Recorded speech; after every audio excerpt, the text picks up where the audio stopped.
It's kind of bad. Alright, I was on the wrong screen. Anyway, we weren't closing, we were opening. We're jumping into game two. Unfortunate game one because it was actually looking pretty close, right, between the teams. I don't want to make any assumptions based off that game because it was just the disconnect there on C2 too early on to really decide if there was a clear leader amongst these teams. So hopefully everything will be clear sailing here. We're 5 seconds away from jumping into Ashamane's Fall. All right, let's go. Let's see what Trill does with his opener. I'm expecting a sap onto Kearney, maybe a cheap shot onto Chun-Li, and opening on Ceralium. Goes for a sap onto Chun, gets novaed up by Ceralium. Nice play from Serral. Breaks the opener. Full kidney lands onto Chun-Li though. Are they going to rip the combust? Sam I Am instantly uses it. Gets a trinket, gets a life cocoon. 6 stars. Oh shit. That was a double trinket as a rogue. And that was early. And you have pressure on Ceralium. He's trying to mass invis to stop crowd control on his teammates there, which is nice usage of the ability, but I feel like they're getting dominated. Now. Yeah, absolutely. Fantastic start for the Direwolves. Ceralium under so much fire right now. Sam I Am, of course, getting popped on by Chun-Li. Oh my god, the damage coming through. Is he going to be able to survive? No life cocoon available right now, but that was the first Zenith from Chun-Li. His offensive cooldown. Nice sweep coming in from Kearney. On the kidney shot though, but Sam I Am under a lot of trouble still. Does have the quarter rise. No life cocoon, no revival. Has to slow down the game a little bit.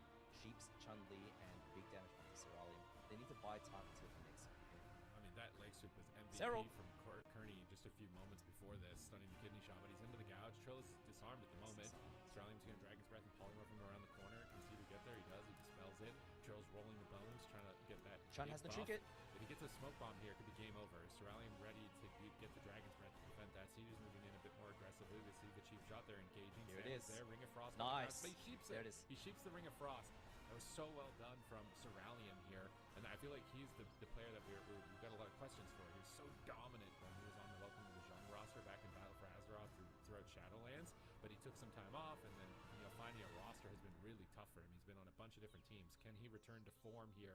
Yeah, sure. Direwolves, they do force the life cocoon, which is, I think that's more than a fair trade. I'm cold, man. They break through. They broke the life cocoon on Sam. Are they actually going to get his cauterized? Oh shit, is he done? So much damage that Brock is cauterized. Big heals from CD, honestly. Finally managing. No, he's not even managing. He can't heal. He just can't heal it. It's so much damage. Kearney's in position as well to possibly get crowd control. He uses conduit to immune the polymorphs. He gets the paralyzed, but he's going to get cheap. But Sam is just dead. He might drop. Cedu finally out of crowd control and healing. In the meantime, Trill's been soloing Ceralium. Ooh. Block has to get traded out as well. He does have the cauterize still. This has been back and forth, man. 50 seconds. The combustion is coming up in 30 for Sam I Am. Chun-Li though under a lot of trouble right now. Does have the trinket. Does have the karma in 20 seconds. Trades out his trinket. Ports away. Should be okay. But Serral, he has to play so scared right now. And so does Sam I Am. His combustions are rolling back. And Serral actually gets his before Scam. Let's see. Oh my dude.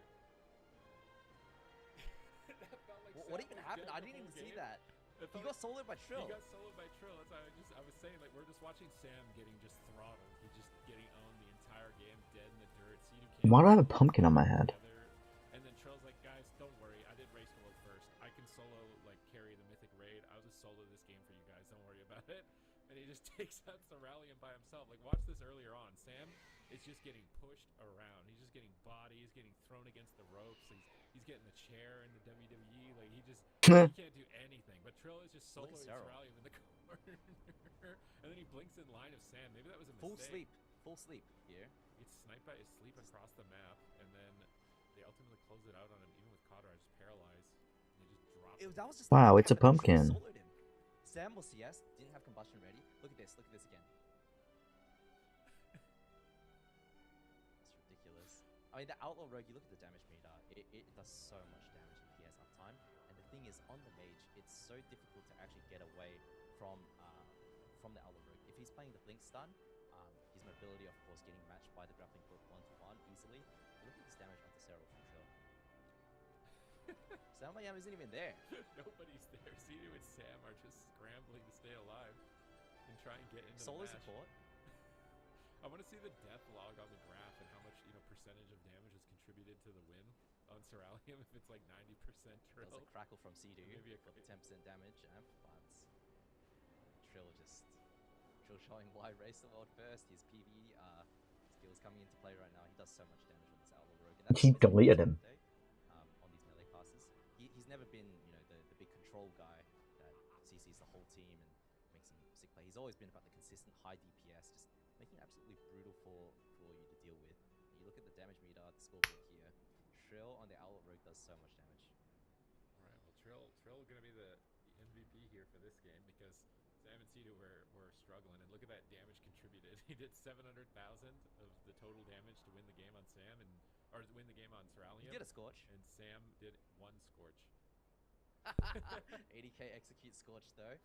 He's pistol helping. shot. The double pistol shot, look how much damage it does plus the dispatch.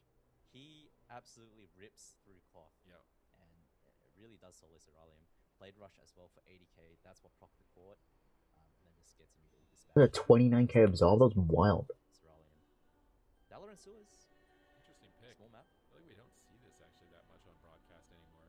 It used to be a standard pick. I want to say for like Blizzo's team back in the day when they're playing a lot of Turbo. Oh, they love this map. Yeah, but now this map, I feel like we don't see it. Oh, Dowler and Sewers. Okay. Hectic. It's really small. That's an old one, man. Down in the center of the line of sight.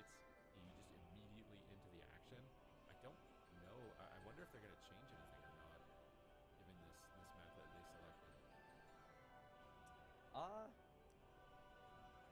I think it's gonna be a bloody game. Dalaran Sewers comes out. It can go either way. The thing is, when you have double Mistweaver, both of them can go in for the incap, the leg sweep, the Song of Chi-Chi, and solo CC the end here. You see how much damage Windwalker Monk does. Samayam was under a lot of trouble that last game. Of course, Trill doing the same thing to Cerulean. But any of those micro CCs, almost the incap into the sleep or the incap into the sweep, when they connect onto Cerulean or onto Samayam, it's just so scary. And there is also the option of killing Chun-Li if he doesn't have Trinket, which Direwolves they know to look at. Okay, no swaps, just small map, really aggressive stance here from Guild Bean. They do have the advantage of that blind pick, but Trill is a menace. He is a menace. I think he's a blessing for the Direwolves right now to be on the roster here and have that Outlaw Rogue as a flex. I don't think that's an option that we will see from Guild Bean based on their experience. So they're going to just have to kind of deal with this matchup as we move forward. And they had good pressure, so I think maybe Cerulean got separated. Maybe that was the big issue. It felt like he was really far away from Kearney. He couldn't help out with the Song of Chi-G's, and Trill was just hitting him behind the pillar, so maybe they need to play more together or close by. But this is one of the closest predictions as well here between the chat. 56% on Direwolves and 44% on towards Guild Bean. I kind of wonder if Bean is like hate watching the tournament and cheering against Sidu or not with this guild name. They should be sound. Absolutely. His rivalry with Sidu is so good. They used to be teammates. He's showing it as playing. But of course, it's all in good fun. But Dalaran Sewers, the gates are going to open shortly. Let's see what they can do. I want to see Chun or Kearney support Cerulean a little bit more. It felt like they had fantastic pressure on Samayam, but at the same time, Trill was But Della and Sewers, the gates are going to open shortly. Let's see. I'm just watching. I want to see Chun or Kearney support Cerulean a little bit more. It felt like they had fantastic pressure on Samayam, but at the same time, Trill was just murdering Serral. So if they can perhaps get an in-cap, a disarm, or something during those goes, give them a bit of breathing room, some space to play with, maybe Cerulean can have a better game, and Gilbin can clinch out a win. Trill moving in. No sap. Oh, he got a sap on Kearney. He's opening on Chun-Li behind the pillar. Sam blinks in and busts Doing the old school map. on Chun-Li. Chun-Li's running that Uses embellishment to Void use the Void Shield, so he's going to use that like a secondary life cocoon. And it trades really well. They're line of sighting Combust, disarming the Rogue, now making their move in onto Sam. Double leg sweep, big mistake. They stack up, and Chun-Li's ripping them. Sidu ports behind the pillar. Sam pops the barrier. Cerulean blinks in aggressively. Now his combustion is rolling. Sidu immediately uses life cocoon. And we can see Ring of Peace as an adaptation here from one of the monks here, knocking the opposing team off the ramp. An interesting choice there as far as talents. I think it was Chun-Li is opted for the Ring of Peace, so he wants to trampoline enemies.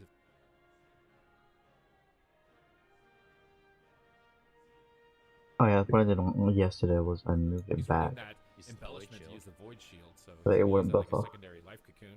And it trades really well. They're line of sighting Combust, disarming the Rogue, now making their move in onto Sam. Double leg sweep, big mistake. They stack up, and Chun-Li's ripping them.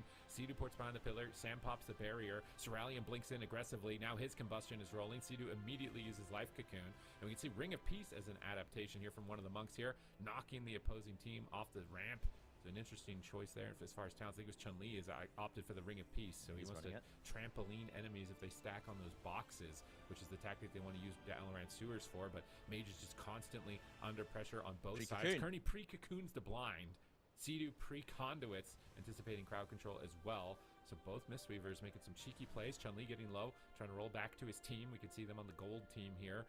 Now behind the boxes. Kearney gets caught in the middle of the map. Open. And Cerulean's out there. Trill is on him. Chun does have the Karma ready though, so he should be okay. Does have Trinket as well. A lot of pressure, a lot of work that Kearney needs to do right now. Does have the revival. That was a nice freeze. Nice kick onto the poly. Kearney was on DI though, so a little bit of a waste. Does this sleep land onto Kearney? Sidu looks like he missed it just slightly, but Kearney turning it around on him. Sweep lands onto him, a big damage onto Samayam as well as Serral. Oh, immediate life cocoon from Sidu onto Sam. I feel like he's getting good trades, and Cerulean's getting low. He's just dying with his own. Serral dead. He's just shit. Dead. Trill is ripping. He's straight dead. They're just walking off that disconnect in game one, saying, no, it doesn't matter. We're here to play. We're here to slay. Trill is absolutely dominating. This is why we call him, you know, the Warcraft king, basically. I'm waiting for him to sign up for MDI at this point. Like, I just do the triple threat. Like, imagine winning Race World first, and then you go to AWC, you win that, and then you go into MDI and you win that. Like, at that point, I think if there was a definition for beating World of Warcraft, and then you have all the mounts collected too and all the achievements, you beat the game. Like, people like to say that you can't beat WoW, but I think that is the definitive point where you've beaten WoW. Yeah, I mean, I do want to say that this was, you know, good punish onto Cerulean. He did die pre-block, but the damage was crazy. But what happened was there was a full combustion right here from Samayam onto Cerulean. And the reason for that is look at the life cocoon cooldown on Kearney. He doesn't have it for 35 seconds. In the opener, they went onto Chun-Li, and Kearney chose not to trade life cocoon for the combustion, and ended up having to use it off script 30 seconds later. And so when the combustion rolled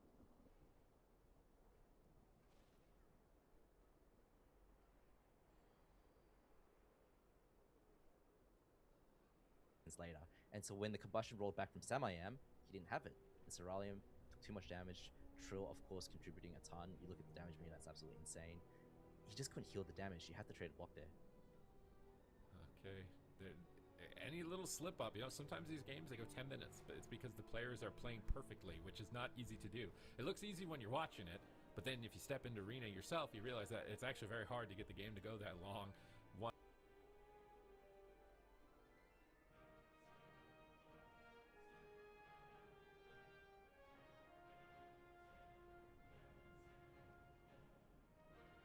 little incidental slip up will cost you the match, and they're reading each other's minds also, trying to predict these attacks and anticipate these plays. And one wrong anticipation, like the life cocoon here, can set you up for disaster just a few moments on, which is why I think the reps matter a lot. How much experience in the comps and the matchups do you have in these situations, so you're making the right call every time it comes through.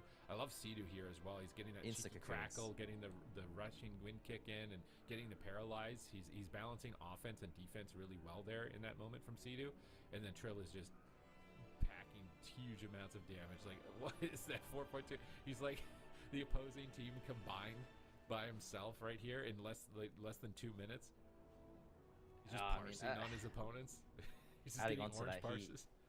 He instantly cocoons Samayam when the counter combustion comes from Ceralium. Keep him nice and healthy, nice and safe, so that he can keep playing aggressively. But of course, Sidu, veteran in AWC, in WoW PvP, he's been around for a long time. He knows how to play. He knows how to make it easy for his teammates, and that's your job as a healer. Make the game extremely playable for your DPS and not panicky, right? But Trill, man, he's had 1-2 days. I mean, they've been playing in the same team for like 12 years at this point. Of course, you know, he's played Outlaw in the past, but this expansion, there was quite a lot of changes to it. It's not about resetting the cooldowns anymore, resetting Vanish. It's been changed completely. He's adapted very, very quickly, and he looks very comfortable on it. Yeah, it looks really clean. He's getting good uptime. He's getting good disruption, good punishes. I think the damage output's the main component of it for Outlaw, if you're going to be able to carry on the spec at the moment. But I think they're looking a lot better. That first game, kind of a write-off. You know, they were looking evenly matched, but the disconnect definitely made it tough to actually decide how confident they were as a roster. And Guild Bean are completely flipping now. They went to Dalaran. They went to the small map. They wanted to get like Ring of Peace knocks on the box. They thought that might give them momentum, but it ended up just getting Trill way more uptime. So they're going to go for a larger map, maybe try and bait Trill into different positions. And it's interesting to see how they're adapting in this, you know, because they were winning pretty hard on Ashamains, and then out of nowhere, Trill just basically took the game into his own hands. So they were probably thinking, we need a small map, let's play together, because getting isolated with the Rogue didn't work at all. And then they played the small map and they were together, it still didn't matter. So now they're like, let's go to the big map instead, I guess, and try and get some space. Maybe they change the comp. They do have a pretty, like, extended roster. So maybe at this point, it's you go like maybe Kearney goes on. Oh, they've just logged in. Just for more like the main, the comfort. I don't know if Priest can. Is Mez even how to I don't game? think Priest can handle the sustained damage from Rogue. I think Holy Priest excels into subtlety, but I doubt don't think that. it can keep up with the sustain. So if Kearney does do that, he's gonna have to be. But yes, hello Balti, hello. I know you too. Redeemed. Holy Priest, of course, as you mentioned, really, really good into burst. Anything that does high sustained damage, they really, really struggle. They can't get the procs, they can't get the resets, and eventually you just run out of serenities and you can't heal it. But they do lock in the same comp. I mean, offensively, I think it's, you know, Windwalker Monk does a ton of damage right now. Very, very in the meta for melee, as well as Fire Mage. It's all about being efficient, using combustion instantly, getting the cooldown rolling. Because Life Cocoon does end up being a little bit of a longer cooldown than combustion is if you're using it on cooldown. So if you can catch the enemy team with a combustion and they don't have the cocoon ready yet, you throw everything off script, and that's how you can create a window to win. Chun-Li with the Windwalker Monk, you want to look for that green icon. Looks like the green weapons of order. Zenith, that's when he's going to do a ton of damage. But I mean, this is going good for my predictions. Trill is a monster, and it looks like he's going to carry me to the 3-1. Yeah, and I'm glad that I didn't copy your prediction. Okay, this is actually the one that I felt. I will admit when I copy. This time I did not copy. Okay. Yeah, they look really good. The Outlaw Rogue looks clean, and this looks like the Dire Wolves like we were talking about at the beginning of the series, like the Jekyll and Hyde. Like, this is looking like the Hyde. They're looking like the monster that they need to be in a tournament setting in order to get these wins and start chewing through this lower bracket, because there's no room for error in these series in the lower side. You're going to be knocked out of the cup. There's only 3 cups. They only have 2 more opportunities to earn points to qualify for the Gauntlet, or potentially qualify straight into the top 4, depending on how well you actually do there, and then one last shot to qualify into BlizzCon. So a lot on the line, a lot of stakes. Basically every single series very important for seeding, getting points, and advancing. So you want to make as deep of a run as possible. I forget mages have massive moves now. Shifts, given that there is going to be a break in between the 2nd and 3rd cup and obviously the 12.0.5 patch. So you might want to secure as many points as you can if your comp is in a good position right now, because we don't know what's going to happen really for the future in that regard, but the gates are open. There's no going back, and Chun is repping that Windwalker Monk. Awesome to see some of these legendary names back in the AWC vying for those BlizzCon positions. Trill just off in the wings here in stealth, not making his move just yet. He's hoping somebody will move off the pillar. He can sap them in the open for Sam, I think. So he's just patiently waiting, seeing if anybody gets kind of a little bit bored of sitting behind the pillar and find a sap at some point here. He's really doesn't want to give up. I like the position right now for Dire Wolves. You know, if Trill opens right now, gets a sap and his team collapses, they're all stacked up, whereas Guild Bean has some Dire Wolves have some space behind them. You know, Guild Bean are all clumped up behind this corner. Perfect for Rogue Mage, especially with the Monk. contribute a lot of CC. Sap lands onto Chun-Li, gets knocked out, insta incap, DB overlap, breaks the opener, beautiful. Counter DB though, can he land the Ring of Frost? Isn't able to get it, nice stop. Looks like they're gonna counter pressure Samayam now. All right, big push here, full polymorph, excellent play. Can he connect? He grapple weapons. He alters back around the corner with Blazing Barrier. Surround should be good. Sam gets blasted.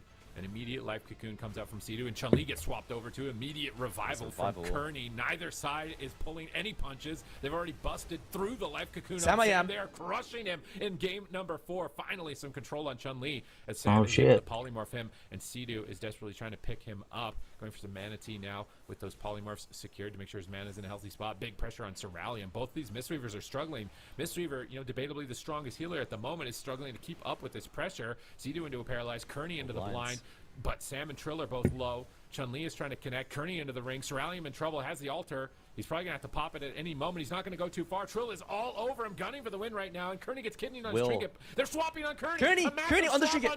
Is he going to get dunked here? He manages to stay alive, but they burned so many vital cooldowns that the Direwolves, I feel like they can pretty much do anything at this point and be able to win this.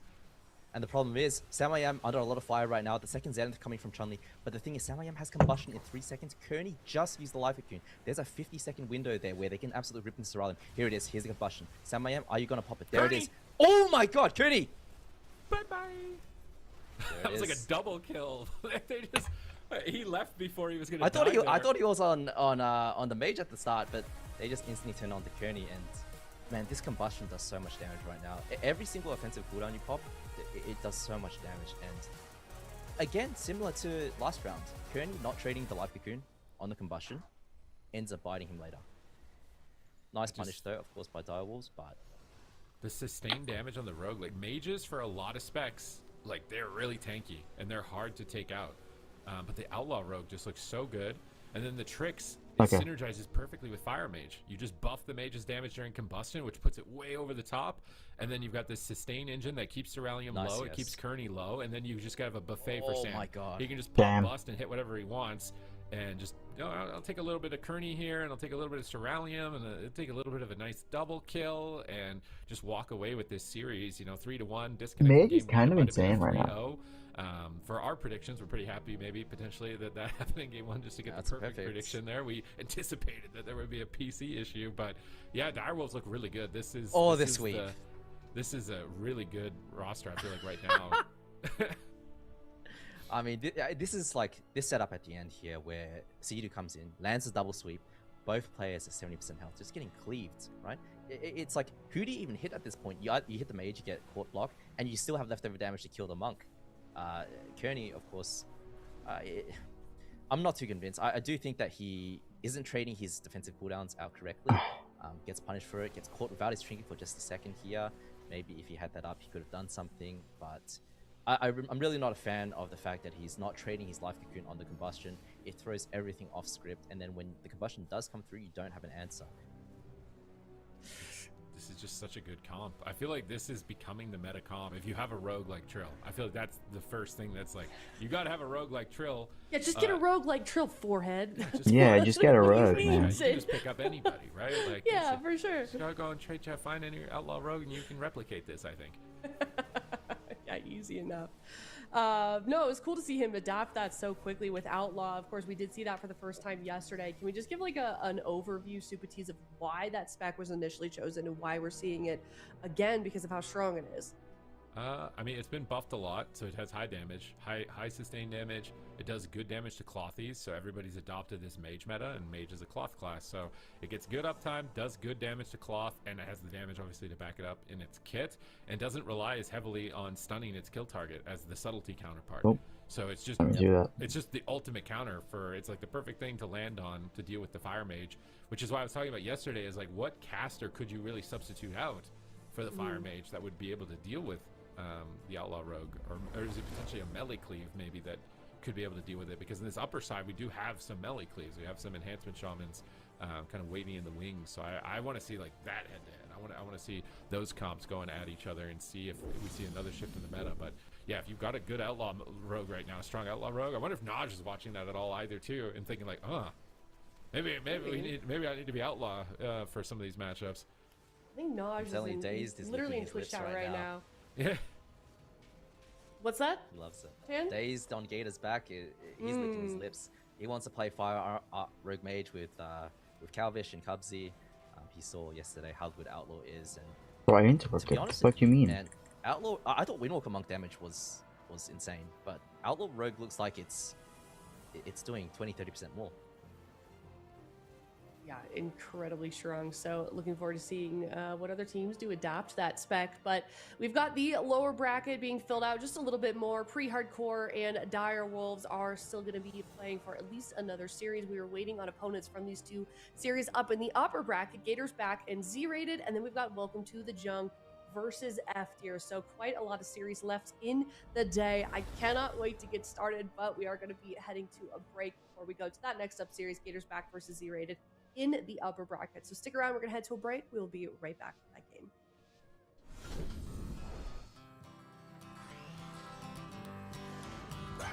Bam, the Rufus back.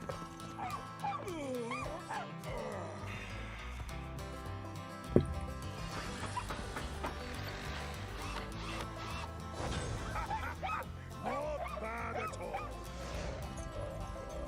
No, not a chance.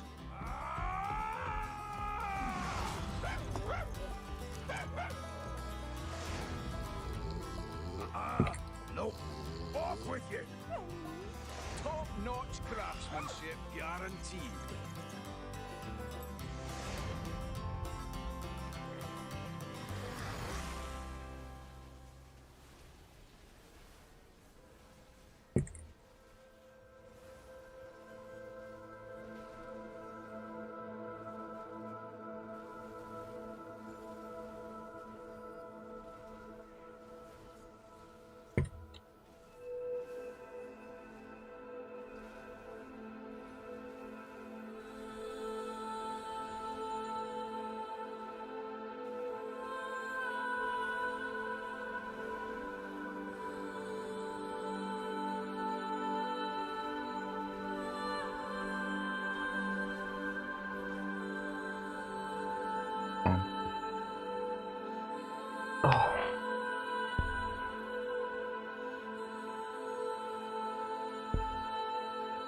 That was a good set of matches. GG to see this team.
Alright.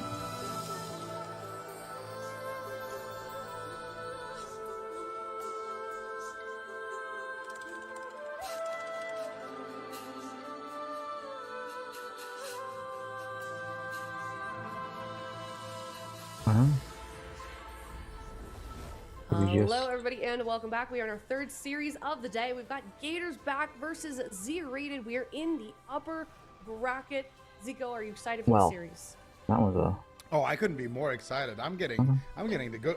To be honest, the last series was pretty good too. I'm not gonna lie, but I'm excited to see what the Gators have been cooking up. They are our reigning champions from last season, team that dethroned Welcome to the Jung, and Z-Rated. Team that has been looking better and better and better every single time we see them. So I'm excited to see what's going on. Yeah, I'm excited as well. Gators back. Looks like they're 97%, and only 3% was Z-Rated. Chen, do you feel like they deserve that? That's harsh. I mean, it's the reigning champions, right? Against, Z-Rated. They did compete in the AWC last season. They did quite well for their first time. Good to see them back. They don't have the Mistweaver, they don't have the Holy Priest, which are the two meta healers, and I think Gators back. I was talking to Cubsy and he was telling me he's got a lot of comps cooked up that are very S tier. So, watching the Outlaw Rogue fire that we saw just now, and knowing the Gators back can play that as well, I just don't see how Z-Rated have an answer for that. I think everyone's going to switch to Outlaw Rogue Fire Mage if they can. One of the only Prez evokers right now in AWC right now. Yeah, Zagorn holding it down on the Prez Evoker. We did see a couple in the open bracket, but Zagorn really the only one who was able to make it work. But they did take down the Wolves in that open bracket, as you just saw there. So definitely a team that has been stepping up a lot. We saw them for the first time last season. Before that, I think they came from Fortnite as pros, and then they came to WoW. They made their way up the ladder, then they made their way into the AWC. That's a wild pipeline. 8 positions, and now they're here, in the upper bracket, going up against the champ. So Fortnite their journey pros has to been WoW remarkable. pros? I feel like it's a team that it just keeps getting better. Yeah, I couldn't agree more. I'm curious your take, Chan or Zico, on Prez Evoker, that the lack of representation. I mean, as you guys said, there were some in the open bracket. Do you feel like it's just like a lack of people maining that spec, or it just doesn't really have a place in AWC? I can take that question. I think right now the meta is very fast paced. I think Holy Priest and Mistweaver have the right answers for the burst damage and the cooldowns to answer, all those offensive cooldowns. I think Prez Evoker as well is very, very bad into mages and rogues. They have to play close range. That's how the class is designed. And when you have to play close range into rogue mage, you're getting CC'd. You're a viable target, and it's just very, very difficult to play under those conditions. All right, well, real quick, let's talk about predictions. Zico, what is your prediction for this series? Gotta agree with the chat here. I am going 3-0 in favor of the Gators. I've just been talking up Z-Rated, how much they've been improving. I think they have kind of met their match so far.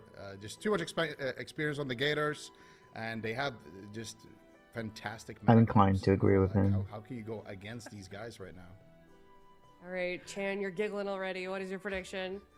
I'm not copying Zico, but yeah, 3-0 for the Gators. Your first match, man, on broadcast day into the Gators, and they got the Rogue Mage. Outlaw has been buffed and looks so good. And Outlaw Rogue as well into Hunters is brutal to deal with because you cannot get the Outlaw Rogue off you. And the more uptime he has, the more he ramps with how the spec is designed. It becomes too much. Yeah.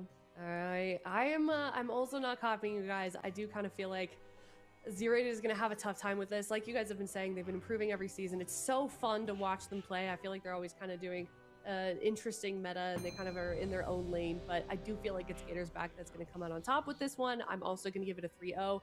I'm curious of what Ven and Sue. Oh no! I always feel so bad for teams when this happens. It feels so mean, Zico. Yeah.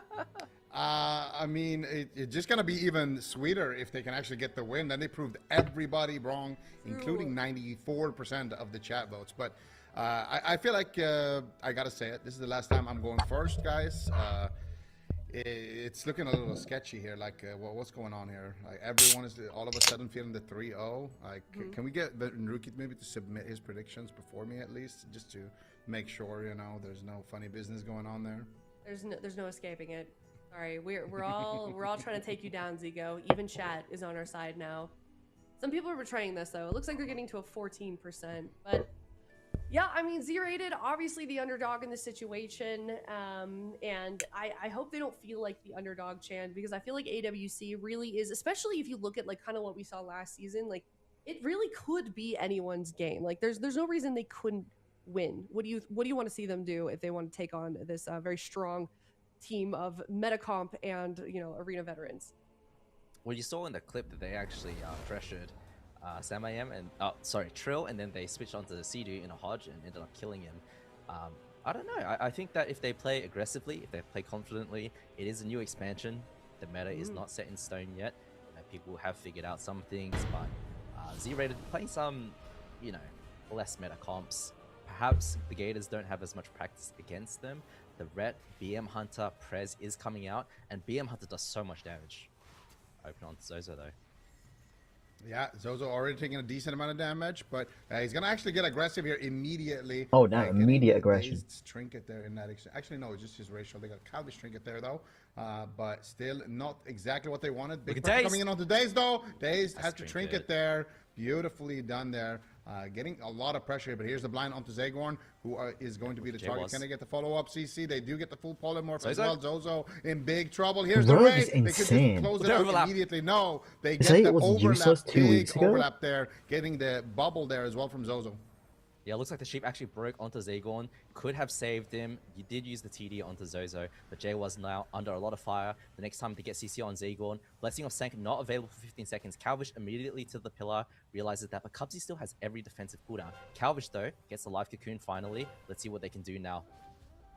Yeah, Dazed at the same time, they're trying to eat the trap. Can he make it? No, he gets a couch on the J-Walls. He does eat the trap. Beautifully done there. And now double leg sweep. Here comes the smoke bomb as well. There's the ice wall. Big pressure onto Zozo. The crackling Jade Lightning to add in extra damage. Lay on hands will be traded there from Zozo, but is it going to be enough here? Look at the damage coming through from the team of the Gators. The Gators are hungry, and they are just one setup away here from possibly taking it, Chan. It's been 1 minute and 30 seconds, and Z-rated are almost out of every single cooldown. Spell warding is available, and Trinket from Zagorn, but there's no rewind. Time dilation does rotate back up. Zozo doesn't really have anything left, and next time the Gators get a CC, man, it's going to be brutal. Zozo right now gets put into the gouge. Full kidney lands, uses a human trinket. Sheep onto Zagorn. Can Zozo survive? He needs to line of sight, get back into Zagorn's pillar now that he's out of the CC, but he's still continuing to line of sight.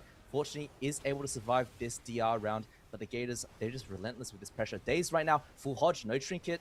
Cubsy does have his ready, can trade out to save him. Gets stepped onto his trinket, but the Cloak of Shadows comes out. Daze is going to be okay, and the Gators need to turn it around now. That was a good push from Z-rated, though. They got the trinket from Cubsy in that position, but Zagorn also with no trinket left. Zozo with nothing left. There's the Ray of Frost. Nice spell warding, though, coming out from Zozo. He's going to block the kill here for now, but Calvish, just another 20 seconds, and he's going to have that available. Once again, they got a full sheep onto Zagorn. Big damage potential onto Dazed also, though. They're actually making a push here. Cubsy has no trigger for this. Dazed taking a lot of damage, trades away. Was the only aggression worth it? Forced the trap and manages to keep Dazed alive for now. Both teams actually one setup away from winning. They could even swap to Cubsy in a Hodge, potentially try to take him down on the side of Z-rated. Z-rated putting up a good fight here, but they need to survive this next setup, which is happening right now. Full trap onto Cubsy. Double Ring of Frost coming out defensively from Calvish. J-Walls does manage to recover. And now it's going to be Cubsy. Here's the swap we were talking about. But at the same time, full sheep. There's the Ray of Frost as well. Both teams go for the kill, but it's going to be Zozo, I think. Oh, shit. No, it looks like Zagorn is actually going to make it out alive. He's going to make it out of the crowd control and keep Zozo in the fight for now. Yeah, but Gators back does have everything rotating back up. 20 seconds on Cubsy's trinket. Does go into full trap right now. Dazed instantly gets out of there, just playing defensively. I like that from him. Zozo under a lot of fire, and Zagorn's rotating off all those DRs right now. He can be stunned, he can be shept. Blessing of Sanctification is available for Zozo, so they do need to cover the ret, choosing to go on the Hunter for now. Let's see what the Gators do.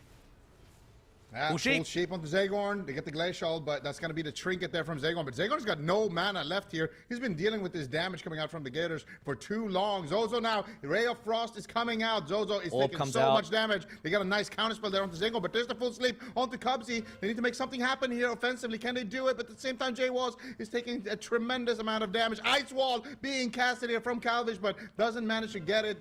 Zagorn slips through the cracks there, and J-Walls had to use his turtle. Zozo in big trouble, but Divine Shield 5 seconds away.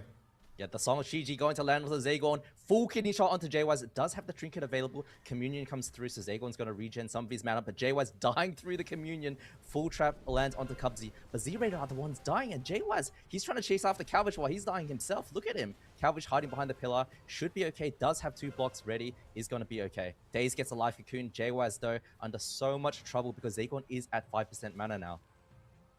Calvish fake casting the kick there. Now looking for the polymorph. He gets it. There's the Ray of Frost, and that is it. The Gators are back, ladies and gentlemen, taking game number 1. But I gotta say, Z-Rated didn't back out without a fight. They definitely had a couple of moments where they had some good pressure rolling, where it looked a little bit scary, but nice plays from Cubsy with the Transcendence. Nice defensive plays from Dazed. And even there towards the end, Calvish is kind of line of sighting there around the pillar, making sure that he wasn't overstaying out in the open field. Then coming back, getting the fake cast, getting the precognition, and then managing to get the CC and the Ray of Frost to close it out. And we can see here on the replay a couple of the closer moments that happened before that. Take a look here at this Ray of Frost, almost taking Zozo down to 1% HP, by the way. Absolutely insane that he lives that. I think no one went for the re-CC onto Zagon, otherwise Zozo would have died there, but I mean, the Outlaw Rogue and the Frost Mage do so much damage. Every Ray of Frost is so brutal. He does have 2 charges of that, about a 45-second cooldown. There is a little bit of cooldown reduction on it, but yeah, every single Ray of Frost, very, very scary. And Zagon, as the Preservoker, man, he just has to play in the open. Every time they want to attack Calvish, Zozo has to run out into the open to hit him, and then Zagon has to play into the open as well in order to support. And that just opens him up to getting stunned, to getting slept into sheeps, and it's just so hard for Z-Rated to play the game. But I did like how they played this. They landed some traps, they forced a lot of cooldowns from Gators back, made it scary. This was not, you know, a complete stomp. They didn't roll over. This was a good fight. Absolutely agree. I think they put up a good fight, but it's tough. Like, you're on the timer as well. That's the other crazy thing when you're fighting this Outlaw Frost. We're seeing the setups. We're seeing how close you are to dying in these setups, but then also the Mistweaver is just out-manning the Prez Evoker in the longer game. So you're still on the timer as well as that Red Hunter. You need to make something happen. You need to try to find a kill before the game goes on for too long. So it's, yeah, I don't know. I think Z-Rated, like you said, played it fine. I think they created good pressure, but it's tough, especially on Nagrand as well, where there's a lot of space. Maybe on like hook pointers or like ruins or something, they can have an easier time actually getting to their targets and keeping up the pressure. Yeah, and I also want to commend Cubsy as well. He comes in to contribute. I love when healers get involved in the action. And Cubsy on the Mistweaver Monk actually out-damaging the Prez Evoker, which is not something that you normally see. I think this expansion, Mistweaver Monks, they have the Rushing Wind kick. They can reset that with the T and then kick again. And it just helps so much, you know. Offensively, they also have the control, the incap, the sweep, the Song of Chi to help out the Rogue Mage. And it just makes it so lethal when you combine the Frost Mage and the Outlaw Rogue damage. Yeah, absolutely. And Cubsy, he's always been like that. I mean, you played with Cubsy as well in the past. Like, do you feel like that's a typical trait of him? Yes. To just always be like kind of aggressive, pushing damage, going in for CC? Is that typical for his playstyle? The best players in PvP are the ones that can, you know, shift from defense to offense. When you play with Cubsy, when you play with a world-class healer like him, you feel so comfy, man. He's taking care of you. You're not scared. But then when you guys are doing a setup, he doesn't sit back. He joins in on it, he contributes, and he makes it... And when the enemy healer joins in on the action, it is so brutal for you, right? You have no space, he's contributing damage, he's coming in for CC. You have to stop 3 people at the same time, and how do you do that? It becomes very panicky, and he really unlocks, you know, the full value of that healer role. Yeah, I gotta admit, Chan, I do remember the days of your mage lock with Wealthy Man and Cubsy. I'm not gonna lie, there was a lot of times where Cubsy didn't join the action, where he went to the opposite side of the map instead and started drinking, even at like 90% mana, so I don't know. He picks his times, man. I don't know what to say. He takes a sip, the enemy team's gotta come in, and he's drawing pressure that way, so... That's true. He's a very good healer. I think he's the best in NA at the moment, so... Big words, big words. No, but I do agree. I feel like there were a few battle modes he specs. You know, I enjoyed watching Cubsy as Arcane Mage. Like, I'm an Arcane Mage main. I love anybody really playing Arcane Mage in AWC, but I always thought, like, man, why though? Like, Cubsy, you know, what are we doing here? He was so goated on the healer. It was always just so fun to watch him play because he was always like a very consistent clutch player. So yeah, really good to see him back on the healer. And I mean, what a statement as well. He comes back on the healer and just instantly wins the AWC. Now his team again. Yeah. I mean, now his team as well. And last year as well. As soon as he rerolls the healer, he instantly wins. When we see him on the Arcane Mage, maybe not doing too hot. So now that he's stuck now, he's trapped in that healer role with this new team of his. Fantastic to see. I do want to see WizK come out and play. We haven't really seen him. He's been riding the bench, keeping that nice and warm and bringing the water bottles for the boys. But Shadow Priest not too hot right now, not in the meta. I have seen him play some Warlock. Have some words to say about that, but the gates are opening and it's the same matchup again. Let's see if Z-Rated can make some plays and make Calvish ice block this time. Yeah, let's see. And immediately they get a trap onto Cubsy. Let's see where the pressure is going to be. It's going to be onto J-Walls, actually. Not what you want to see, but they get a sleepwalk onto Cubsy. Continuing the chain. Daze taking some damage. Had to trade out his Trinket and Evasion early on. Similar to last game, they got a good opener there onto Daze. Now they need to snowball this momentum. They need to find another setup onto Cubsy and another stun onto Daze. But here comes the Ray of Frost. Big damage potential, but Zozo trying to deflect it here. Nice defensive positioning for a couple of seconds, but they got a full sleep onto Zagorn. Zozo wants to go down here. Lay on hands. Early trades, but at the same time, they're just dying through it. J-Walls as well. Had to use survival of the fittest there. Big damage coming out from the Gators. Full sleep Cubsy though. Full sleep Cubsy can Dazed get out of there. He is line of sighting. I like that play from him, recognizing full stun onto Zozo right now. They need to land a CC onto Zagorn. Beautiful from Gators back right there. Cubsy went into the trap, into the sleepwalk, and Dazed just line of sighted. Just played it safe. Ice comes down. Zozo right now. Zagorn put into the full blind. Does have the trinket. It unfortunately breaks. Goes into the leg sweep though, and JY's under a lot of trouble as well. Yeah, this is looking so much fun. Calvis is just free casting. I love playing Mage into Ret Hunter because they don't have a lot of ranged interrupts. So Calvis can just sit here and kind of free cast and create so much pressure. He's landing a lot of CC. He's landing a lot of damage, as you can see. He's even out damaging Outlaw Rogue, or he was there for a second. And now Calvish looking for that next polymer. But at the same time, look at Daze taking a lot of damage here. But Cubsy not in any crowd control. Ray of Frost gets channeled. Zozo, are you going to trade? He's trying to be greedy here, but they don't really have too many options. Maybe the rewind from Zagorn is going to have to come out, but looks like he's going to be able to just deal with it with that time dilation. And they're going to be able to recover in that position. Full sheep lands though. He is marinating in the orb. Cubsy gets put into the trap. Dazed instantly just runs. He doesn't have shrink for 24 seconds. Just realizes that. I like that. Cubsy under threat of sleepwalk, but Calvish of course sees that, counterspells that, and makes Cubsy's life nice and easy. Zagorn looking for nice and easy. Dazed, taking a lot of damage from this BM Hunter. And BM Hunters do so much damage in the season so far. So Dazed needing to play a little bit safe. But I love that Cubsy's playing the port stun. Every time JWise goes for the intimidation stun, man, Cubsy just ports it and just makes it hard for him. Full blind into trap though, connecting onto Dazed. Nice DB from Calvish and Sheep onto Zagorn. Offensively, not as hot this game from the Gators, but defensively, Cubsy's trinket rotates back up. They haven't had to use anything, and look at Zagorn's mana. Yeah, I was just about to say that. Zagorn not having too much fun in terms of mana, but at the same time, Zozo, no bubble available here. Big damage onto Zozo. They could still manage to win the game right there, but nice fake cast there from Zagorn, actually, onto Dazed kick. They try to go for a quick kick right there, but they get a full polymorph onto Zagorn. Zozo around the pillar. There's the ice wall as well coming out. Big damage. Emerald Communion is going to trade. He gets blinded on the Communion, but the healing is done. Now here comes a full setup potentially onto the Gators, but looks like Dazed is not even scared of it at this point. There's the full trap onto Cubsy. Daze just kind of line of sighting a little bit, just defensive gouge there onto Zozo. They can't really do too much. Nice defensive kidney shot there onto Zagorn, managing to stop his sleepwalk and set up a full ring of frost for his team. Can they manage to actually close it out? Can they get the sleep? They get the full reshape though. Doesn't manage to find the sleep, but there's the Dragon's Breath. Zozo still not out of the woods, and he will fall. That was an excellent sequence coming out from the Gators. You could see they wanted to push in for the sleepwalk, gets met with a kidney shot, into a ring of frost, into follow-up nice CC, and easy, Dragon's Breath there as well, and they had the damage to back it up as well. The Gators are looking hot. You gotta feel bad for Zozo there, man. He spell wardings himself, so he's taking no damage from the mage. It's just dazed on him. It does run out at the end, but you know, Zagorn did have the trinket, had the time dilation, had the rewind ready. He could have saved him, was just being greedy until the very last second. But Gators back.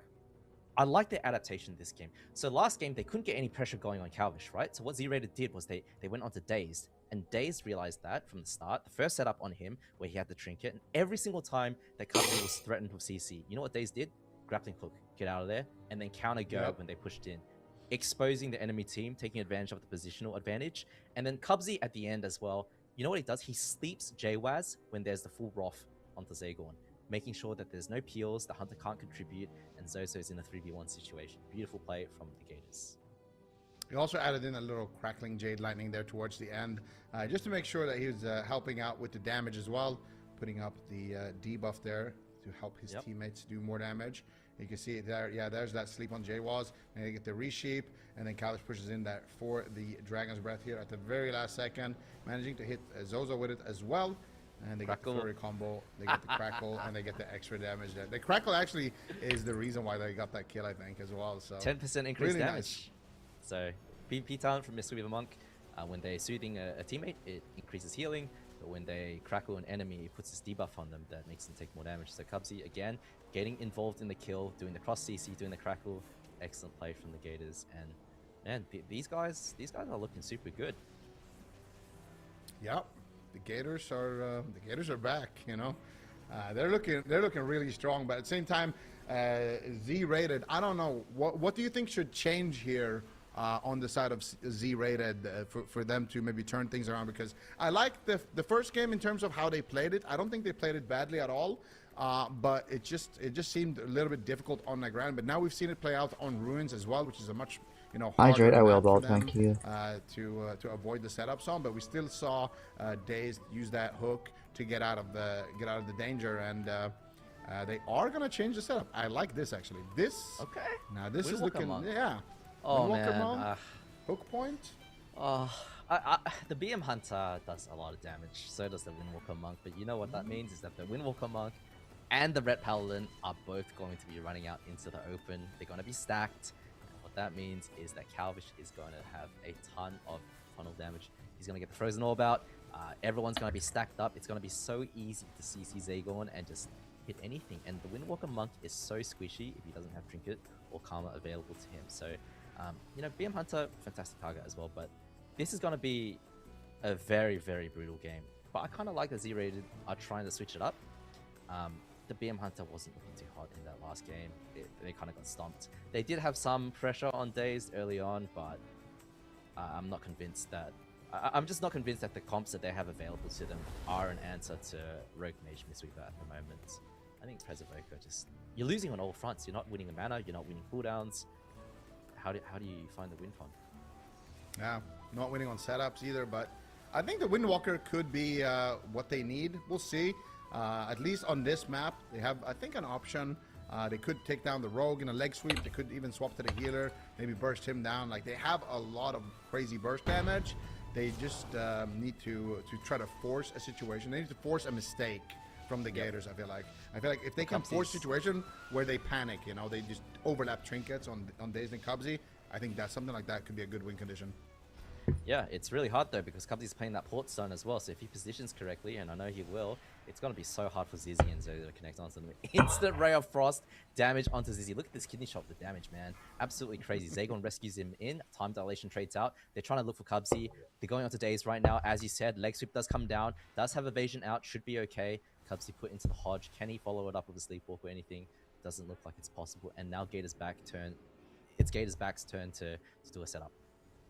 Yeah, that's finally, I brutal. don't They have use the first fucking leg pumpkin sweep there. in my head. Let's table that for a second. Zizzy in big trouble. Blind. He's gonna try. Comma. Oh my Late. god. Oh my god. Oh, they overlapped everything. What I just said that Z-rated needs to do to Gators just happened to Z-rated. They used literally the whole spell book. That's Slay on Hands. That's Emerald Communion. That's Touch of Karma. And we are still dying, ladies and gentlemen. Huge damage coming in. Calvish is just absolutely tearing into this team right now and playing that Panda Mage. But look at Daze actually taking a lot of damage. Finally, some pressure. Had to trade out the Cloak of Shadows and the evasion. But at the same time, Calvish also taking a lot of damage. The Life Cocoon Calvish, which means Daze now has nothing. I don't know if I like that Life Cocoon, but Cubsy knows better than I do, and he manages to keep both of them alive. And the good thing about Mistweaver Monk is you don't really have to cast. You can just use Shaylan's, let it stack up, and just instant heal someone to full. Replaces Vivify now. But Zizzy in a lot of trouble right now. Has no Karma available to him. Spell Warding is available. Forbearance should have fallen off by now. Is Zozo going to, use the bubble to save him? Zagorn trading out the Rewind, trading out the Time Dilation, but Daze now put into the Hodge. Cubsy trading out his Will of the Forsaken. Nice plays from Zagorn, landing some slips. But there is an opportunity now for Daze to die. Yeah, they have a window here, but a very short window. But Cubsy can't use his trinket right now, and Daze can't use his trinket. And Daze doesn't have a single defensive cooldown, so Daze needs to be scared in this position. They need to push forward here. Calvish getting aggressive. There's the double blind for the setup, but I would have liked to see that double blind maybe onto Cubsy, actually. We'll see if they can actually get something going with that, but doesn't look like it. There's the paralyze on the Cubsy. There's the sleepwalk. There's the full stun onto Daze. Nice double Dragon's Breath. Look at Calvish here playing beautiful defense. They don't get Cubsy's trinket, which was the main objective here in this position, to get another sleepwalk, but it's not going to be enough. But at the same time, Daze still taking a lot of damage, but Cubsy has that life cocoon available and should be able to keep Daze nicely top. Look at the song. The song's coming in. The repoly lands. Zagon gets Nova. Full sleep lands. Zizi, look at Zizi. He does karma. Use that. Whoa, oh my god, they go through it. Did he block it off? I think Calvish blocked it off. Yeah, he did. I need to replay on that, but he did use a block at the ending moments of that game. Beautiful plays from Gators back. Dazed, of course, with the grappling hooks. Just all over the place, realizing that Cubsy, doesn't have the life cocoon available to him just yet. Did have the trinket during that last setup, so just playing safe and playing it nice and secure. But look at Calvish's damage this game, man. And I knew this was going to happen. The double melee plus the Preservoker. Everyone is just marinating in the orb, and he's just pressing Ice Lance, shattering, and enjoying. Look at the Glacial Spike, the Ray of Frost. But this ending moment, I think sick play from Calvish. I want to see it again. I might have missed it. Nice double DB, Hodge, and then gouge onto Zozo. And look at Daze just hooking around. Just get some distance. And then right here, they connect onto Zizi. Karma comes through at 1% health. Yeah, and the Calvish insta blocks it. Yeah, there it is. Beautiful play from him. And that was so fast. Like, I'm not going to lie. If that Karma's on me, I'm not noticing that for a few seconds about the add-ons these days. But Calvish, he's hot right now. He's super warmed up, and that was a sick play. Yeah, absolutely. Yeah, I mean, Gators back. They're showing that they have the outlaw practiced and ready to go. And I mean, Dave's got to be very happy with that as well. It's just something that he's been playing a lot. And yeah, look at them all marinating disgusting. There in the sleep. I mean, this is the best situation when you're a Frost Mage. You got the orb, you got so much AoE damage, and everything's just stacked for you. The triple sleep comes in as well, and then the karma. That's Zizi's fault. You should karma the rogue there, but unfortunately, he's 1% health, kind of panics. Puts on Calvish. Calvish instantly notices, blocks the karma off so that he's no longer immune, and executes Zizi. Yeah, for sure. Tough one. And do you think it's scary to face Cubsy on DPS or as a healer?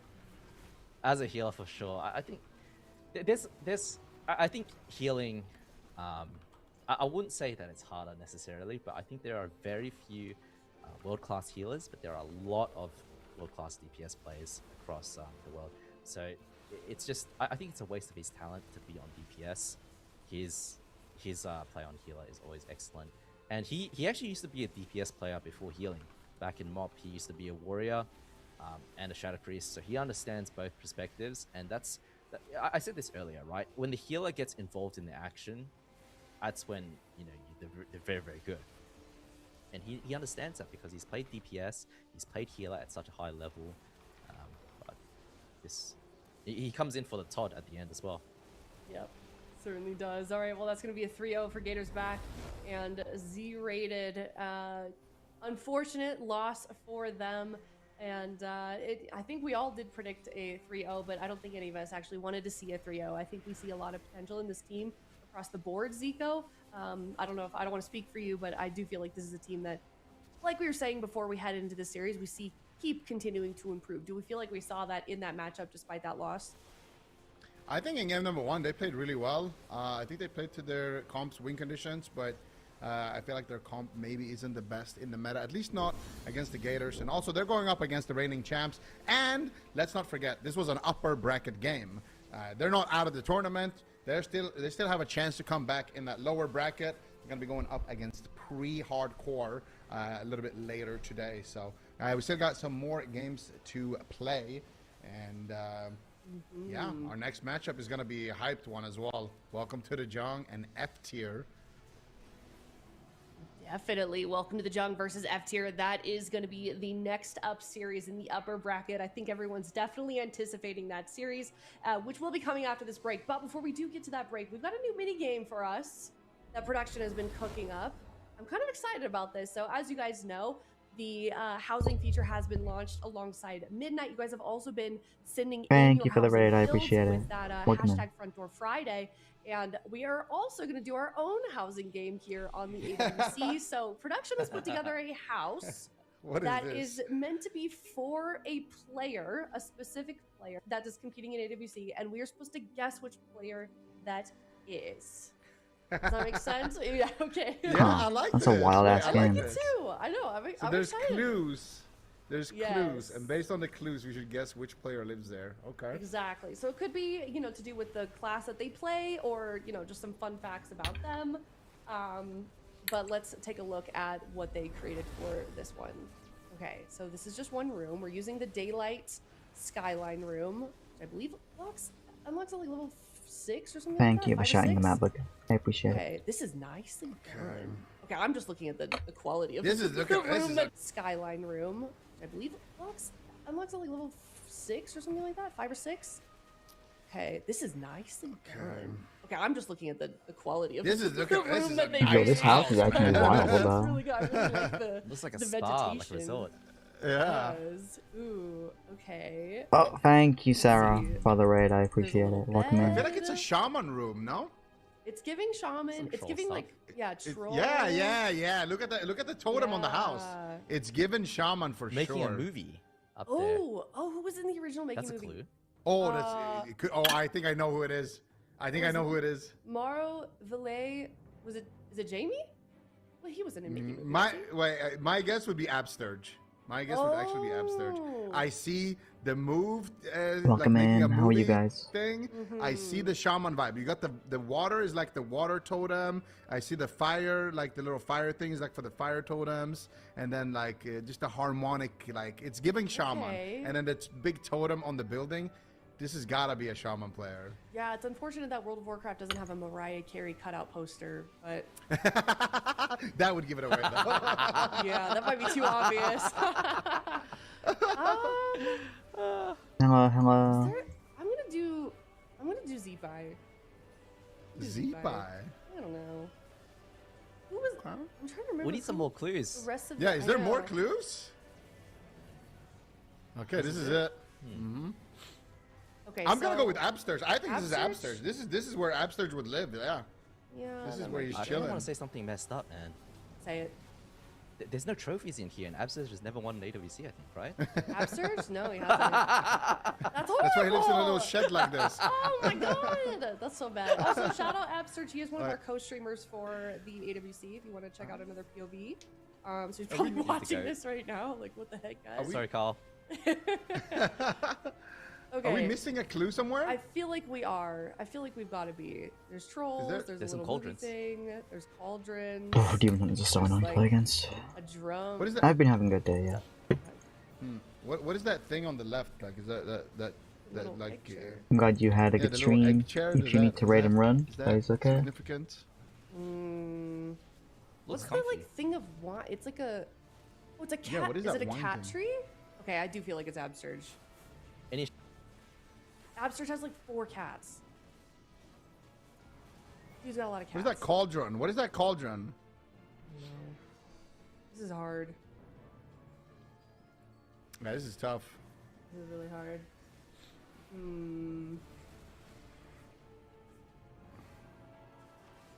who's the cat and makes movies? Who's the cat and Tony! makes mo- Tony for all movies. Oh, Tony! I think this is Tony. Ooh. But Oh Tony! yeah. Oh! That's a dub.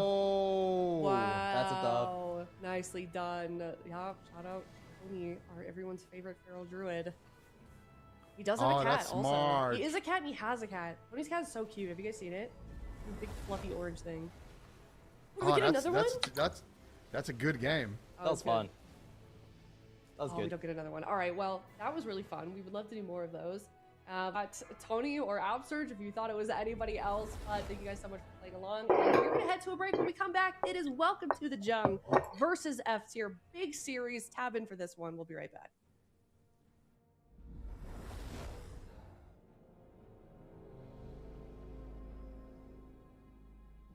Your big series. Tab in for this one. We'll be right back.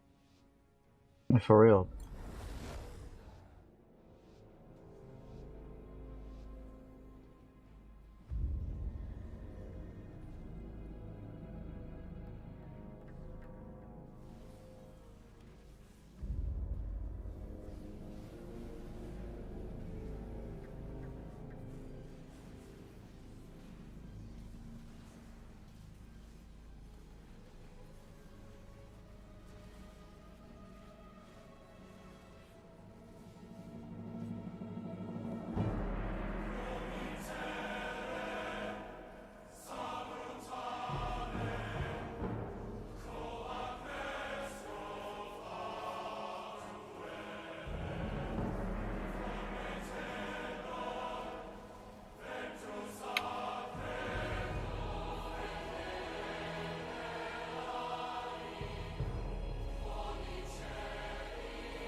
Me. Well, this is the music from the first WoW trailer.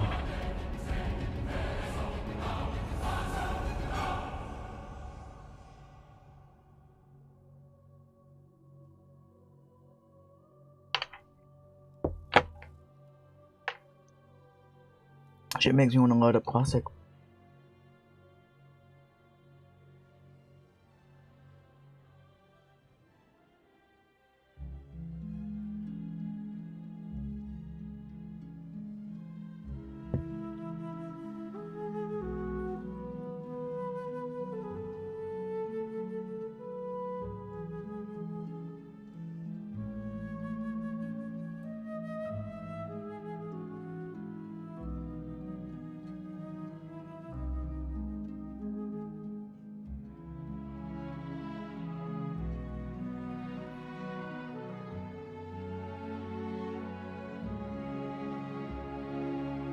What weapons do these guys use?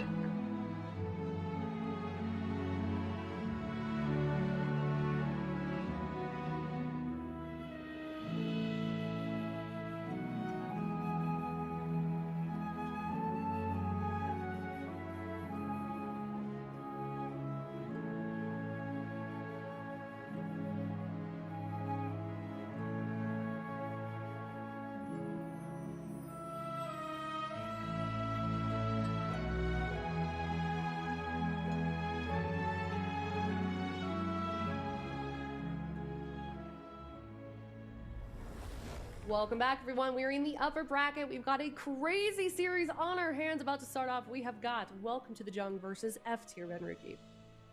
Yeah, this is going to be exciting for a few different reasons. Welcome to the Jung, super dominant team in North America. Unfortunately for them, last year they actually didn't win, which is really, really tough. So I'm curious to see if they're going to kind of rise to the occasion, return to their former glory, or if these new challengers in F tier are going to be able to best them. They picked up Meat Monk, who's a phenomenal Mistweaver monk, and I think it's actually going to be a really close series.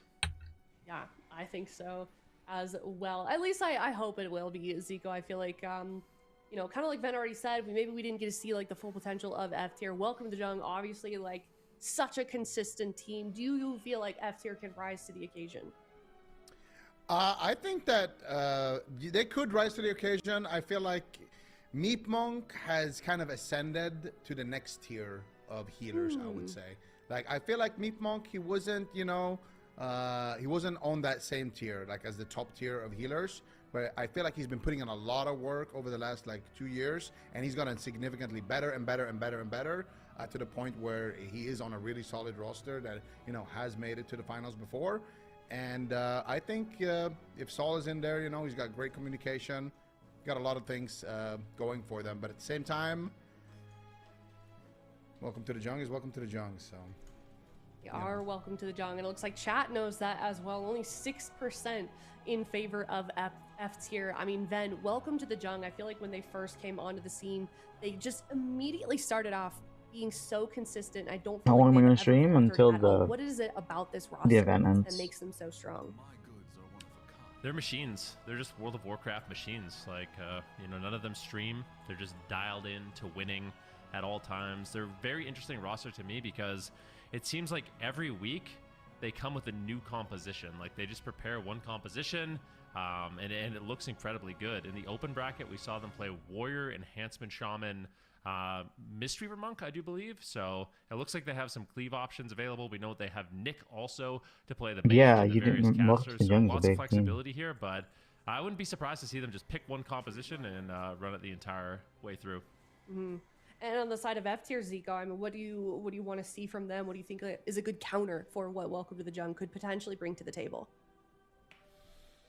I think Saul has been playing a decent amount of LA Shaman, and we saw actually LA Shaman have some kind of mixed results yesterday over in Europe with Jamie playing it. So I think the LA Shaman could be a solid pick for them, and if they could pair that maybe with, yeah, I don't know actually, LA Shaman Windwalker. I don't know if they can bring that maybe to the table, but it looked pretty solid yesterday.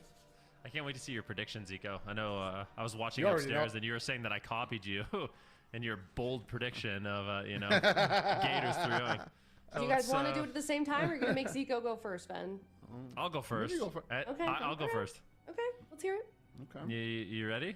Yeah, we're ready. I think Ven is. Wait, can I predict Ven's prediction? No. You have a we're not paper doing near that. you? Because he's You just gonna can get write it down lucky, and then he's first. gonna say that I copied it. Like, this Yeah, is what I well, predict. I don't trust either of you. Okay, what do you predict? 3-0 for F tier. That's my prediction. Really? Okay. Yep. Okay, I would have never predicted that. Okay, good. Zico, what is your prediction? I feel like Ven's got to know something secret here. Yeah, what is he? Look, he's So- smirking. Look, I see it. Look at his face. What's going on What's he here? doing? Look, Is, it's getting is worse. Jung Bahai like sick or something today? Is like Drake healing? What's going on here? I You know don't think so. something. No, I think everyone's here. Everyone's fully Okay. leveled up. Yeah. Interesting. I feel like I'm being gassed. There's I mean, no tricks. I'm going with Welcome to the Jungle. I'm going the opposite, huh? Welcome to the Jungle 3-0. I love it. Perfect. Rio. Perfect. He's like, yes. why is he so happy? What do you know, man? I just believe in the newcomers. Like, they've been playing so much. They're top of the ladder. Meat Monk, he has been. I feel like he's been leveled up on the Mistweaver Monk, right? He plays all the healers and they look good, but on Mistweaver, it's like he's a boy wonder. He's one of the youngest players. I think the youngest player currently playing right now. And I watch him in the open bracket. He looks like a killer. Like, calm, cool, collected. Like he's ready to go. So I'm excited to see it. He's ready to go. Okay, I'm gonna do a 3-1 welcome to the Jung, but I'm definitely kind of with you, Ven. I hope we see. I like that F3 I'm the take this only one. win. This is perfect. I like this. I'm against the chat. I'm against all you. This is gonna be great. I mean, that's the tough thing with predictions, right? Like, you go with what your brain tells you, what statistically maybe makes sense past games, but then, you go with what your heart is telling you. But Ben, it sounds like you are going with your brain, regardless. I think of I'll where you're going predict with your what we're heart. gonna see in the blind pick too. I think it's gonna be Maybe. Warrior, Enhancement Shaman, Mirrors. I think we're gonna see Mirrors, Ooh. Warrior Enhancement Shaman. Warrior Enhancement Shaman Mirrors. Okay, That's my Zico, guess. Totally Thoughts on guess. that? Yeah, I mean, maybe. I'm thinking we're going to see Outlaw Rogue. That's what I'm thinking. Okay. I hope we get to see Drake on the Outlaw Rogue. Like, that's... I'd be that's into well- that. Yeah. It seems pretty good. I didn't calculate for that one. I don't think that happened. He's like, wait a second. Hold on. All right, here we God. go. Game number 1. All right. Take it away. All right. Well, you were right about that one. Outlaw definitely seems to be quite potent right now. And, I was thinking about why Outlaw is doing so much damage. Zhang Bahai getting swapped to early on, a really aggressive push here by F tier. And, F tier, they're one of those teams. They've been rotating through defensives so well. I think they're very difficult to take down. They're kind of a brick wall. But I just wanted to comment. Outlaw and Mistweaver Monk actually have really good synergy. Because not only does the Mistweaver Monk bring in the Zen Spheres, but it also has the Mystic Touch. So it brings in 5% physical damage and 10% just additional damage, making Outlaw just do absolutely insane numbers here. Yeah, and Saul is about to feel those numbers right now. Meat Monk getting stunned Oh, there out damn. of the blind, and he's going to have to trinket that, trade out the Life Cocoon already here early on in the match. Drake did have to use his blind there, though, Get him. so it's going to be a bit of a window before they are in danger once again. And Nick now is going to take a lot of damage, blinking away to safety. Is he playing Shimmer, actually? No, that was a Void Elf blink, actually. Beautiful. And you look at the damage coming in onto Saul. He's going to have to use the Astral Shift. So Nick playing that Void Elf Mage. Very surprising to see, but there's the stun onto Laros. Looks like they're swapping to him a little bit in that cheap shot, taking a lot of damage, and at the same time kind of cleaving up Saul here. Good damage coming out here onto both melees on the side of F tier. If they can get 1 CC, by the way, it is looking very dicey right now. They have no defensives except for that burrow on Saul. Yeah, Drake taking some pressure, though. They're trying to experiment by actually hitting the rogue here, and I like it. The thing is, if they're just chasing down Nick, Drake is unafraid. He's going to be cleaving down both Saul and Laros. That Outlaw Rogue particularly good at just doing consistent damage. It's not the most bursty spec, but the overall damage it does is absolutely ludicrous right now. And you can see Meat Monk's burning through mana. He's struggling to keep Saul and Laros alive. And welcome to the Jung. I think this is a really good pick for them here in game number 1. But F tier is not out of it. And of course, the Doom wins from Saul is going to be that really scary moment. Laros and Saul, they have really good synergy too. So when Saul does go for the Doom wins, normally it just gets dismantled, but Laros tries to defend that with an intervene to try to intervene the dismantle, which is actually a really sick combo. They just get a full shift there out of thin air. Nick with a beautiful fake cast getting that precognition. And that's another scary thing here for Meatmonk. At any time, he can just get crowd control. He needs to have full faith here in his melees to stay on Nick and get those interrupts. Saul in a kidney shot there, taking some damage, but they stun Nick. He's going to blink away to safety. Meatmonk in a paralyze from Jung Bahai. Jung Bahai still having a lot of healing to do here as well. Slightly ahead on the mana. And Nick just doing a good job kind of kiting, maneuvering around. They have yet to force that first ice block. There's the double leg sweep. Nick looking for the damage, not able to find it just yet. Frozen Orb is going to be popped here. There's the Ray of Frost. Huge damage onto Saul. He's going to trade the Burrow. He's going to trade the Astral Shift. And he's going to get the Life Cocoon there. Massive push from Welcome to the Jung. Yeah, it's a little bit of a defensive overlap there. Unfortunately, and Nick, I don't think he's even had to use one ice block in this game, so Huge it push. seems like Massive. he's A-okay Not to small. survive. I really like the fact that Ring of Peace is being used by Zhang Bahai as well, making it so difficult for them to get on target. Saul in a little bit of danger right now, but with no crowd control on Meatmonk, I think he should be okay. Zhang Bahai still ahead on mana, but this is not looking good for F tier. This is not what I anticipated here in this game number one. Outlaw has definitely been a huge pick. I mean, look at the damage done. Drake is absolutely shredding Laros and Saul. Yeah, Meatmonk actually had to use his trinket there on a kidney shot defensively, but Nick actually finally getting pinned down here from the spear, but at the same time, look at Drake also taking a lot of damage. Ooh, big overlap here on the side of Welcome to the Jung. Evasion and Cloak of Shadows and the Life Cocoon as well, but they're leaving Nick open here. Big damage, triple leg sweep coming out from Jung Bahai. Triple leg sweep. The long legs right What in there. the wrestling here comes maneuver? Frozen Orb. Here comes the damage onto Saul. Meatmonk, what are you gonna do? He tries to keep him alive here with the Soothing Mist, but that Aura Master, that immunity to kicks, is gonna run out. And look at Nick trying to get the damage, trying to find some CC. There's a gouge on the Meatmonk, but it's looks like it was DR there. Nick stuck in a Stormbolt now. Finally, some pressure coming out here from F tier. They need to make something happen. Huge pressure onto Nick, but looks like he's going to be able to walk that off. But at the same time, Drake as well, taking a lot of damage. No cooldowns available onto Drake. Gets paralyzed. Nick at the same time, still taking a lot of pressure, but they don't force the ice block. They're trying to push for it. Defensive Dragon's Breath coming out, and they manage to weather the storm. Jung Bahai, an absolute legend. Yeah, definitely. I mean, all of these players are incredible. An upper bracket game between two Titan teams. Welcome to the Jung, looking to prove something here in game number one. It's looking good, but at the same time, it needs to be careful. Drake is low. He vanishes out to go for some cheap shots. Gets one on Laros. Now going for Saul. The leg sweep comes in. Immediately, the the Life Cocoon will trade out here by Meep to keep Saul aggressive as they continue this push onto Nick. And I like this. Keep the mage honest by just running at him, but make these tab swaps onto Drake, keeping up the pressure, making sure you're at least hitting something. I think Laros and Saul are doing a good job of that. Yeah, but Meatmonk, 0 mana left. This could just be the end of the match. Saul is going to use the Astral Shift. Laros gets swapped to Meatmonk in a paralyze. Big damage coming out. The Ray of Frost is channeled to full Big value. damage coming out. And Saul, how are you going to stay alive? He's got the Burrow still. They're trying to turn it around onto Drake. Big swap onto Drake. One last hit attempt to the F tier, but they don't manage to get the kill. Zhang Bahai blocks it with the Life Cocoon, and now Saul might have bit off a little bit more than he can chew. That Burrow is going to surely be used here any moment. There it is, but the Ray of Frost is being channeled through it, through the ground, and Nick finds the kill for Welcome to the Jung here in game number one. Well, my prediction was definitely not correct for this one. Wasn't going to be a 3-0 F tier. I really think the Outlaw Rogue has thrown a huge curveball for this roster, because they're only going to be playing these cleave setups. Potentially, they could bring in an Elemental Shaman, and that might be a better line of play, but Outlaw is just such a strong brawler right now. Welcome to the Jung. I should have known. If something's good, Welcome to the Jung is going to play it, and they did, and Drake made it look really good.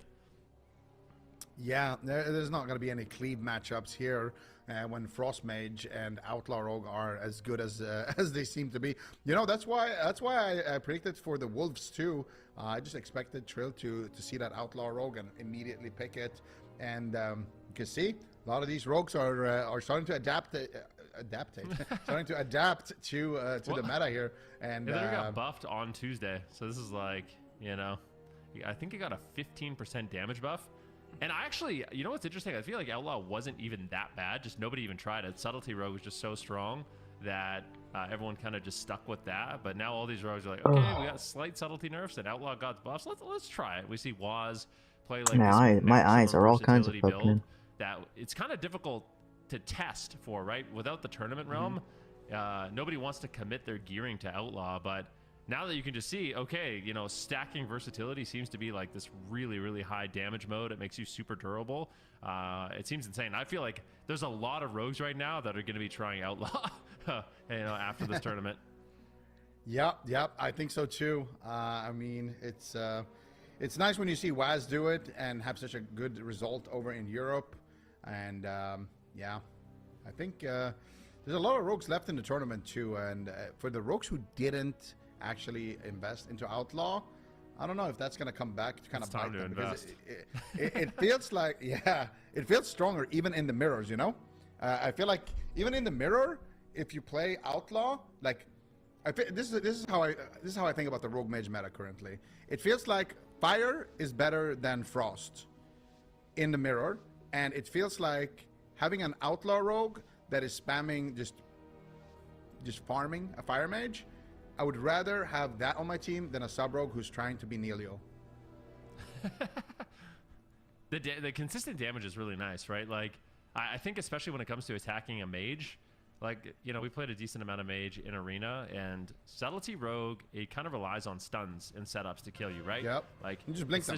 It's the shadow dance, exactly. If you're not in a cheap shot, or you're mass invising to gap the stuns, or you're creating space, or just dragon's breathing the shadow dance, you're basically shutting down all their damage. On Outlaw, none of that matters. Like, they are just all over you. You know, they have multiple hooks to get to you, sprints. You know, they can blade flurry over to you. So there's a lot that can be done, and I am very curious to see how these guys adapt. You can see Saul as well, just maximizing his versatility. Well, look at those secondary stats. Like, it's actually hilarious. 36 crit, just like have it on by accident somewhere. He couldn't get rid of it. But I gotta say, we got the transmogs working as well on the AWC companion. So this is Salt's actual transmog. I love this transmog. You got the Muhammad Ali kind of gloves. You got the sunshades, and you got the kind of mad scientist haircut. I love it. Like on an orc, shirtless. He looks ready for combat. How do you rate this transmog, then? I don't know. I would say it's like a high 7 for me. Like, I don't think I could go higher than like an 8, like a 7.8 kind of thing. Like, pretty close to an 8, but yeah, not my absolute. You can't commit favorite. to the 8. Yeah. What about you? Okay. I think the thing is, the way I don't just look at the transmog just the way it is right now, just like on a still picture, basically. I visualize it, right? I visualize that this is Saul, and he's running at a mage, and he's just like pummeling him, just like punching him, you know? And when I visualize it, I feel like I actually can give it an 8. Like, it's a low 8. It's a very low 8. It's like barely an 8. What? Oh, he's waving to you. Just yeah. Oh, yeah. What about this? I honestly, like, for me, these are beautiful sets. So I just want to say this is a beautiful set, but it's a set. And if it's a set, it can't be over an 8, I think. Really? That's just me. Yeah. There's no full set that's over an 8 when it comes to transmog. I don't know, I mean, man. it's a beautiful set. It looks cool, for sure. Don't get me wrong, but creativity, low. Yeah, that's true. That's true. But some sets are just iconic, you know? But yeah, I don't know. I kind of like it. It looks a bit like a, I don't know, like an advanced version of a Stormwind Guard. I don't like the helm that much. The horns are kind of like throwing off the whole look for me. Oh, I like it. I love that helmet. You like the horns? Really? That's right. Dragonflight, yeah. This is one of the raid/PP sets. So nice. Okay. Enchant helm, empowered blessing of speed. Nice. He's going quick. He's got the Trax helm of the Onyx. So I think in the last expansion, What side am I you on? could only craft Okay, I'm engineering helmet and bracers, and I think you can actually craft. It's either boots or belt. So there's 3 engineering pieces you can do to just fully commit to one secondary stat. If we could look at that, I think it's the belt or the boots where you can actually just go full versatility in addition to the bracers and helmet. So these guys are going as much versatility as you literally can. Like, He's like probably gonna time out soon. Yeah. I mean, Warriors. We didn't actually see. Did we see too many Warriors yesterday? Did we see any warrior yesterday? Actually, No warriors in EU. we didn't see we didn't see a single warrior. Even Blizzard was not playing a warrior. So this is actually our first warrior today. And it's fucking no. So Laros trying to keep the warrior dream alive here for his squad. I don't know, man. I feel like the warrior going up against the frost mage. I mean, you know how it is, man. we're both very seasoned mages at this point. We've carried a lot of warriors in our days. I think I do think that FTR has had amazing success into frost mages when it's a subtlety rogue. You know, it's a subtlety rogue. It's not the same thing. Outlaw is just, it's just destroying you. Like, even if you outplay, there's no go. It just is killing you the whole time, right? Like, Adrenaline Rush is scary, but other than that, you're just cleaving everybody. Like, there's moments in the game where Drake was doing the same damage as Saul and Laros. And as Meep, you're just like, it's such a nightmare. Because you're on a timer from the Outlaw Rogue, but also Nick can just, if you ever give him a free cog, a precog, and he channels a raid, that could just be death too. If Nick ever lands a counterspell, that can just be death. So F tier is definitely stressed out in these games. Oh yeah, 100%. But they have hook point, they have the uptime, and Saul is punching away here with his boxing gloves. Let's see if he's they can punching away. Drake actually getting stunned up. Looks like Saul is going to be popping over onto Drake. Now charging back onto Nick, looking for an opening. But so used to be far, punch fist weapons in vanilla that when you punched enough, you turned into a tiger. He actually sat it as might have been Berserker. In case there Either way, it is was from a song it was of from GG a coming in later troll from red. Monk, but at the same time, not seeing too much damage coming out from Nick just yet. Looking very low actually on that damage meter. Still holding his punches for a little bit. Leg sweep onto Saul. That is going to be a life cocoon. Bit of an early life cocoon there from Meep Monk. But he did run out of mana last game, so maybe he's just trying to conserve it now better in this one. Interesting. Meep actually went to be a gnome. So I think it's a mana play. Like, I'm trying to imagine why else you'd want to be a gnome in this matchup. I think you just get a little bit more intellect, so maybe you get some more mana, and they're literally just going to go for a straight up mana game. As that is kind of why they lost the last one. Meep just ran out of gas. They're just chasing Nick, and Nick is just very difficult to take down, super durable. Drake in that first exchange, you saw Saul, he popped Doom Winds, dismantle immediately. Look at him, he's dismantled. Anytime he pops Doom Winds, he's getting kidney shot, he's getting gouged, he's getting dismantled, and it just makes it so Saul really doesn't have any windows to burst down Nick. And that's the most important thing about Enhancement Shaman, and it makes me kind of feel like they should be playing Ellie instead. Like, Ellie to me just feels like, first of all, you're not grouped up here with Laros, but you have more range damage, and you're not susceptible to being disarmed all game. So maybe that's an adaptation. If they don't win this one, they can use in the future. Yeah, absolutely. It could be another option, but Saul I think at the we same win if time he caps the is luck. running low on options here. He might need to use that burrow as he is taking a tremendous amount of damage, but Meep Monk, not in any crowd control, is just going to be able to heal it through. And it is very interesting to see the damage. Actually, wait, hold up. Full kidney onto Meep Monk. A lot of damage coming out here with that Ray of Frost from Nick. Saul could have to use something, Captain, but we no, win, yeah. we're not going to get any follow-up CC. So what I was going to say is, it is kind of interesting to see Welcome to the Junk playing this setup, because they do play it very differently from what we saw, for example, from Echo, where they're not trying to get those CC chains. They're not trying to go for those ghosts. They're just playing consistent. They're just trying to survive, make sure that Nick never has to use his ice block, and just make sure that they're staying ahead on damage. But Nick actually might have to use, oh my god, if that's not a casting curse, I don't know what is. But yeah, they finally get the ice block there on the side of F tier, showing some signs of life. Yeah, it's insane the amount of damage that they're able to put out. So getting that first ice block, super duper important. And in terms of mana, Meep is still a little bit behind here. Unfortunately, just Drake and Nick are doing so much pressure. Both of Outlaw and Frostmage have so much cleave here on both of these DPS. Zhang Bahai, I think, is actually sitting down for a drink. He does. He drinks to full right in the face of Laros and Saul. That is such a nightmare. It's a very important win condition here for F tier. And welcome to the Jung, and Zhang Bahai just put his team in such a good spot. Yeah. I mean, all they got to do on the side of F tier now is really make sure they push that second ice block, because they are on a strict time to actually win the game. And there it is, full Ring of Frost on Meep Monk into the blind. Meep Monk has to use his trinket. He gets kicked there, 0.1 from the young Drake, and they're going to abandon that push. Nicely done, though. They were able to get the Astral Shift. They were able to get a trinket from the Mistweaver. And honestly, I feel like they could even swap to Meep Monk if he overextends, or if he like pushes forward to... sometimes monks, they try to run into a Frozen Orb to preemptively be able to break CC. If Meep Monk does anything like that, they could definitely capitalize on it and try to maybe look for a switch to him. But I think on the side of Welcome to the Jung, the win condition is kind of obvious. They don't want to take any risks like that going after the healer. They have a 50% almost mana lead, and they're just going to keep pushing that lead and just try to win slowly but surely. That's a tricky thing here for Welcome to the Jung. It's kind of how they enjoy playing the game. Ooh, they have pressure on the Nick though.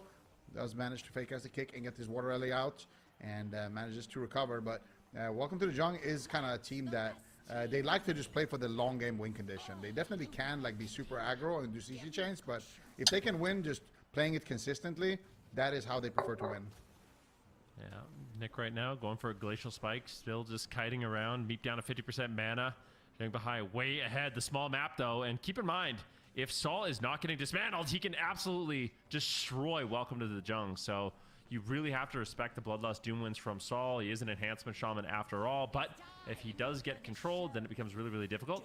Nick right now throwing in a big barrier. Zhangbahai does have the life cocoon if he needs it, and I already mentioned it. I love the fact that Zhangbahai is playing that Ring of Peace. If Nick can ever blink, that Ring of Peace just makes it so much more difficult for Laros and Saul to really connect. And then he's kind of just stuck with Drake, who's able to cleave them up. Drake and Nick taking the pressure. Full fear here onto Zhangbahai into a paralyze. Meat moves in, trying to get some damage rolling. Nick, don't be greedy. He's getting low. The barrier comes in. Zhangbahai, really greedy, will end up trading out the life cocoon and the Ring of Peace to keep Drake alive. So finally some signs of life here for F tier.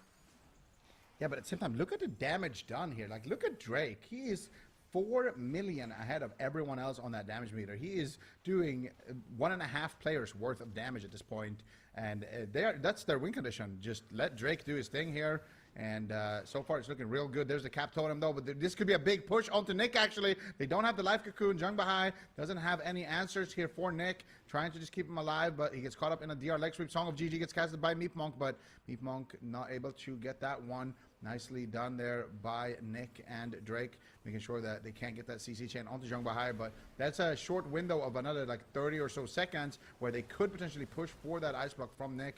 If they can do that on F tier, I think that could be what they need to snowball into a win later. But they are running out of time right now. Meep Monk no trinket, Laros no trinket, Saul no trinket, Astro Shift. And Meep Monk is running low on mana. Here's the push. Nick, what are you going to do here? Can they get the ice block? 5 seconds left on the life cocoon from Zhangbahai. He's doing a great job just keeping him alive. I think they don't have enough damage, but Laros with the Blade Storm could be enough. Saul at the same time, though, is taking a huge amount of damage out of that counterspell into a gouge from Drake, but doesn't look like they have enough CC. There's a kidney shot actually onto Meep Monk as well. Drake trying to extend the CC chain, and with the offense there, they're able to shut down that offensive push that they had on the side of F tier, kind of just slowly strangling them out of the match. I think Meep has completely changed his build in this game number 2. I'll look after this, but a big setup here onto Nick.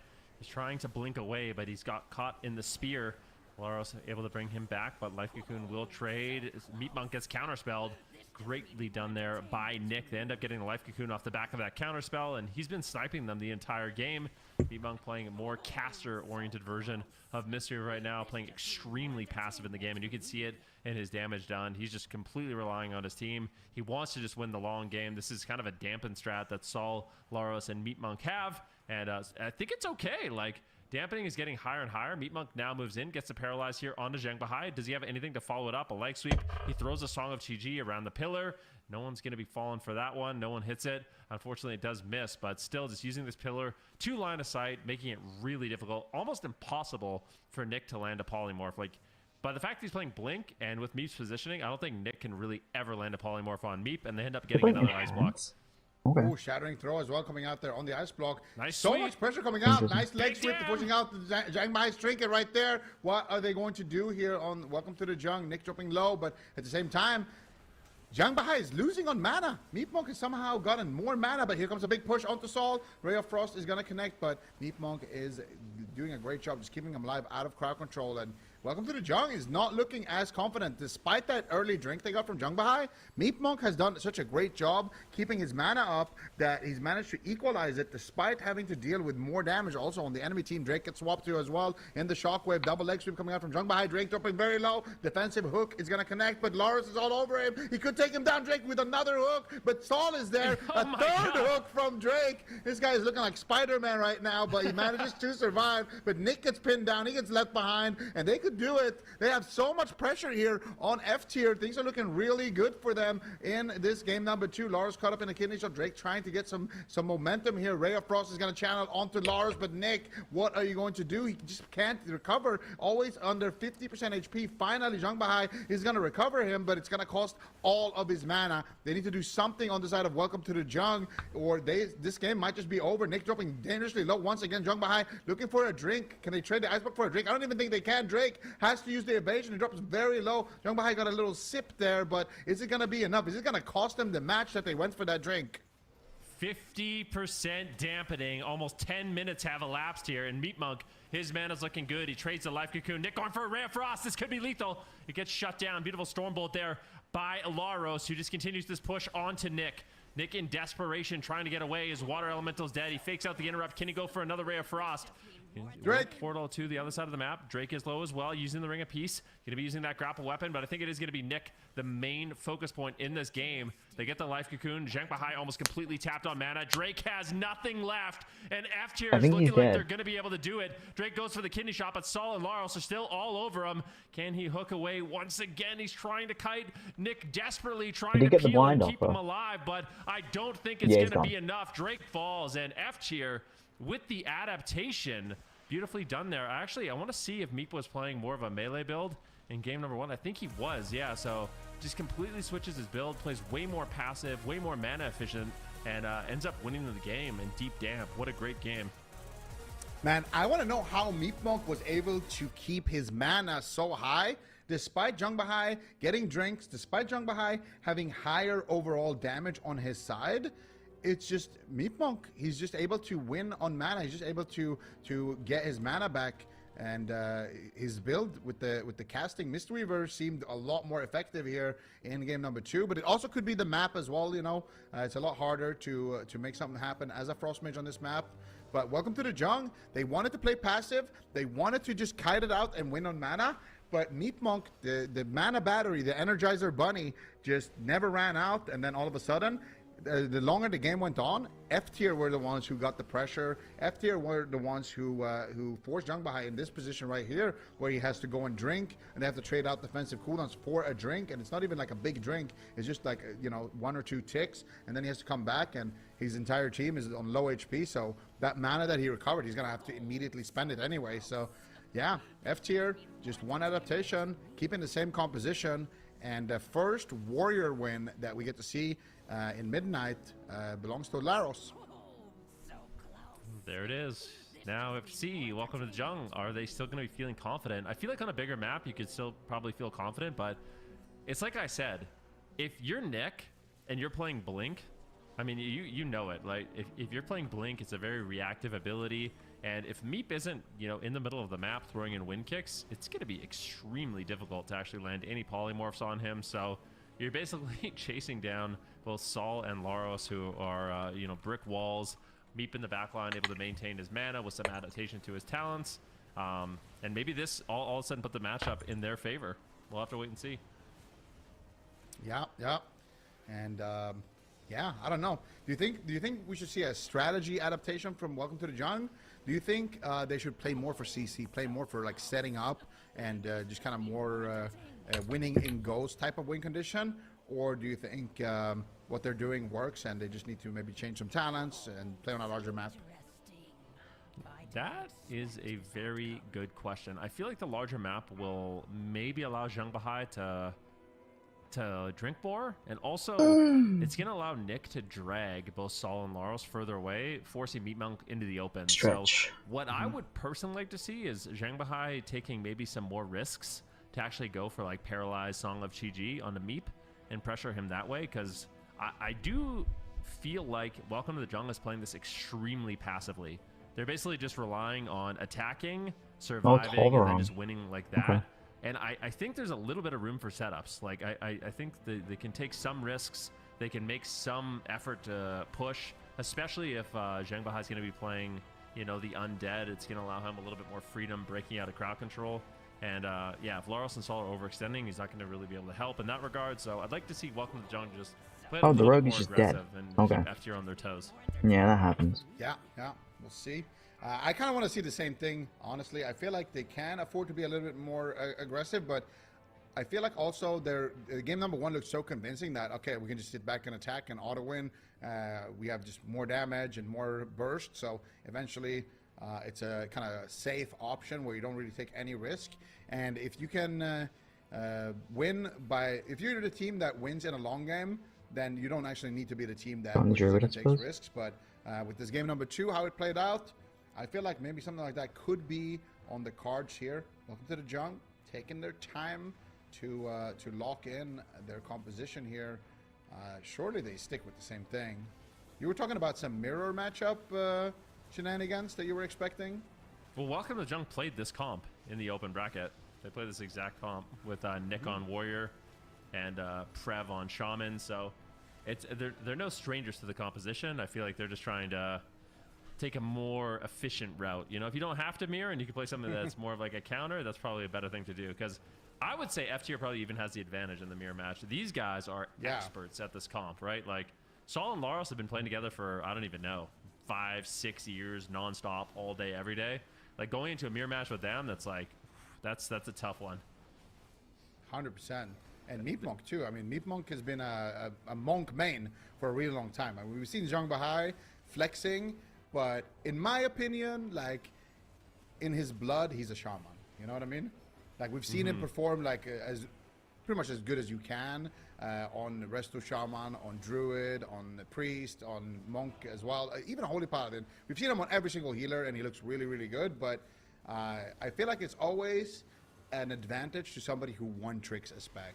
Like even if you're a really, really top-tier healer and you're a multi-classer, I feel like somebody who only plays that one thing, they're always like, that's going to be their thing, right? They're always going to know a little something about the spec that you probably haven't figured out yet. And I mean, it's in his name, right? Meat Monk. So this guy is definitely a Mistweaver through and through in sickness and health, you know?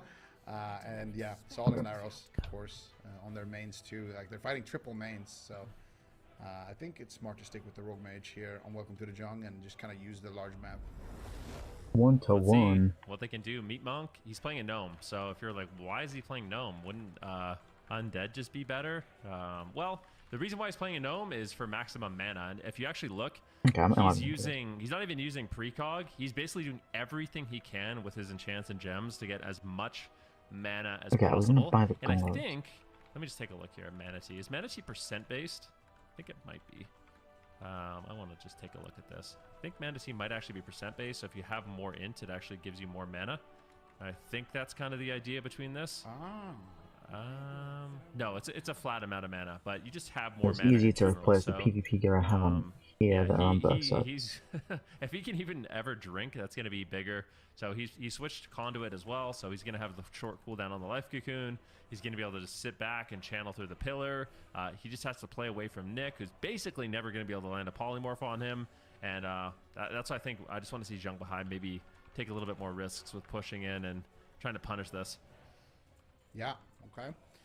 Yeah, but I feel like Meat Monk's got to be pretty happy then with this setup, with this map, because what he wants to do is just stay as far away as possible from the action and just get his heals through, drink his tea, just do his monk things.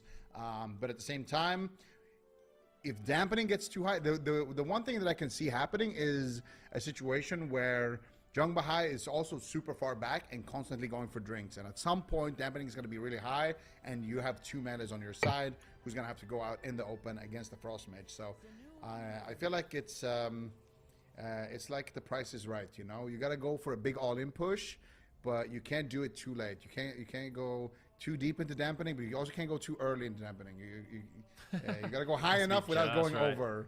Yeah. It's like the Goldilocks of dampening, you know? The Goldilocks of dampening. I thought it sounded appropriate. Yeah, that's perfect. I like this mug from Zhang Bahai, man. This mug is the best mug we've seen all day, by the way. This is an easy 9 right here. You think so, huh? A 9? Yeah. Wow.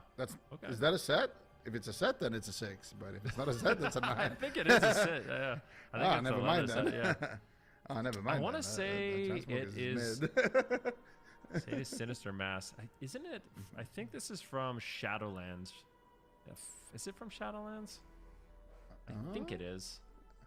It looks very like. No, it doesn't look like a set, dude. Really? Okay. Individual pieces. If it's individual pieces, it's gonna score really high. It's like if you can trick me into thinking it's a set when it's not, then that's really good. You know. Then it's like almost like it's bumping up to like an 8.5 minimum.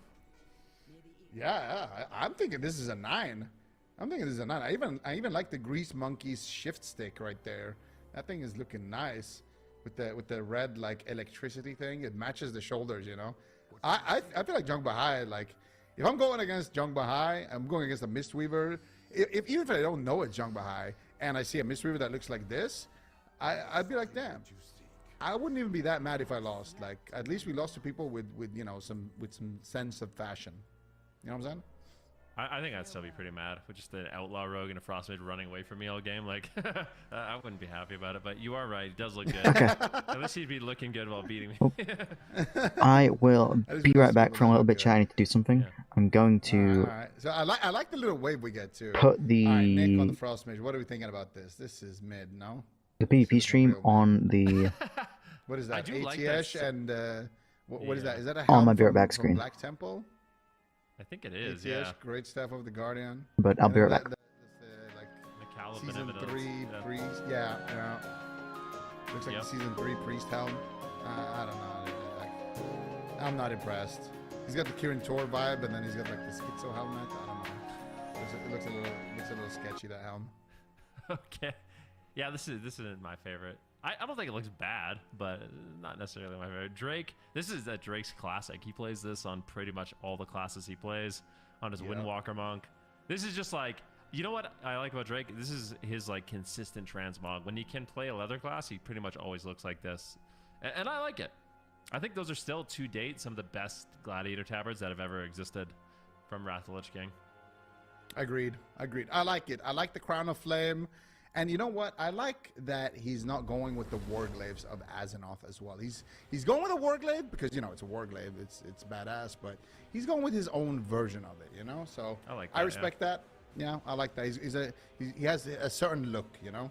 And that's also very powerful, you know? Because if you don't see the name of a player and you just see, okay, he has the Drake Mog, you can already assume, like, okay, maybe I should be ready with my Ice I'm Monkey probably here. going to lose, you know, like...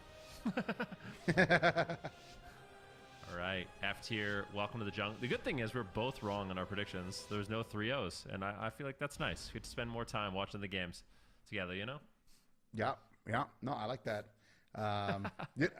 You know, I like just seeing two top-tier teams go head-to-head, and it's not, a blowout. And for Welcome to the Jungle, you know, this is a team that really struggled last season. Well, they came second, but, you know, for them, that's struggling. But big opener onto Saul. Ray of Frost gets channeled. Big damage coming through, and already a Life Cocoon gets traded from Meep Monk. Nick's taking a lot of damage as well, but they're holding on to the Life Cocoon for just a second. Jung Bahai not going to be making the trade there, and it looks like they're going to be pulling one cooldown ahead on the side of Welcome to the Jung. I like that. And we did see Zhang Bahai actually push in. So I think he's going to be trying to go for crowd control in this game, playing a little bit more active. And if they do end up ever finding a Song of Chi-Ji, it could be really strong. He's actually not playing Song, so never mind. He went for just the paralyzed leg sweep and ended up getting the Life Cocoon, but he is just going to be opting for that more defensive option, that Ring of Peace, to try to allow Nick a little bit more freedom in the game. Yeah. Let's see it here. Saul taking a lot of damage. Big Ray of Frost connects there. Meep Monk in a full sheep on his trinket, actually. Saul, what are you going to do here? It's got to be the burrow if they can continue the chain. They get the cheap shot there onto Meep Monk, but still Saul feeling confident to just stay out in open field here. Big damage onto Nick. The barrier is going to connect there, and it's going to be able to allow Jung Bahai a little bit of time there to actually manage to keep Nick healthy in that position. Nick, once again, just kiting away from these melees, but he's running to the pillar, and I feel like the best situation is when you get to drag these melees out in open field. And Ring of Peace, I feel like that's a new adaptation. We didn't really see the Ring of Peace in that previous matchup, but we're going to see big damage coming through here as well onto Drake, getting a little bit cleaved.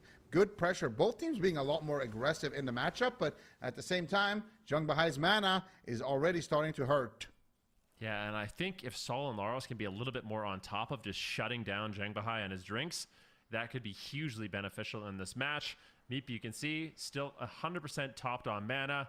And cooldowns are rotating back up. Life Cocoon will be up in about 40 seconds. Sol's going to have, of course, his Astral Shift back, and they're just playing it patient. I think they kind of know they're going to win with dampening. They need high dampening where Zhang Bahai can't really recover. The ice barriers from Nick are going to be a little bit lower. And I think they're just picking that moment. Like we said, the Goldilocks of dampening. You don't want to go too soon. You don't want to go too late, and you can't recover. There's like a sweet spot where all of a sudden Warrior Enhancement Trauma damage is really going to start adding up, and that pressure is going to be difficult for the side of Welcome to the Jungle to deal with. Yeah, and I think this is a good opportunity maybe for Zhang Bahai to sit down and drink if possible, but looks like they're going to be making an offensive push. Drake sitting in stealth, trying to look for a sap maybe, but not going to be able to find it. Opening up to his target. It looks like it's going to be Sol once again. Zhang Bahai gets paralyzed into a leg sweep. Meep Monk is going to be pulling the first trigger on that. Nice blink there by Nick, avoiding the spear of Bastion. Beautifully done there, and as a result, they're going to get zero pressure with this. Drake is going to take a little bit of cleave damage. He gets caught up in a Stormbolt. It looks like he pre-fainted it as well, and Laros, he's just going to intervene out of there. He realized that this setup is not going to happen. There it is, paralyzed coming out onto Meep Monk. Can they get any follow-up? Nice defensive fear there onto Zhang Bahai. He wanted to get a triple leg sweep there, but Laros doing an excellent job there on the Warrior, shutting it down. Warriors can be very, very disruptive as a class, and Laros definitely showcasing how good of a class it is.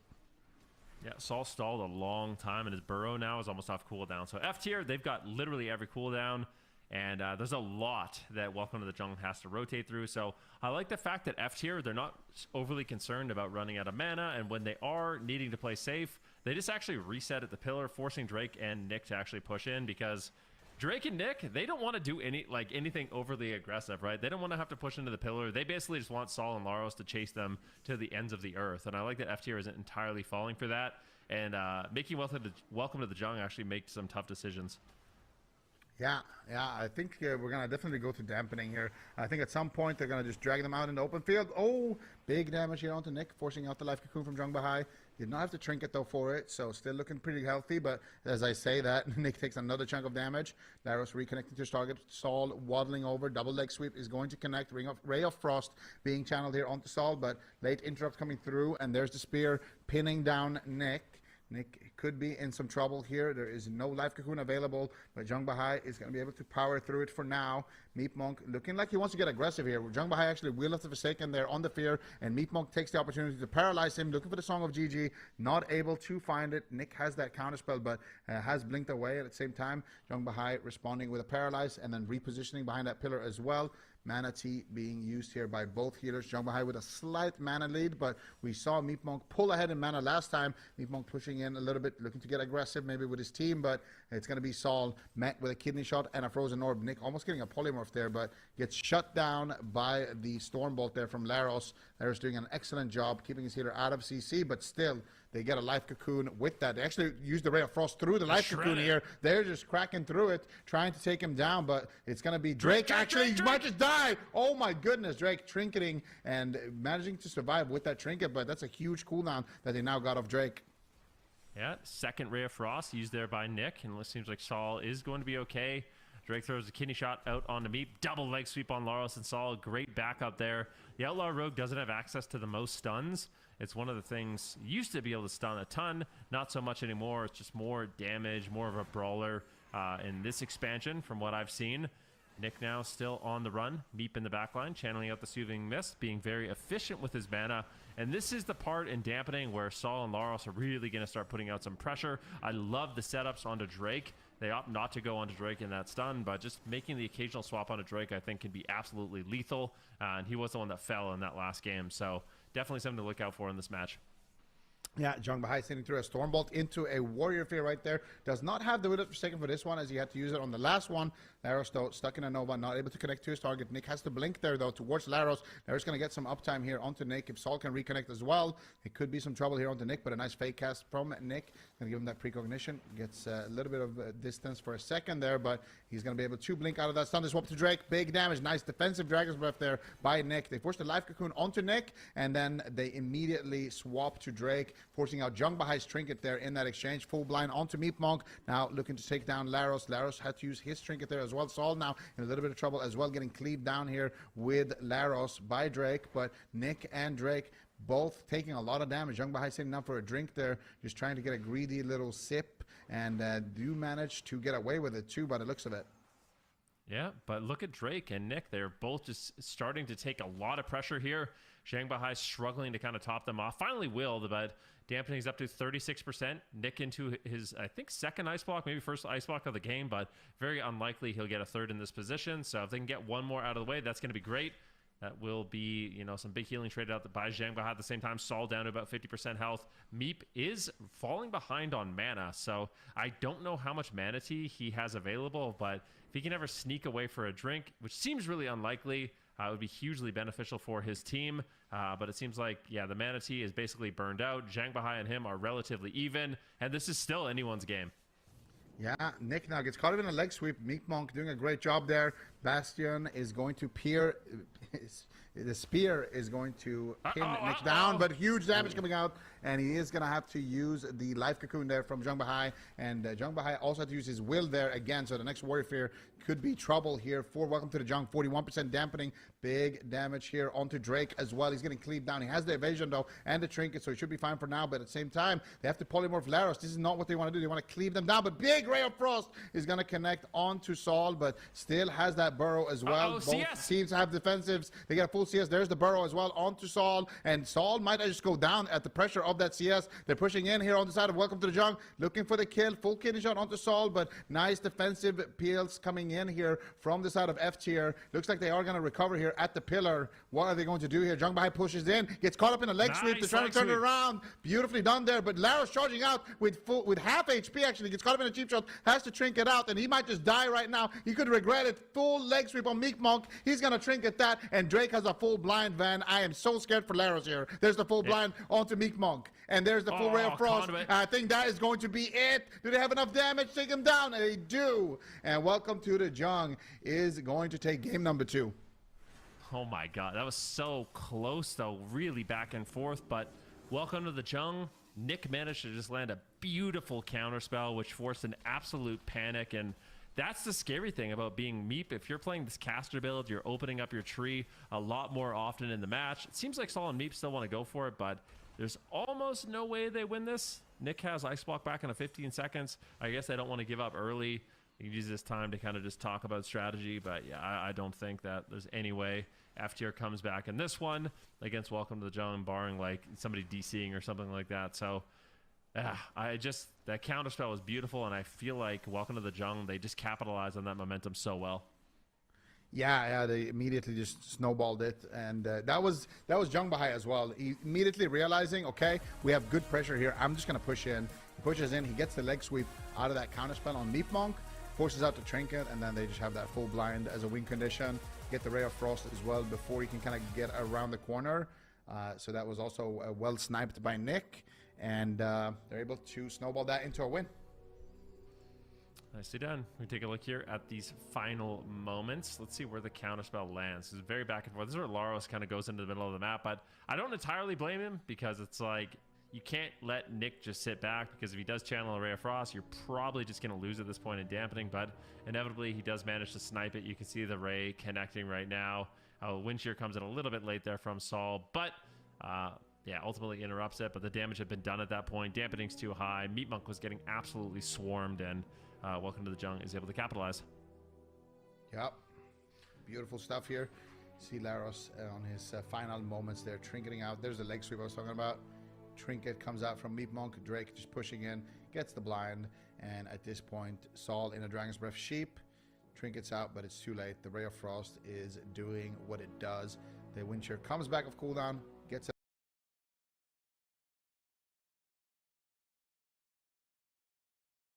it off, but at this point, it is too late. It's too little, too late. I think it was a touch of death actually that took him down there. So, still, I would say, even on this large map, very, very even match here. And I think this series could actually go the distance. I feel like both teams could stick to kind of what they're running. And yeah, I think F tier could take us to a small map and just lock this in again. It looks good enough. Yeah, I'm curious to see. I do think we're going to a small map, but how small? Like Dalaran sewers type of thing. And then Meat Monk will always have a pillar that he can channel through. So I think that's definitely a possibility here in this next game.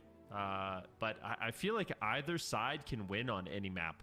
Like, I do get that feeling. It does feel like either side can win regardless of how big the map is. Probably a slight advantage to Laros and Saul on the small map and a slight advantage to Drake and Nick on the large map. But yeah, some interesting compositions. I mean, Rogue Mage, not super unexpected, I would say.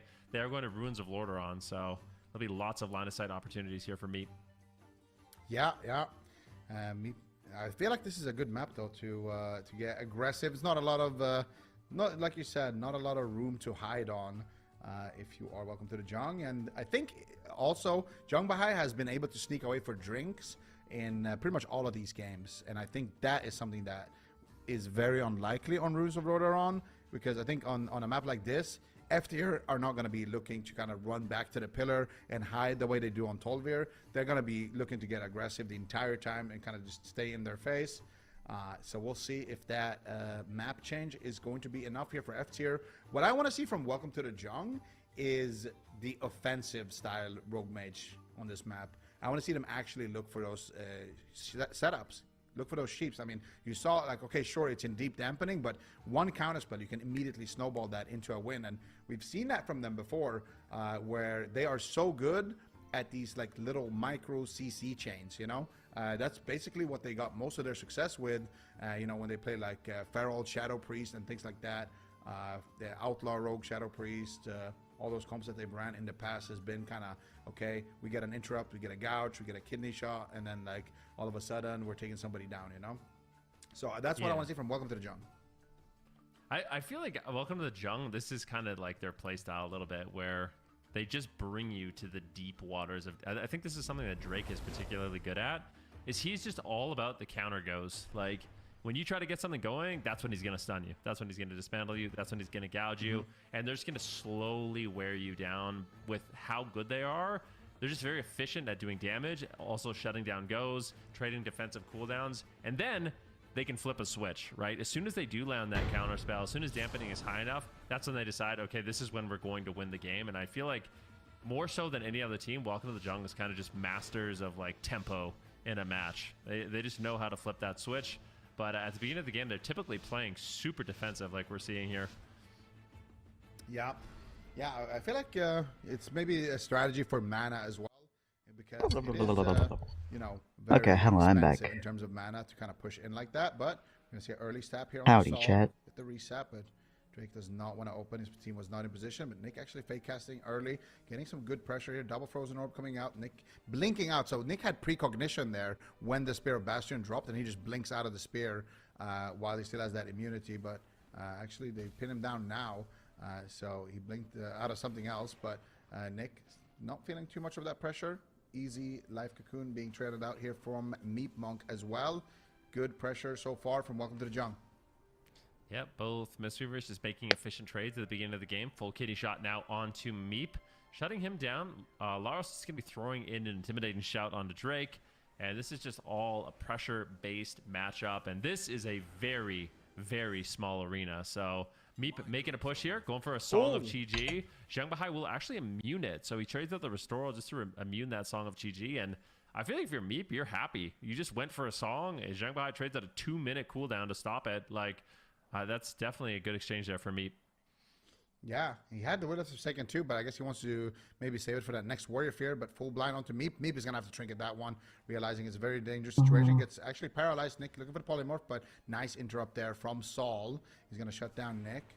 Blinks away from the cap totem as well. Zhang Bahai now in a potential full Song of GG now. Doesn't look like he's going to be able to go for it. Afraid of the interrupt there from Drake maybe on the side of Meep. But Nick taking a lot of damage still. Just kiting with the orb and the blizzards. Just keeping them slowed. Trying to keep distance here from the melee cleave. Meep Monk doing a good job repositioning around that corner. Just making sure that he can't get crowd controlled here. And he's using this like little small pillar excellently. Nice leg sweep coming out here onto Drake as well. Doesn't look like they want to swap to him though. Maybe it's a defensive leg sweep there as Laros was in a kidney shot. But now here comes big pressure onto Nick. They're going to pin him down there for a second with the stun as well. Nick taking a lot of damage there, but Zhang Bahai out of crowd control and able to keep him topped.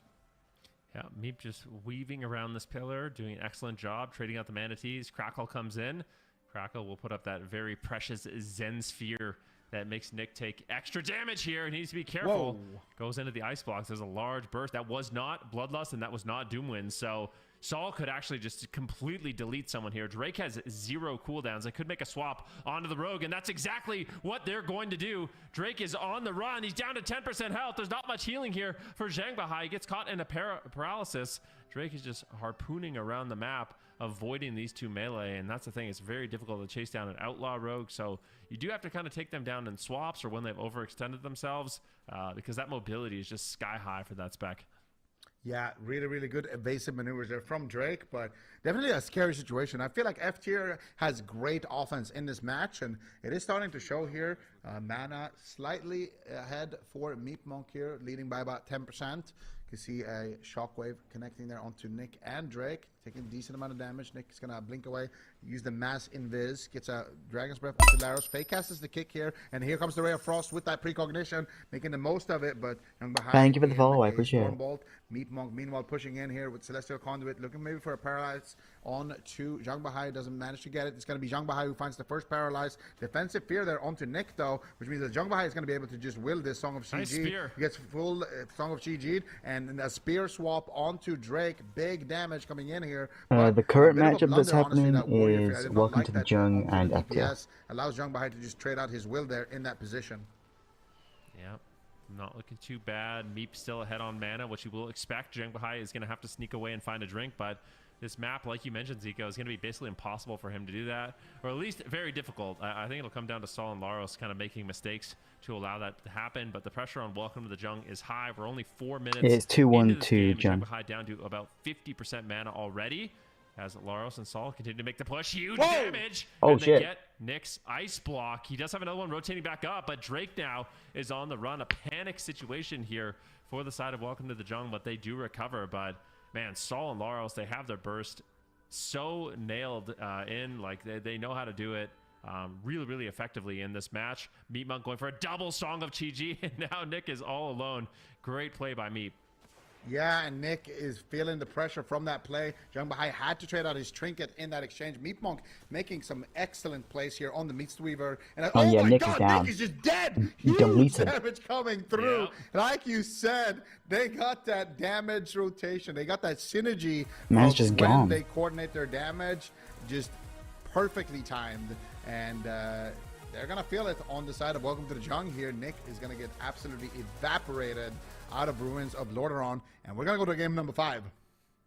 I mean, this is so nice to see. I mean, I guarantee you we're going to the biggest map on the planet. I don't know what that is, but we are going to it. And yeah, but this game I felt was pretty convincing for F tier.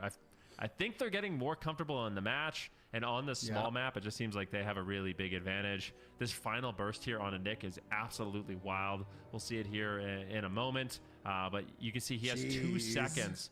2 seconds on his ice block, and Dismantle comes in on Saul. And Life Cocoon as well, by the way. Yeah. I mean, but look at this, man.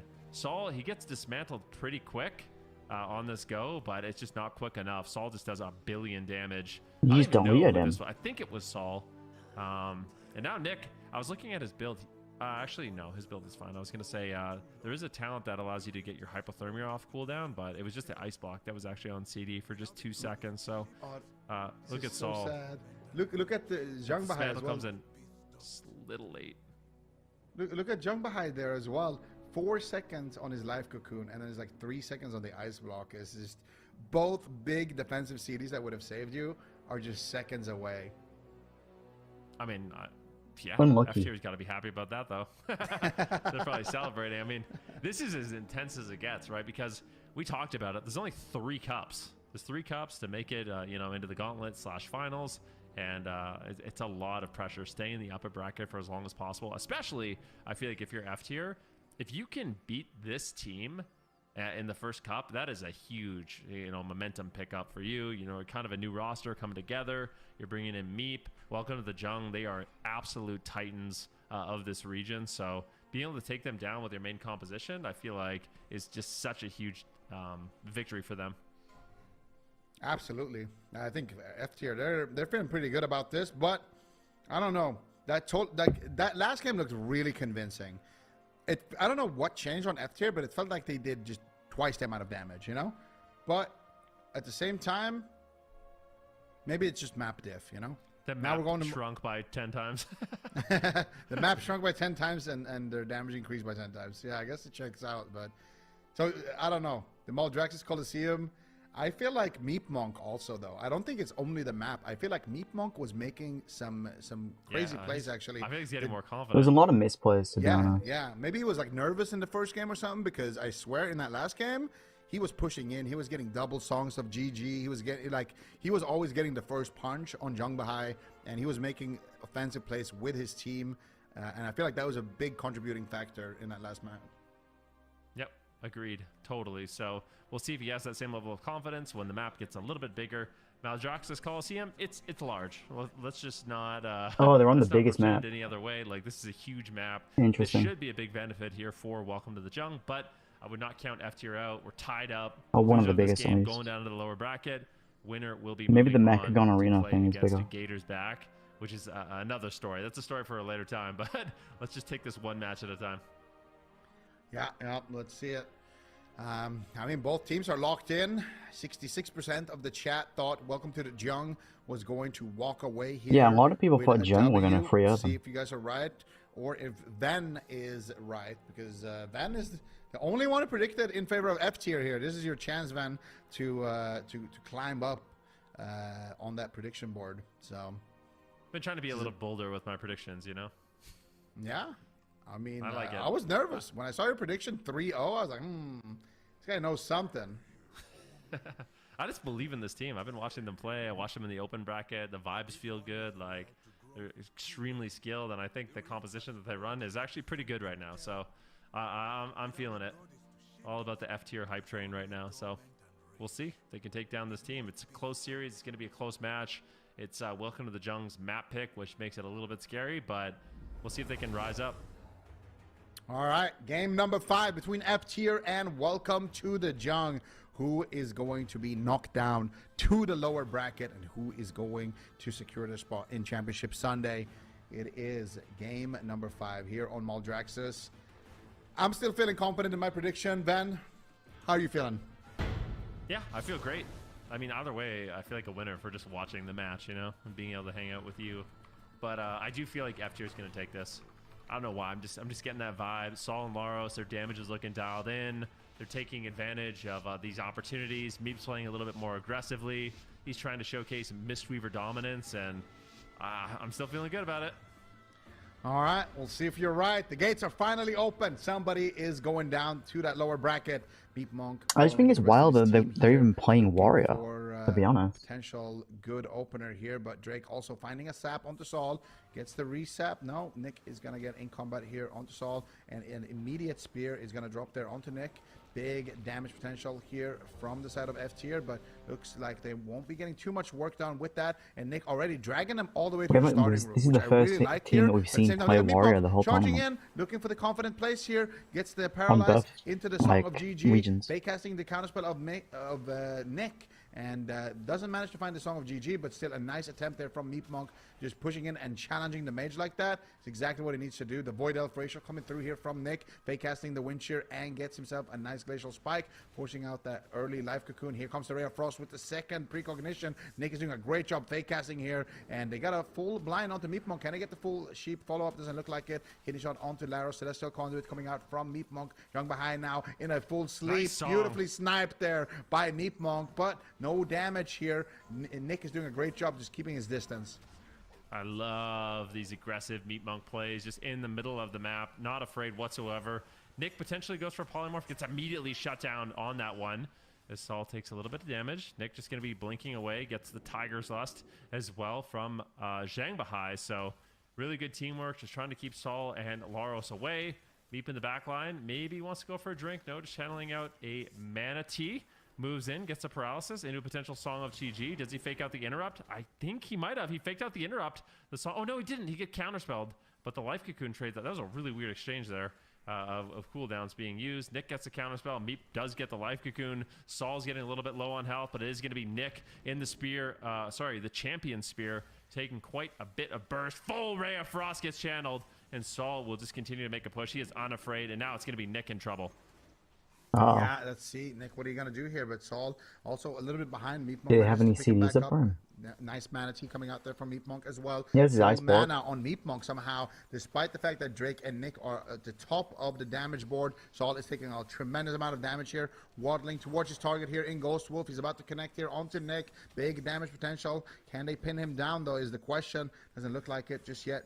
Nick is doing a good job just kiting. Nice Ring of Peace coming out there from Jung Bahai as well. Polymorph trying to get sniped there by Nick, but not able to find it just yet. Meep Monk doing a good job just line of sighting. Gets in onto Laros instead. Kiting away. The orb is dropped. There's a full paralysis onto Meep Monk. How many hours do I have in WoW? I would have to go through every character and type /player by Nick, and now Saul could be in a little bit of trouble. Has to trade out the Astral Shift and respect the damage. And then log into each version of the game. Definitely. Life Cocoon trades out. But Double too stun many. onto Saul and Laros. Drake moving forward, but he's caught into a root. And roots are actually quite annoying for the Outlaw Rogue. Saul's been very consistent with that Earth Grab Totem, just keeping Drake rooted up at moments where he wants to go for control. Dampening getting a little bit higher here as it's starting to ramp at the 3-minute mark. Mana in favor of F tier, and that has been a deciding factor in it's some of these over games. 1,000, I know that. If it'll end up But mattering in this one, we'll have to wait and see. Big Ray of Frost, as it looks like Laros will leap over. Nick just I don't know. I've played since 2007. I have too many Gets the characters. I've played precog, each version of the but game looks that's like been Saul out. will end up being fine. Yeah, and now Nick is going to have to deal with this pain train. Huge damage. Barrier is going to be popped there for Nick, but still taking a tremendous amount of damage. Nice wind shear onto Zhang Bahai. Can they take him down in a wind shear? We've seen that happen before from these turbo cleaves, but looks like Nick is going to be able to stabilize. He's doing a good job just moving and kiting these melee cleaves so far, but Zhang Bahai is definitely feeling the pressure in terms of mana. Glacial Spike gets casted and connects onto Saul, but Meep Monk it's way over 1,000. 1,000 minimum. and heal that back up. Meep Monk now going for the Song of Shiji. Not able to find it. Double leg sweep is going to connect Song of Shiji. Getting casted once again, but not going to be able to connect that one. Now counter leg sweep coming out as well. Big damage potential here from the side of Welcome to the Jung, and the Ray of Trust actually gets interrupted there as well by Nick, so he's not going to be able to find too much burst. Snipes a full sheep though onto Meep Monk. This could be an opportunity here for Welcome to the Jung. Can they get some pressure with that? It doesn't look like it. They don't have the Ray of Frost. They don't have the damage to really force a defensive cooldown. And now once again, it could be Drake actually in big trouble. He's getting cleaved down pretty heavily here from the side of F tier. Look at the mana difference. It's just absolutely massive between these two Mistweaver monks. Zhang Bahai Mistweaver's busted right now. Trying to stay ahead of the damage. Looking for a drink. They need to stop this drink. Do not let Zhang Bahai drink Meep. This is your responsibility. No, well, he's when drinking. isn't it? We But need to not see the drinks. They might get an ice block out of the way, but why? Why are they just letting him drink? This is so much mana. They got full mana. that was a misplay. That's a blunder by F tier. I mean, I don't know. That seems like a huge mistake. Maybe they're just trying to get the ice block out of the way, but that puts Welcome to the Jung back in the game. I feel like that was a huge misplay. They don't even get the ice block, and I mean, I can't agree more. Drake still has all his cooldowns. Nick still has all his cooldowns. Maybe they can force the ice block still with this kind of after pressure, but still, Zhang Bahai can get Song of GG. No, nice counterspell there, sniped by Nick, and Saul is taking some damage. This was the Bloodlust. This was the Doom Winds as well. Not able to find anything. Nice fake cast here by Nick. Gets a full Ray of Frost there onto Saul, but Saul is going to be able to walk it off. But still, even despite that drink, Meep Monk is still ahead on mana. So Zhang Bahai might need to find another drink like that to really utilize this large map. And F tier, they really have to be on the ball here and make sure that they stop it if that happens again. Yeah, and Meep Monk, he actually changed his talents. So he's playing Absolute Serenity in this game, which allows him, when he does get that Celestial Conduit off, it's uncrowd controllable. In previous games, he was playing the Port and Stun, but I think he's realized he's not going to be a target whatsoever. So having that immunity to CC and that save for later on in dampening is actually really, really important. And I like that adaptation. Nick still on the run, Zhang behind there, and he's still burning through mana. So all of a sudden, mana is equalized once again, which makes me think if Zhang Bahai actually can't drink again, then Meep Monk could still just be in an advantageous position as this game goes on. Could the misplay not matter? The life cocoon, they get Possibility. the piece there, and now Nick could be vulnerable coming up. Yeah, and it's going to be about dragging this one out to dampening. Can they do it here? Nice spear of Bastion's going to pin Nick down. He blinks away, but still in a lot of trouble there. There was a massive swing of damage coming through, but it has been weathered for now. Young Bahai, once again, though, burning through all of his mana. Meat Monk being so efficient here on the Monk. Defensive blind onto Laros. And when you start seeing the Rogue Mage teams do defensive blinds onto the DPS, that's when you know what the win condition is. We're going to just try to survive as long as possible, get our damage off, and not take damage, and try to win a long game with pressure from dampening or just on mana. But right now, Nick in so much trouble. Saul gets caught up in a kidney shot, though. Zhang Bahai might be in trouble. And no, they interrupt the Song of GG there. Once again, Nick has been on point with his counterspells, shutting down Meat Monk's aggressive pushes, but still, they need to find some aggression of their own. Nice pre-life cocoon there coming out from Meat Monk, but still a lot of pressure onto Saul. Can they manage to force him to actually burrow? He's going to use Astral Shift at least. Big push. I figured Shaman to burrow. Netting them 2 major defensives. Yeah, I like that, though. Celestial Conduit comes in, and now Nick still once again in danger. Look at Meat Monk right now. He gets the Paralyze. Unfortunately, he gets counterspelled, but Nick is still low on health. He gets out of the Ice Block. They get the Life Cocoon as well, so that is a 2-for-1 bargain there for Laros and Saul, getting the Life Cocoon, getting the Ice Block. A great offensive push. F-tier might be able to do it. Nick is in trouble. He's on the run, but Laros is just all over him. Block. The leg sweep comes in. Zhang Bahai in desperation, trying to keep him alive with the Ring of Peace, but F-tier looking to make a statement here in this game number 5. They probably kill him for it, but he has block. Frost. Nicely done there by Nick. Meat Monk seems like he can handle the situation. Drake's low. Nick's low. This could be another Ice Block. Hypothermia is up. Demolish comes in from Laros, and that will be the Ice Block. Potential final Ice Block of this game. It is a race to the finish. 43% dampening here, Zico.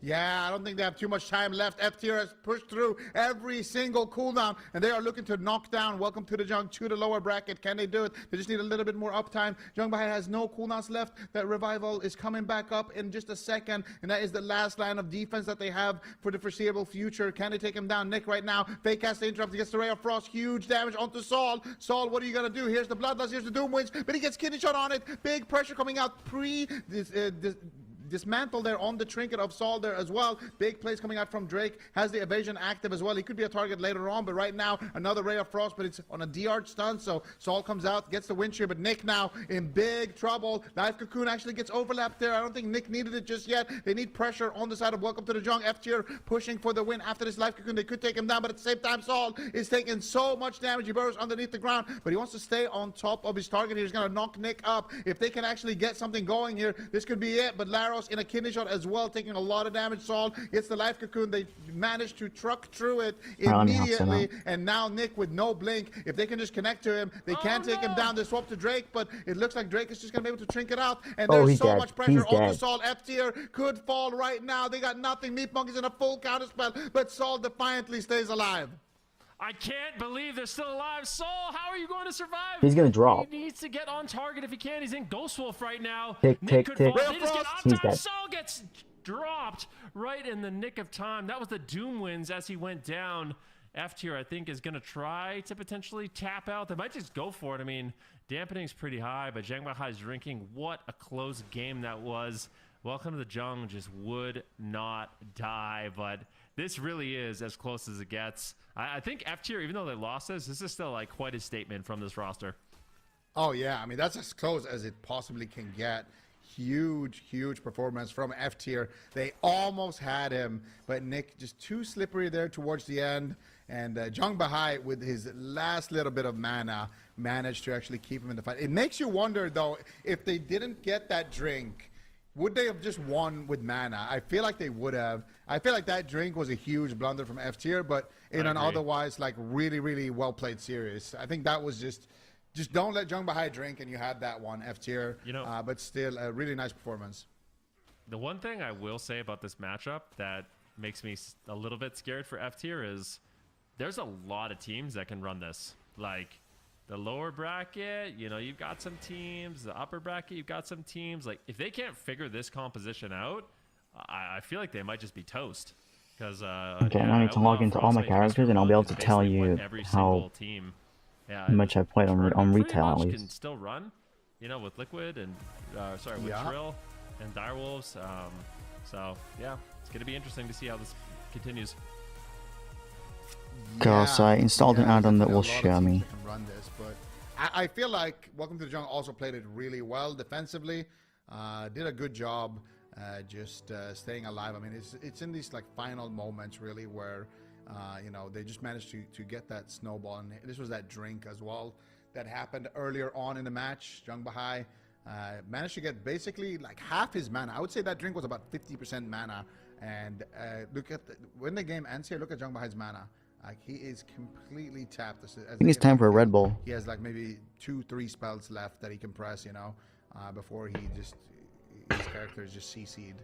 So, yeah, that drink definitely hurts, but still, I think F tier.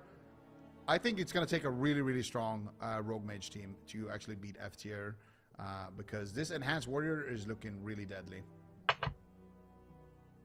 It certainly is. I mean, we saw how many people kind of underestimated this team and were rooting in favor of Welcome to the Jung, except for Ven, of course. But F tier, like you guys kind of already covered, did have a tremendous series against these guys. And that's not the end of them as well. They will be moving down to the lower bracket. They're going to be facing off against Dire Wolves also, Ven. How do you feel like they're going to be doing against that team? That's what I'm saying. I mean, Dire Wolves, they have the same comp, right? So F tier, they had practice into it. As Zico mentioned, it's not a free win, right? Like, you have to play exceptionally well as the Outlaw, Frost Mage, and Mistweaver Monk, but I feel like this is a strategy that they're going to be able to pull off. So that was an 11-minute game. I do wonder if Saul, Laros, and Meat Monk make any adaptations or how they're going to handle this, because this is now their, like, kryptonite, I feel like. Yeah, we will certainly have to see that. Series is going to be played out on Championship Sunday, so if you're curious on the result of that, definitely make sure you're tuning in into that for the second half of the day. But incredibly well done from Welcome to the Jung. They just continue to stay on top, starting off midnight Season 1, Cup 1 with another win, and this team has been consistent for so long in North America, right? And they came to prove that they are still that team, ending the series in 3-2. And that means that our next up series, I believe it is the last, not quite the last one of the day, but Z-Rated versus Pre-Hardcore coming up next, Zico.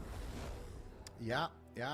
Z-Rated, they had a pretty rough beating in that upper bracket earlier against the Gators, falling 3-0. And Pre-Hardcore on the opposite end had a pretty convincing victory to start off the day. So I don't know. Momentum is definitely in favor of Pre-Hardcore, but also for the Gators, there is a similar comp there as well, you know, Pre-Hardcore running that Rogue Mage. But I feel like they ran it with a sub-rogue, right? If I'm not mistaken, in that game number 1. I feel like Naj was a sub-rogue. So yeah. I feel like Naj is always that guy who loves to play that sub-rogue. Even when sub-rogue isn't considered, you know, the most viable or the best spec, when it's all about outlaw or assassination, I feel like he always sticks to that. So I don't know if we're going to see Naj actually roll the bones, or if he's going to stick to the sub-rogue. All right, well, if you were in chat, let us know what you want to see from them. But we are going to be heading to a break. When we come back, we are heading down to the lower bracket once again for that series, Z-Rated versus Pre-Hardcore, coming up next after this break. Stick around. Okay.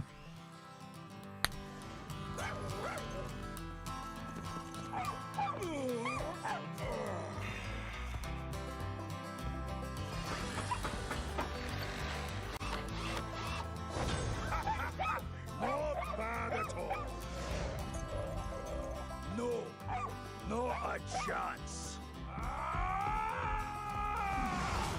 Damn, he's screaming. Nope. Off with you. Top-notch craftsmanship guaranteed.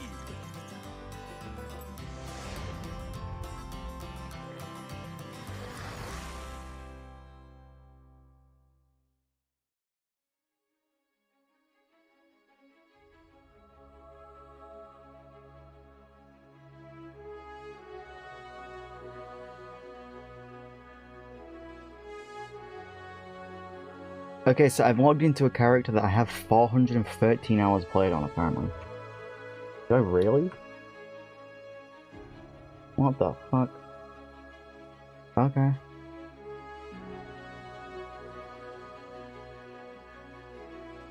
I mean, it's nothing on my hunter, which has. Okay, so bolt, it's way over 1,000.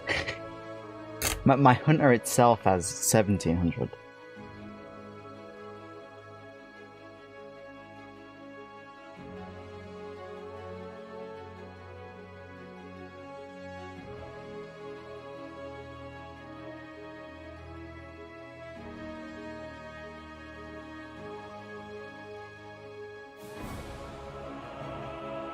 Which makes sense because the hunter was my first character. That was my first character, and then I stopped playing it in. I switched from maining hunter to druid in Legion, so it wouldn't surprise me if the druid had more.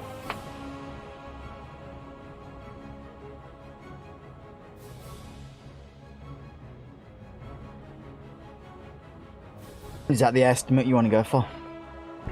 I think it could be more, honestly.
It's funny to me that I've played WoW longer than some of my chat have been alive.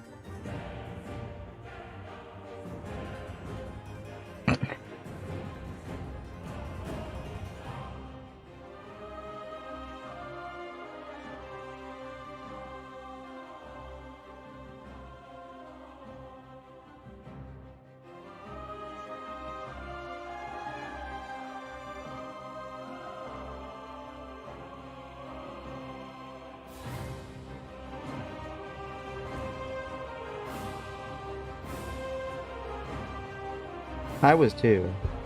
Oh, I mean, clearly, right? But...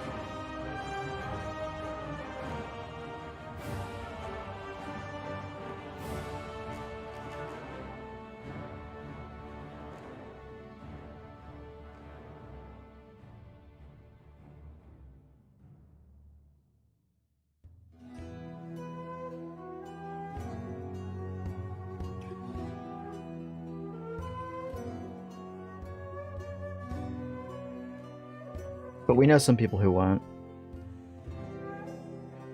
I'm 27.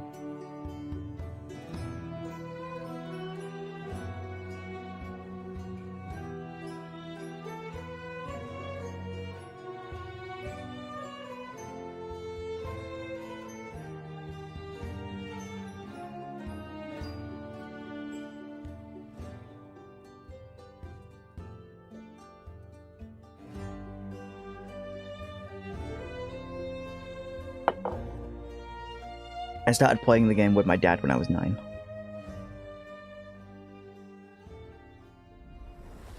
Hello everybody, welcome back. It is Z-Rated versus Pre-Hardcore. We've seen both of these teams already today. Z-Rated, of course, is unfortunately they did drop down here 0-3 Z-Rated, but they're also the ex-Fortnite Pro Super Tees. They're kind of always playing like off-meta compositions. What is your take on this team? Do you feel like they... WoW came out in F4. I think it really depends on how much they're beating themselves up after that last series. I don't remember the EU vanilla release either. They were fighting the reigning champions from AWC last season, so that's already kind of working against them. The preservation. Ragzon did was the EU release it in a 5 or a 4? So hopefully they're not beating themselves up too much, because I feel like they got kind of close with the BM Ret in that one game.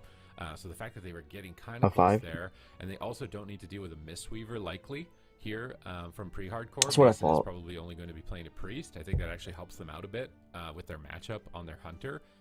So there might be some opportunities, but at the same time, pre-hardcore are coming off of a win, and I think a pretty seriously big win. I wasn't expecting them to blow out the Death Knight Hunter. I thought it was going to be a little bit closer than that. So they're obviously hungry for this. So hopefully Z-Rated can keep their spirits up, despite maybe F-Tier inspired them a little bit. You know, like F-Tier. It was like at the start of the year, wasn't it? Yeah. That Rogue Mage matchup, which is likely going to be what we expect here. Yeah, especially given what we're looking at right now with the chat predictions, Ven, only 5% in favor of Z-Rated. So obviously the underdog going into this, but I mean, in your mind, what do you want to see? Maybe I from was 8 when I Z-Rated started playing to it. be I don't know. pre-hardcore in this series? Yeah, I know it was in 2007.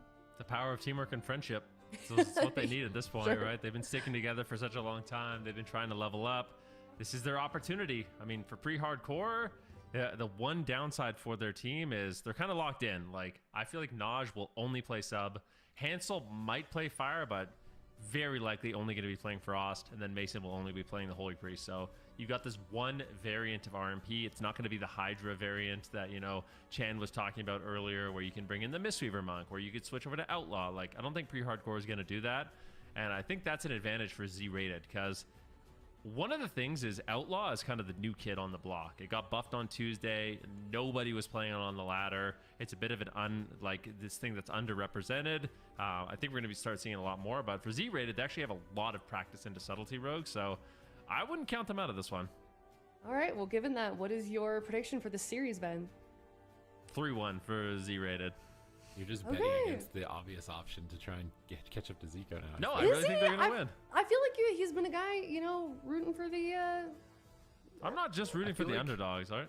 The way you're thinking right now is the same way that I think you were thinking in the last series with pre-hardcore, where like the Hunter team would win, you know, and I was thinking the same thing, and I'm kind of thinking that too now. Like, you know, the Ret Paladin can kind of help with the subtlety rogue a lot.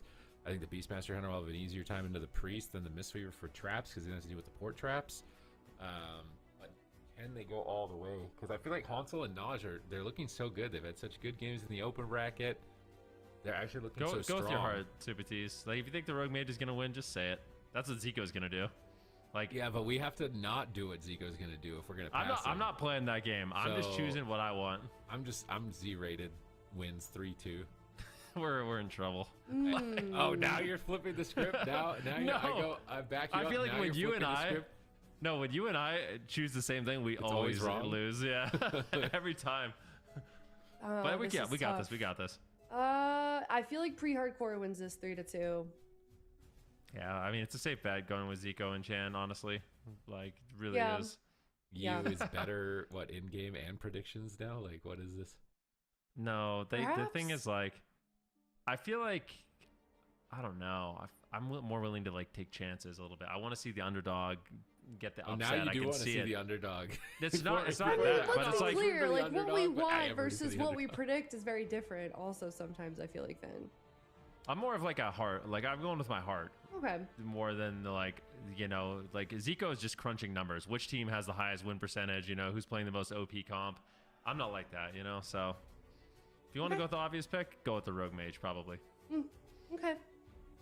Well, we're certainly seeing. I mean, it looks like chat is a little bit more believers in Z-Rated now. They've caught up, or they're catching up. When I started doing this, I didn't realize how many stacked characters I have on this against them. account. I do love that we get to continue seeing them. They did drop down from the upper bracket, which means that they did have really good open bracket games on Wednesday. I feel like they also had a pretty good season last year, Super Tees. I don't know if you want to comment on that at all, because we were saying the beginning of the day that, like, this is a team that keeps improving from their last series or the last time that we saw them. Yeah, I mean, I think both teams have players that are in a similar boat when it comes to improvement. And Z-Rated, they've been playing like obscure compositions. I feel like almost every AWC, they come in with like Demonology Warlock.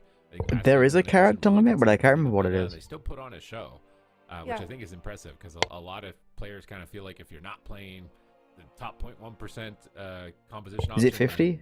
You may as well not even try. But there's a couple. Yeah, I couldn't remember if it was 50 or 55. And they really do put on a show. So I am kind of hoping Z-Rated will be able to do that for us here with their Preservation Evoker, the only one competing right now, and it's super tough to play that healer into all the rogues that are available. I mean, look at Big Mix, right? Like last year, finally it paid off being a survival hunter. Like it took a decade, you know. It took a decade for it to happen, but it finally paid off, and that can happen. Like if rogues and mages aren't the best, some of these teams that are sticking to their guns, like they could really pay off big. So we'll see what Z-Rated can do here. But they're a team that's really impressed me. Like phenomenal on the ladder, phenomenal in solo shuffle. They've been getting better and better every year. I feel like I remember And them their increasing it focus to is on 55 when improving. Legion Remix It happened. seems like it is paying off for them. So let's see how this one goes. Certainly will. Game number 1, Supatees. All right, we get what we expected here. The Frost Mage, Holy Priest, Subtlety Rogue. A sap on Zagorn. Are they just going to open on the Prez? I think they are. It's a 100-0 attempt on the healer. Is he going to 55 is in my head. Zozo lay on hands, heals him to But it full, may have also right just back down been to people 50%, asking them to and they're increase to making a 55. swap onto the Hunter. He's getting eradicated. I regret my prediction. He just got I'm never fucking betting against RMP deleted ever again. immediately. It's never happening again. I'm not making that mistake. My That was God, 30 seconds. They just got absolutely lasered down by Hansel. That has to be the highest DPS. I They think got we've seen, ass like, blasted. 70,000. It's almost like he's doing Mythic Plus. Although at Mythic Plus, I'm going to be on the low end. But in PvP, I think that's on the high end with DPS here. My God, they've just full sent it. They're like, it's a Prez Evoker. I'm a sub rogue. I think we know what we're going to do healer. They just immediately open on the healer. They got Zozo's Trinket. He Trinket blinds. I didn't even Tries see to what turn it killed them. around, and then there's like they immediately swap on the Hunter. He probably used Aurora Sacrifice. If he Oh, they it, just some hunters rogued him. choose not Okay. to spec it because it's not as strong as it used to be. Used to be 100% crit reduction, and now it's like a passive damage. I think it's like 15%. It usually doesn't feel like it's enough, but no trinket here, no trinket wall. Like he doesn't really want to trinket, right? Like, and Zagorn uses communion. They don't want to like overlap too much, otherwise it's just lights out on the next one. But okay, well, pre-hardcore, you know, they're not switching to outlaw. They're not bringing in the Mistweaver, but they look so flashy and stylish on this variant of Rogue Mage Priest. Well, what I like, Hansel's playing Shimmer, so much more aggressive style of mage. I think for Zagorn, I think they could have rotated a little bit different here. Like, I think I would have preferred. I mean, it all happened so fast. It's, you know what I mean? You're just getting Power Infusion, Ray of Frost. You're just instantly panicking. Maybe, just maybe, if they get like a perfect opener like that, you just go for the Emerald Communion early, and then Zozo can hold on to like the Sacrifice and the Sank. But I mean, it's really hard to fault anyone here. It's just such an unbelievable amount of damage. And pre-hardcore, they're doing something we're not seeing often. Like, they're getting beautiful setups. Everyone is invis. Hansel's using the mass invis aggressively. He gets the crowd control on Zozo. Zozo, unfortunately, even though he gets off the Sacrifice, still has to trade out the lay on hands. I mean, it is possible that Zagorn maybe can do his stasis a little bit different, so he can defend himself by using cancel or stasis on himself. But yeah, that's a nightmare. Hansel did 1 billion damage, and that was a quick game 1. All right, these guys are fired up, bro. They want to get into Championship Sunday. They want to show North America what they've got. It's just a 3-player roster also, so that means that they're going to be really polished at this specific setup. So if you don't have a counter for it, Oh, they in only some have sense, 3 I think people. Z-Rated are Interesting. playing the reverse of that. They're playing what's Weird weakest seeing into their nobody on a comp. bench. Like, this is worst case scenario basically for them, and they're coming from the upper bracket where they got kind of thrashed around as well. From Gators back, so Z-Rated, it's like you got to somehow just overcome this, and it's going to be so tough. I don't know if there's a better way to play around the flare at the start of the game to try and prevent like all the saps that Naj was able to get. If there's some way to rush combat from the Hunter, just something. They're going to go to Ruins of Lordaeron, so they're picking a hyper aggressive map. They're not backing down in game number 2. Yeah, I mean, what do they do? Maybe they stay in the starter room and flare the entrance and just try to avoid that setup. Like, that could be okay. Because the thing is, Hansel and Mason's, their stealth doesn't last that long, right? I'm pretty sure Mass Invis is like 10 seconds or something like that, 10, 15 seconds. So there is a window where you can try to stall it out, and then they don't get that picture-perfect opener. Because if they get that opener, it's basically you Emerald Communion, or, Zozo's going to have to blow everything to keep you alive. There's just no way around it. Yeah, they wanted to use the Ret Paladin CDs. I think the logic there is that the Ret Paladin can wall while stunned. So if he trinkets the opener and they swap to him, he can still use wall and survive. So I think the Ret Paladin trinket is not necessarily the worst option. It's just how do they react when they swap to Hunter, right? Like you've got to be anticipating like if they start this target, they're going to switch. Like, Subtlety Rogue is not just going to You know what? He's attacking made his off of transmog their work. initial target. They're just going to switch I to the respect next guy that. that's off the R, switch to the next guy that's off the R, and constantly rotate. So you have to be anticipating that. So the Hunter probably has to pre-wall, I'm guessing, after the Ret Paladin trinkets and saves the Prez. Like, they're obviously going to switch to the next thing. So then we got to see Hunter pre-wall, try and get into a better position. And maybe that was just a wake-up game, you know, like, okay, this is Subtlety RMP. Like, we got to shift gears here. It's not Outlaw. This is very setup based. We have to anticipate their attacks and deal with them preemptively. All right, let's see what pre-hardcore is going to be able to do. Is it going to be a quick 3-0, or is Z-Raid going to be able to battle it back? The last game was 20 seconds, so it literally lasted 2 Ray of Frost, and the game was over. Let's see if they can deny some of that damage from Hansel. They are in stealth once again, and Naj just waiting for it. He managed to find the sap here onto Zagorn, but Zagorn, he may have used his stasis. So if he actually has a stasis here, he might be able to survive. He just is going to use that stasis. They get the Sank off. That was a much better start here for Z-Rated. Yeah, they swap over to Jwaz, but not nearly as much pressure that time around. The Trinket Sanctuary was a great reaction, and we could see them survive what caught them off guard in the first game. So already an improvement, but it's going to take more than that to be able to win. They do secure a freezing trap on the healer. They're targeting down the mage with a Hammer of Justice. I like that, using the Ret Paladin stun on the mage and using the Hunter stun on the healer. That way they can lock 2 targets down at the same time and prevent the mage from escaping. And it looks like because Hansel's playing Shimmer, they can guarantee those Hammer of Justice. But here comes another attempt. Well, this game has already gone on longer than the last one, you know. No Sanctuary available. Jwaz dips lower. He can't really afford to be They've too done greedy something here. better. He's going for a trap, actually. The double binding shot. Leon Hands will recover the Hunter amidst that chaos, and they really need to try and get a block here. They don't have enough damage. Mason will recover, and it does feel like pre-hardcore are just burning down one cooldown after the next. Yeah, beautifully done there by Zagorn, getting on top of Jwaz in that smoke bomb and rescuing him to safety. Full Hammer of Justice onto Mason. Jwaz potentially going for a trap here. Doesn't manage to find it. He does. He manages to snipe it, just playing right on top of the enemy priest. And now Hansel's in trouble. This could easily be the first block. Hansel is not going to mess around. And keep in mind, because he is playing Shimmer, that mobility is a very long cooldown. I think it's 28-second recharge, so takes a little bit of time, even though it's very effective with Ray of Frost. There it is. Big Ray of Frost once again, but that will get denied. Hansel gets the follow-up sheep, though, and Jwaz still in a little bit of trouble. Emerald Communion will be traded here by Zagorn as Z-Raid is looking to push for that second ice block. Right, that Emerald Communion was a big pull from the side of Z-Rated for pre-hardcore. It's a 3-minute cooldown, and with how fast-paced this is, you might not likely see another one. Shadow Dance available, Ray of Frost available. We see Hansel retreating with Mason back to the pillar. Naj building up combo points. Here comes the engagement, but they get triple blinding light by Zozo. Perfectly timed blinding light into a sleepwalk, likely a freezing trap. He was not able to secure it just yet. He's getting polymorph spammed. He's trying to get in position, but now he's feared, and they're reversing it. They're switching on to the healer, Zagorn. Is he going to be able to survive this? Sanctuary breaks his stun lock, and he gets a big Dream Breath off. That Ret Paladin support paying dividends at this point in time. Mason in angel form. Jwaz trading the wall. Likely trying to snipe a trap here off the Dragon Stun. An interesting combination of crowd control between these two classes we don't see playing together very often. Unfortunately, not enough damage, though, to take Hansel even down a centimeter of health. And now a polymorph is found on Zagorn, and Zagorn trinkets it to rewind Jwaz's health back to full. But now he doesn't have Emerald Communion, and he doesn't have a trinket, which does make him a liability if they don't get pressure, which they do at least get pressure. They get the second ice block.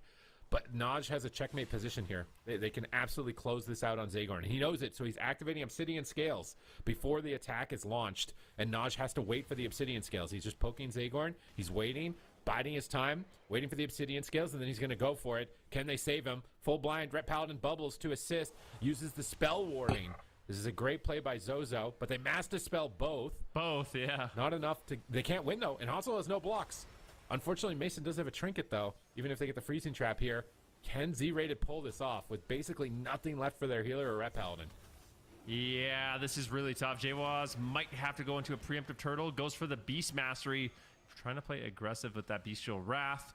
And that will be the aspect of the turtle, but I'm very afraid right now. Zagorn could go down. Blessing a Sanctuary will trade. Hansel at the same time has 10 seconds left on that ice block. That was a good Zozo's grab. Just all over him. Zagorn just rescues in, uses a big burst with that Fire Breath onto Hansel, but Hansel just shrugs it off quite easily. Ice blocks back, and now all of a sudden pre-hardcore is looking like they're in a great position. Zozo's ramping. Here comes the Hammer of Light, but he's met by a cheap shot. Zagorn free healing, though, with no crowd control. He dealt with that attack perfectly, but his mana, man, every time I'm looking at these preservation evokers, it looks like they're out of mana. Mason is still at a very healthy margin, but he's in a freezing trap. Hansel is kiting back to the tombstone, rebuffing to protect the heal over time effects, and he is able to just immediately return back to his team with an amazing alter time there, I believe. And he gets right back, or maybe it was a Void Elf.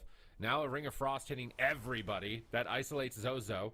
Can they drop him through Divine Protection? It's reducing damage with that glowing icon below his health at the moment, but as soon as it stops glowing, he was going to lose it. Oh my god, Emerald Communion came off cooldown. Zagorn recovers. He gets some mana. He's actually back in this. He's got his medallion. He's got 2 time dilations.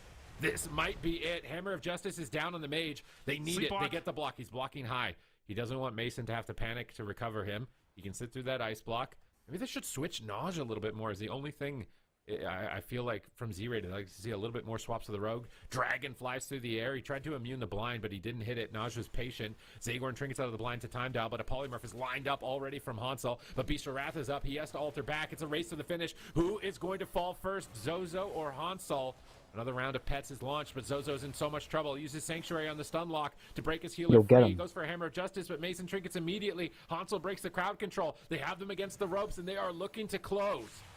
Yeah, beautiful sleepwalk on Mason. Is there anything to follow it up? Hansel is just so incredibly low on health. He can't make space. A full kidney shot lands here onto Zozo, but Z-Rated looking to put a point on the board. Hansel goes down. No block, Z-Rated strikes back, and they played this one really well defensively. I feel like they had a much better plan. Game number 1, they definitely got caught off guard, but you can start to see it, right? Like, they have the cooldowns to trade. If they don't panic and they don't overlap, they use them and just respect the incoming Ray of Frost. Z-Rated definitely has a shot in this series. All right. Great defensive juggling from the side of Z-Rated. I really think they stepped their game up here. Their initial game plan was awesome. They're making a lot of premeditated plays as well. Really good allocation, knowing like, all right, this next setup, our healer has nothing. So who has an option? Well, Zozo has bubble and bop. So he'll just bubble next setup and bop that one, and we'll survive it. And we'll just figure out what we can do on the next one and deal with it as it comes our way and just keep trucking as much damage out as possible. So even though Zozo is low health getting attacked here, their healer is Jawaz is just going for the win. He's dropping the Stampede, laying down that line of pets, and just absolutely ripping into Hansel. So Z-Rated will strike back.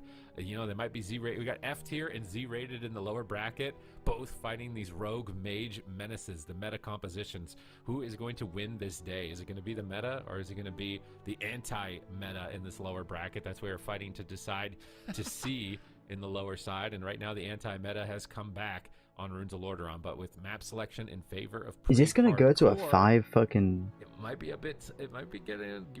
getting a bit tougher. The best of 5 on literally? Is it gonna go all the way? The anti-meta. You love to see it. The Rep Paladin, Prez Evoker, Beast Mastery Hunter, and yeah, I think it really comes down to just defensive cooldown usage. I think the offense for Jwa and Zozo is pretty straightforward. It's just, can you live? You just have to live long enough. Inevitably, you will kind of find the crowd control on a Mason, especially if Zagorn can find those sleepwalks. But yeah, it's a really impressive game. I think on a larger map, it might be a little bit more difficult, but I think as long as Z-Rated kind of sticks together, they'll have a good opportunity. You don't want to be spread out too much. And you saw it in that game, right? There's moments where Jawaz was really far away. Zagorn's just like, hey, we need to get in there. And as someone who plays a lot of Prez Evoker, that's exactly what you want. You want your team grouped up so you can cleave, your Dream Breast really easily. You're in range to land sleep blocks and get off Flame Breasts and stuff like that. You want to play as kind of like a close unit, and that's what we saw from Z-Rated that game. Really good teamwork. They were able to kind of like blockade together and build this wall of defensive cooldowns to rotate through effectively. On a large map, though, they might end up getting spread out a lot more is maybe what I'm concerned for them. So Ashamane's Fall has been selected. We don't see either team backing down on composition. Z-Rated has some support. It's not nothing. It's sitting at 19% from the chat. And if they end up winning, you're going to get a big payout on points of 2.9 million in favor of pre-hardcore. Pre-hardcore with a really fast game number 1. But Z-Rated, probably just a warm-up. It's like a wake-up call. Like, oh, wait, this is subtlety. We got to be like really on it with our setups as opposed to Outlaw, which is a lot more sustain oriented. That second game they were much more on it. Looked like they'd shifted gears, they'd woken up. Can they come back, take the swing match away from pre-hardcore here? That yellow screen blinds me every time. Gates are about to open and there will be no turning back. Now Naj has been able to find a sap every single game, and I feel like it's very critical. But now that they know the opener, they know Zozo will trinket Sanctuary. How do you think they adapt to that? I don't even know. The thing is, like, Zagorn, he can, like I said, he can stasis, Verdant, Dream Breath, Verdant himself, and it'll be much more difficult for them to take him down. Like, as long as he just gets the sacrifice, that's enough. So, yeah, Zozo, he might want a trinket. Maybe they try to just bait out the trinket, and they immediately swap on him with, like, a blind on Zagor or something like that. Just try to punish Zozo for that early trinket. We'll see what they do.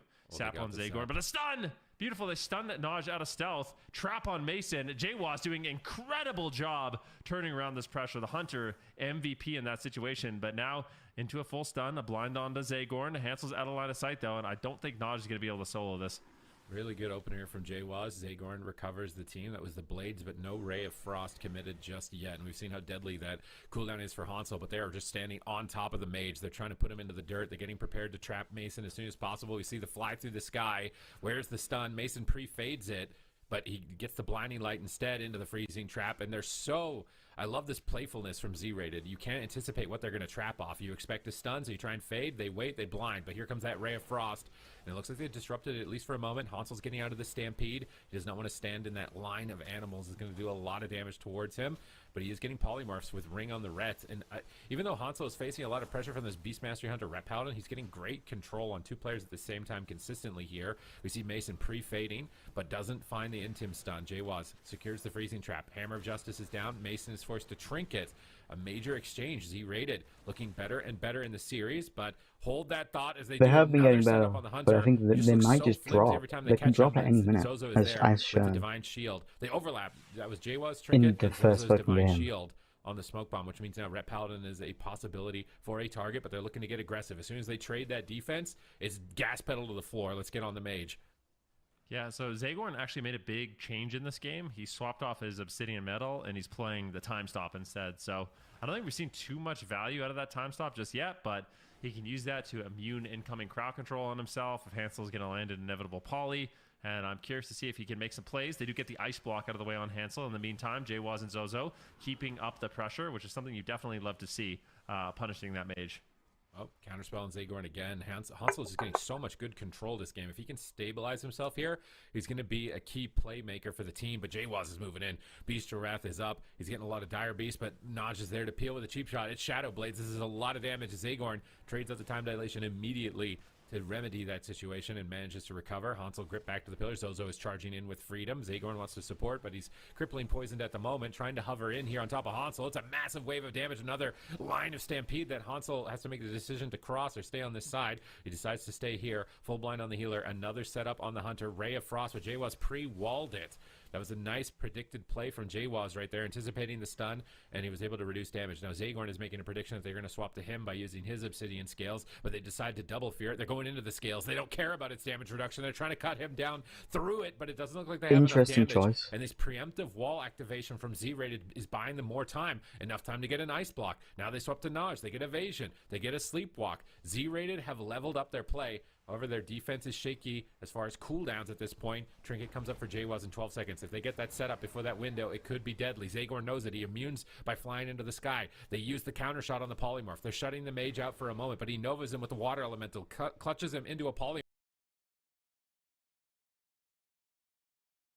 Damn, they were attacking so hard it crashed my feed. By using his Obsidian Scales, but they decide crazy. to double fear it. They're going into the Scales. They don't care about its damage reduction. They're trying to cut him down through it, but it doesn't look like they have enough damage. And this preemptive wall activation from Z-Rated is buying them more time. Enough time to get an ice block. Now they swap to Naj. They get evasion. They get a sleepwalk. Z-Rated have leveled up their play. However, their defense is shaky as far as cooldowns at this point. Trinket comes up for JWAS in 12 seconds. If they get that set up before that window, it could be deadly. Zagorn knows it. He immunes by flying into the sky. They use the counter shot on the polymorph. They're shutting the mage out for a moment, but he novas him with the water elemental, clutches him into a polymorph. And here comes the kidney shot. JWAS's trinket just came up, but he's stunned on his trinket. Will he get the cooldowns off? He exhilarates. He probably needs to turtle. He's gambling it. He manages to get away with the gamble. And now we see Mason into a stun, into a trap. He trinkets it right away. He doesn't want momentum swinging against him, but he gets sleeped on his trinket. trinket by Zagorn. Naj into a stun. Jwaz and Zozo are moving in. They're all 3 players on top of him. Oh, They're shit. looking to take the swing match. Mason wraps around the Ass corner. blasting Right him. at the last second of that freezing trap to connect some massive heals. They're still overwhelming him. They're killing him. If he runs out of Serenities, he's not going to be able to heal this. Benediction spam. Smoke bomb comes in, but Zagorn is there to support Jwaz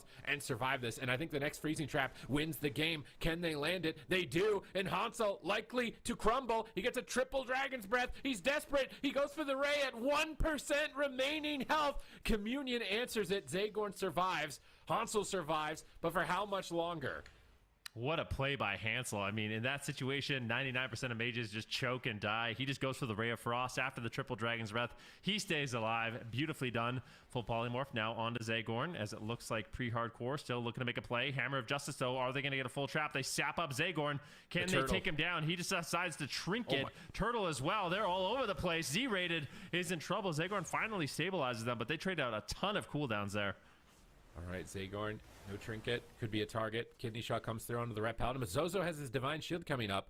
He might be able to save the day here. Mason's running lower on mana, but a full blind on the healer, no trinket. Triple crowd.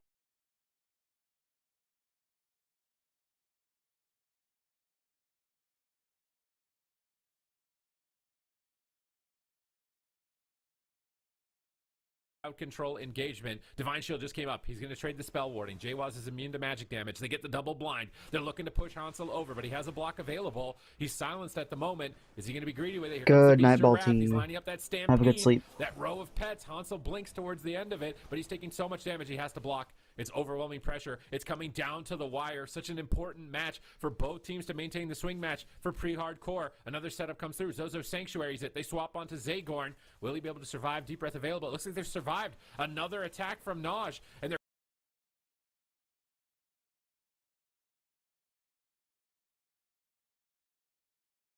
cooldowns are pretty limited. Blades comes up in 10 seconds. This is going to be 10 seconds of free reign on Hansel. Can they kill him in 10 seconds? They're trying to ramp their damage. Zozo's getting polymorphed. Hansel is buying time, knowing that they can win if they don't die here. They can't get the trap.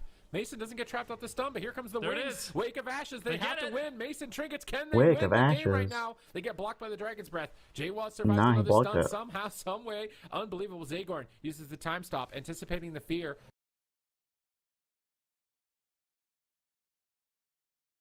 And likely the polymorph. Hansel is taking a beating. No ice blocks available. Mason's Apotheosis, the last call. Zagorn flies, but he gets caught in a polymorph at the end of it. Ray of Frost. Jwaz, not a lot of answers. Sacrifices up. No sanctuary for the fear, and Jwaz likely to fall in the smoke bomb. And pre-hardcore. Hold on, just moments.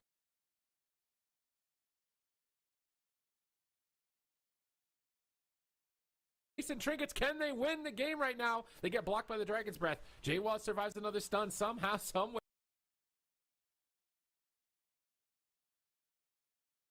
Scary, because if Mason gets caught into a trap and Hansel eats a Hammer of Justice, that's a really lethal moment for Z-rated, where they basically guarantee get a trinket or an ice block, or they win the game. So yeah, pre-hardcore has to be careful of that. But I think Hansel, he's navigating the situation well. He's using Shimmer super effective for those Ray of Frost, and it's working out nicely.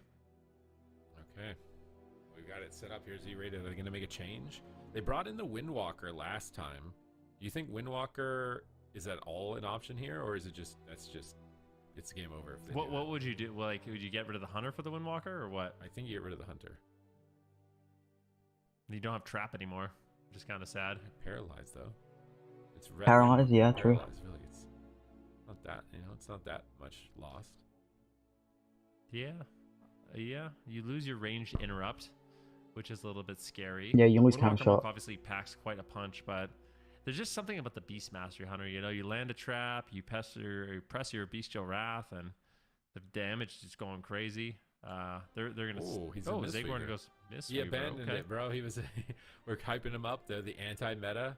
They've just sold out to the Mistweaver. Zagorn. They're still playing Red Hunter. Like, come on. Okay. It's like you got to give them a little points. Then are we gonna say pre-hardcore playing RMP, but it's not with a monk, so it's like. It's not. What do you mean? They're playing RMP, but not with a monk? RMP, by definition, is with a priest. What are you talking about, but it's not the most meta version right now. That's what I'm trying to say. It's like it's kind of the meta, but not the most meta. If you're playing Rogue Mage, like, yeah. Oh, they're playing Frost too, yeah. Elite set. I think I got That's this a on good my one. mage, and then it randomly doesn't exist on my character anymore, and I'm really sad about it. Yeah, this is when you had to hold on to the gear. I got this as well. I got rank 1 in the season, and yeah, I have the rank 1 title from the season, and I don't have the transmog, and it makes me very sad I don't to this give day it to you because I either, think it's even, so though, cool. even if you link the achievement, it's like I can link them 2200 from that expansion. Nope, not gonna Yeah, give it to me. I have screenshots of me wearing it too, and I still can't get it, so it's a tough one. And we're looking at the talents here. We're running through with the shimmer, that 20-second cooldown. Hanzo likes that because he can use the blink ray or the shimmer ray, so you can start the channel and then shimmer around a corner, and that's how he's getting a lot of these little shimmy ice rays and absolutely catching people off guard. Downside is that you get caught in stuns, and they are taking advantage of that. So it's double-edged sword. You get more aggression, but you trade off on your escapability from stun locks. So interesting build from Hanzo. A lot of the other mages are opting purely for blink stun. But he likes being stylish. I personally like shimmer too. I hate when I have to play blink stun, even though it feels like you have to play it. I just like the little shimmy around the corner with the ray. But here the gates are open. It's match point. This is the last chance for Z rated. So if you're a fan of the Ret Paladin, Zozo is your representative here on this team. It might be the final one, depending on how this goes. They're going to test Zagorn. They open on him. He immediately ports. He's already like, I'm glad I'm a monk. If I was a Prezi Evoker, I could just port while stunned. He is going to survive that first engagement, basically scot-free. Yeah, but it is a comfort thing. Zagorn obviously is significantly better. Well, I want to say he's probably significantly better on that preservation evoker. So there might be opportunities here for Pretty Hardcore to exploit the fact that maybe Zagorn isn't the most experienced on Monk. We'll have to wait and see. Yo, Looks get like him. he Boom, will get boom, the boom. sacrifice there. He will hold on, and he can continue to make a push here onto Hansel. And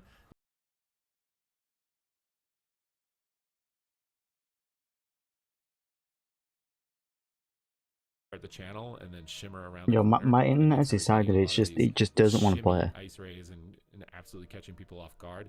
Downside is that you get caught in stuns, and they are taking advantage of that. So it's double-edged sword. You get more aggression, but you trade off on your escapability from stun locks. So interesting build from Hanzo. A lot of the other mages are opting purely for blink stun. But he likes being stylish. I personally like shimmer too. I hate when I have to play blink stun, even though it feels like you have to play it. I just like the little shimmy around the corner with the ray. But here the gates are open. It's match point. This is the last chance for Z rated. So if you're a fan of the Ret Paladin, Zozo is your representative here on this team. It might be the final one, depending on how this goes. They're going to test Zagorn. They open on him. He immediately ports. He's already like, I'm glad I'm a monk. If I was a Prezi Evoker, I could just port while stunned. He is going to survive that first engagement, basically scot-free. yeah, but it is a comfort thing. Zagorn obviously is significantly better. Well, I want to say he's probably significantly better on that preservation evoker. So there might be opportunities here for Pretty Hardcore to exploit the fact that maybe Zagorn isn't the most experienced on Monk. We'll have to wait and see. Looks like he will get the sacrifice there. He will hold on, and he can continue to make a push here onto Hansel. And the one thing about the Mistweaver Monk we don't talk about that much is they bring just a lot of damage through that Zen Sphere, and that will be the Life Cocoon. A lot of defense, but as well as a lot of offense. So Hansel should be under fire as long as that Zen Sphere is on him. All right, Zagorn's moving in here. He gets caught into a polymorph. I think Jwaz is on stun DR though, so they're gonna have to go Ret Paladin. That's not a great target. They're gonna get Trap on Mason, I think. No trinket, could be a block. He's in trouble. He's got altar, he barriers, he gets stunned, he uses the void. It doesn't matter, he has to block. He tried to preempt that. He had the void embellishment shield, he had the altar, but that's stunned because he's shimmer. He couldn't access the altar time, and he had to use ice block. So it's a nice punish from Z rated. They still hold on to Zagorn's medallion. They paralyze the healer. It's on DR though. You have to wait a little bit for the trap, and a double or a fear polymorph. Jwaz is isolated, so he activates Survival of the Fittest, that green glowing icon. It reduces damage. So as soon as he saw his healer was crowd controlled and couldn't heal, he pressed that right away, expecting to get stunned, and that's how he can predict that situation and survive. Bestial Wrath is up. They're trying to get the pets out of the Novas and get them back onto the mage. You can see the dinosaurs running at Hansel. Every time those dinosaurs are chomping away, you know Hansel will be in trouble, but another ray comes through. Jwaz looks like he was able to feign death it. He goes for the freezing trap. He gets it with no trinket. Can they push Hansel over? It seems like momentum is still in favor of pre-hardcore, but he blinding lights the whole team. Zozo is trying to be an MVP here with sacrifice up as well, redirecting damage. Hansel finally free, looking for polymorphs. Zagorn is line of sighting. Glacial Spike, going to be interrupted. Hansel takes a huge hit. He blinks in. He gets the polymorph on Zagorn. They gouge Jwaz to set up the stun, but he pre-walled. Jwaz, that green glowing icon. Anytime you see that glowing, right when they send a stun, it means Jwaz has outplayed the opposing side, but he still might die. Big heal comes through with the revival, recovering the entire team, and Zagorn just has so many more options on this spec with Mistweaver to deal with stuns. He can port stun, he can revival while stun. He gets the leg sweep. The leg sweep gets an ice block, and I mean, Z-rated looks so good right now with the Mistweaver, even despite it, you know, seemingly his first game on it. First game of the tournament, I think, but yeah, it's definitely not looking bad. But chastised into a fear. Jaywa's isolated. Looks like Zagorn will trade out the trinket and Life Cocoon. Now they're on top of him. He portals, and the Sanctuary comes in. So good defense there from Z-Rated, trading out the cooldowns. Now it's going to be Hansel with no ice block for another 45 seconds, and he might just get absolutely destroyed. Mason right now into a stun, into a diminishing return trap. Do they have anything to follow it up? It doesn't look like it just yet. A defensive blind there from Naj on the Zozo slows down the damage and keeps Hansel alive. And now Pre-Hardcore is going to be looking for a setup here. Ray of Frost is coming up in just a few short seconds, and that could be enough to close out the game. Zozo's going to have to save the day. Is he gonna get the spell warning? Hammer of Justice, nice Intim cross. They're going for the kill. A one-hit KO. Hansel is getting obliterated. 2 health bars in 2 seconds, but he's turning it around with a Ray of Frost out of nowhere. He's facing death, and he trades his life to go for the win. But unfortunately, it will cost him his life to not get it. We are tied 2-2, and this Mistweaver pick. Was he just sitting on it? Was this his final form this whole time? He had a Mistweaver, but he wanted to like one-up everybody. Like, I can win this Prez Evoker. I don't even need my final form. You haven't even seen my full power. Is that what was going on? Because the Mistweaver was looking very good from him here in game number 4. And now Pre-Hardcore, this is not going to be a free series whatsoever. I mean, going all the way. I think there's a reason why we're seeing so many Mistweaver monks. It's a little sad for Zagorn because he's so good on the Prez, but I'm not gonna lie, the Mistweaver monks seem just way better in this matchup. You have answers for stuns, right? Like, instead of, you know, kind of just having to trade your Emerald Communion or die in a stun, you can restore all, you can port in stuns. It just gives you way more freedom in the game. And that's not even the best part about the Mistweaver monk. The best part about the Mistweaver monk right now is, like I said, you bring 15% physical damage for Jaywas on that.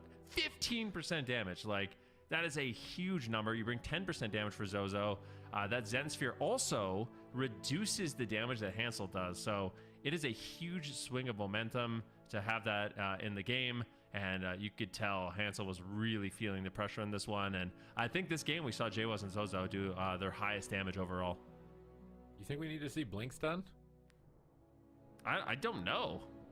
Like, if he plays Blink, then it's going to be a lot more difficult to get the sheeps and stuff like that. He's just going to have to fake interrupts. But Shimmer, it just feels like it's such a long cooldown. Like, I personally, I'm with you.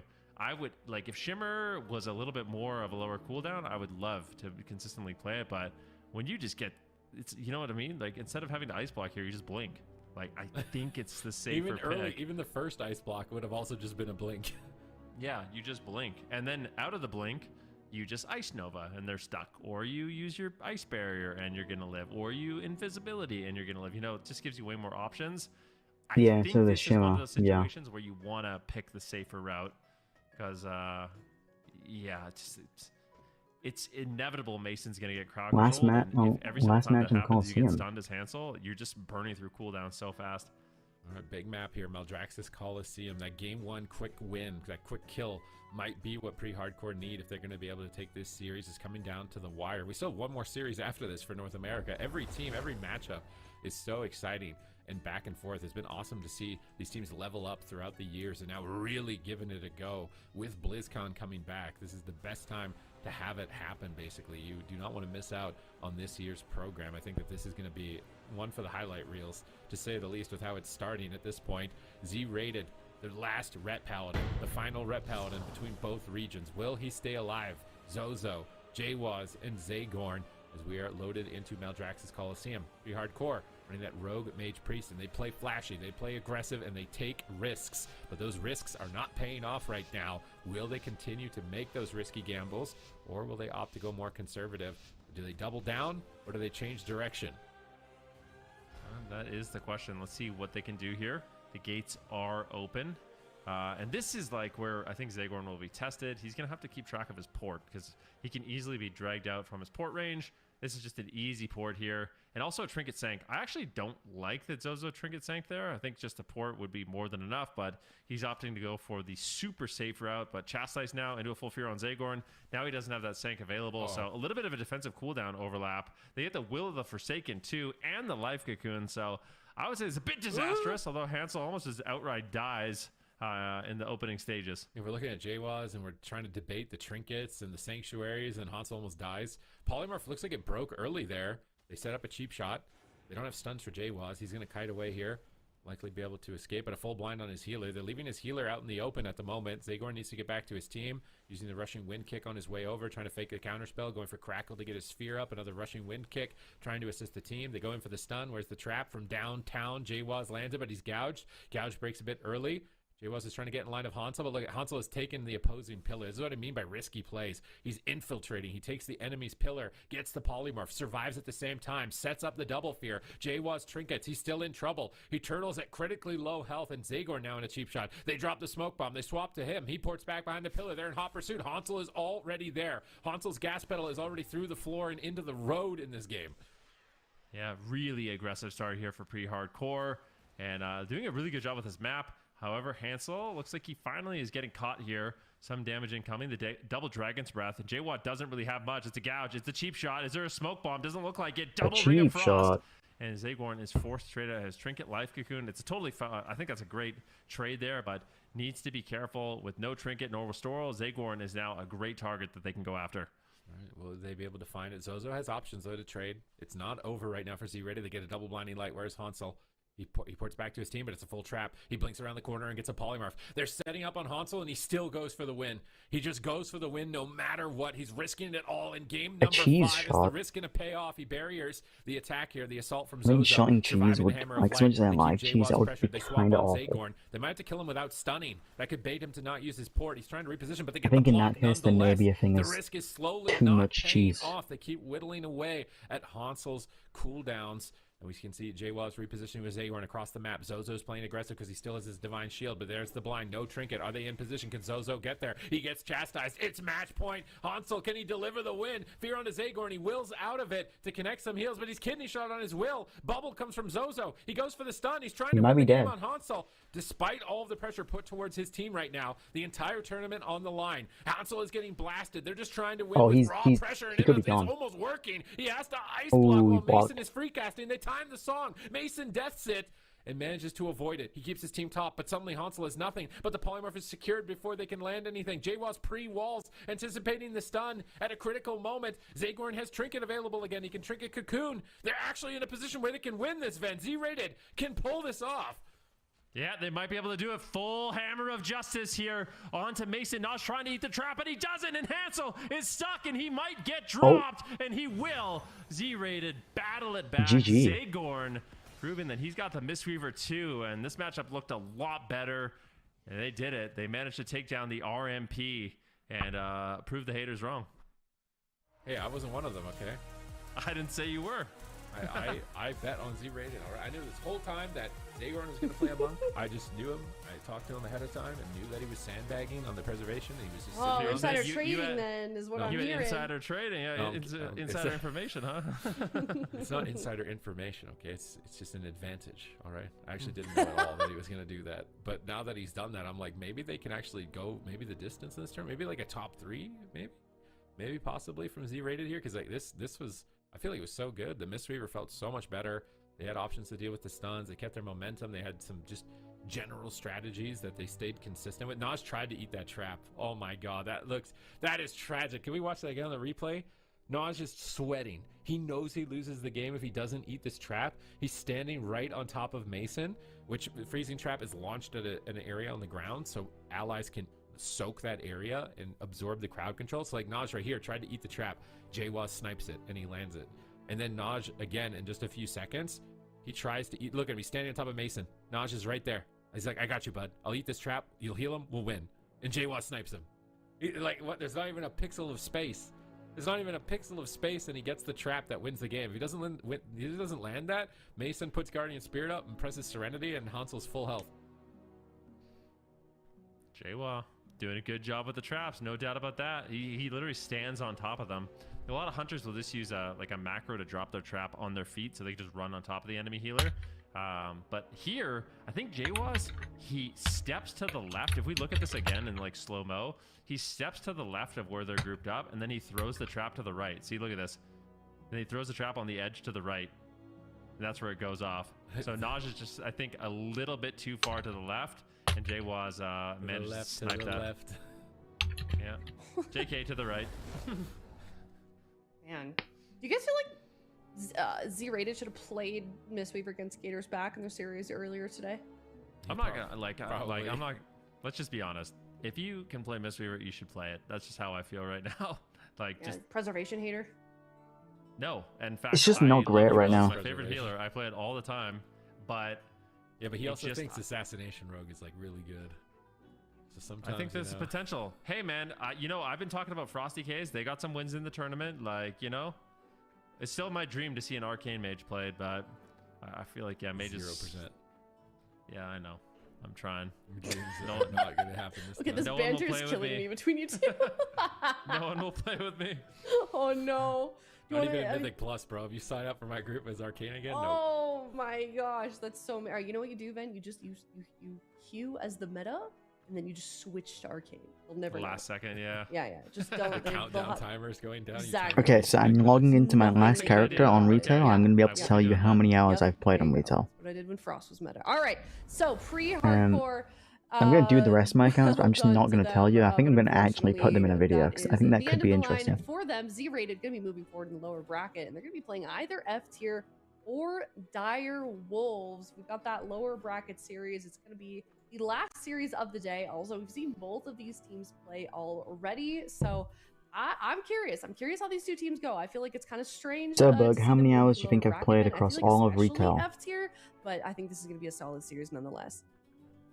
Yeah, I feel like we're getting to the point in both regions. There's a lot of good teams. So, like, if you're Mhm. making it to the quarterfinals in the lower bracket, I Yeah. feel like literally anyone at this point is if Gator's back. Like, I feel like Gator's back. They're the new, like, absolute kings. But F tier versus Dire Wolves, it's going to be an interesting series. Dire Wolves can play literally exactly what Welcome to the Jung played to beat F tier. So we'll see if F tier makes any adaptations or if Dire Wolves just isn't going to be able to pull it off the same way we saw Welcome to the Jung. Yeah, we certainly do. So now to get these guys a little bit more time to get their, their Okay, team I'll ready DM you to the go. screenshot. I'm not going to Really say likes it to run on that stream timer. because it'll We're be in gonna the play video. a little bit But of a game. We're gonna play Who's Spell. You guys ready? I'm ready. you I- close. My first one. I was 2 for 2 last time. Oh, okay, Oh, I'm okay, fighting all the right. goat, am I? I'm fighting against the We're not goat. fighting. I Okay. feel like we work together, and if you want to deviate, you can, but It's Aya who's the betrayer. We need to stay together. She has been a she betrayed Liquid too. She's like, what is And that? I was wrong, and I paid for it in my predictions. I'm sorry, Trill. I Cheaters deserve never, that. What is it? Traders never win. I have no idea. All right, let's see the spell that we're gonna be guessing here for. Whose spell is it anyway?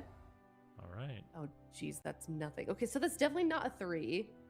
And clears It's like an 8. poison and disease effects. You think? But what is oh, yeah, they 8? could be pretending that it's. They could be pretending that it's not a 3 when it's actually a 3. 3. What is 3? Okay. And There's clears. poison and disease effects. Maybe it's like some sort of sacrifice talent. Poison and disease. It could be dispel from monks, right? Detox. It could just be cleanse or whatever. Yeah. Detox. Could I be think cleanse. detox is the only one that's default poison disease, isn't What it? Or about- do they have to talent for disease? What about the Holy Paladin talent? Cleanse the weak. Could be that I think too. it's a talent. You think they're throwing that much of a sweaty one at us for the first one? I guess You think they're normally it's an ability, right? I don't It's know. whose spell is it anyways? Is it whose passive anyways? I don't think we see. Yeah, you're right. Okay, good call. See, working together. Do we get like another reveal? Do they slowly drag? They give us the up and- options. We need that. Yeah, we're ready for Give us the the next phase. options. We need more information. But this is where we zoom in a little. That's not. Oh, Okay. Fireblood. Clears Fireblood. magic and poison and disease effects. Bleed, magic, poison, and disease Survival diseases. effects. Revival does not get rid of unless you Thing have is, the talent. it can't be revival because Restore is also on there. So like it can't be both, right? Because they both do the same thing, I'd assume, right? If they should both do the same thing. Yeah. So it can't be either of them, and it can't be Will of Forsaken because that doesn't clear diseases. So it has to be Fireblood. Okay, Fireblood. Yeah, I agree. Wait, I That think sounds good. I'll go with it. You guys sound.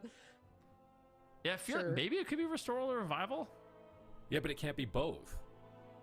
Like, does taking Restoral alter it to dispel? But we don't know. We additional don't things? know. Maybe the tooltip in secret says you can use, dispels magic effects, or you can use it while stunned. So No, it it's actually Fireblood, could be. Bro. I'm not letting you talk me out of this. I'm not letting you talk me out of this. It's A. Wasn't he the one that originally suggested Fireblood? No, I did. He's Yeah? questioning it. Okay. Oh, well, it's I'm definitely not locked in Will. on A. Mm, Okay, I I'll go. refuse to change. I'm taking my hands off the buzzer. They're here. I'm not locking in anything else. I feel like they're tricky. I'm not gonna lie. They are tricky. They are tricky. It poison and disease effects. It does. Restoral. Revival. I'm gonna. You know what? The melody. I'm gonna go Revival. I'm gonna go B. That's a risk, bro. You know what? Should I go am. C?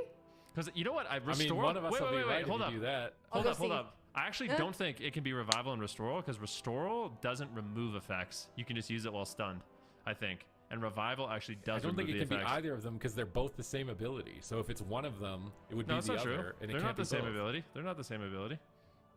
One of them you can use in stuns, and one of them actually dispels things. And that Revival dispels, Restoral you can use in stuns. I'm pretty sure. I'm using Restoral. I I'm don't know.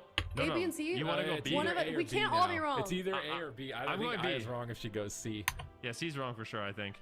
I think So it's there's A or Actually, B. no now board. I'm Fireblood allowed doesn't to- take diseases off. Wait, I'm gonna say B. Ah! Oh, I'm saying B.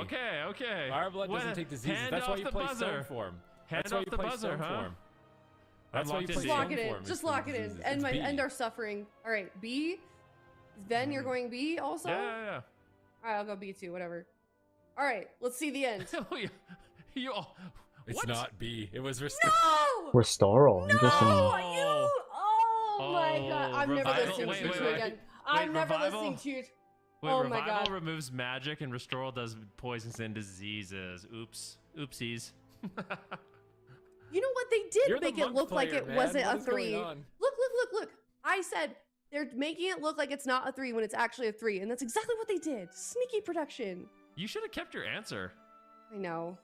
Yeah. Not that it was for any reason. doubted based myself. in- It was just picking it because we didn't, but it would have I been. mean, right. yeah, I was, but it worked.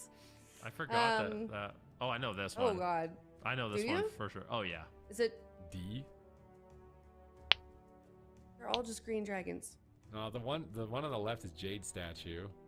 C is Revival. I know this one for sure, so I'm And going to it's let you either play. it's B or Then it's tell us D, what it but I is. feel like D is what it. I'm leaning into D. Wait, you want me to just tell you? Is that Yeah. like. Yeah, I do, Vin. It's D. For sure. Okay. 100%.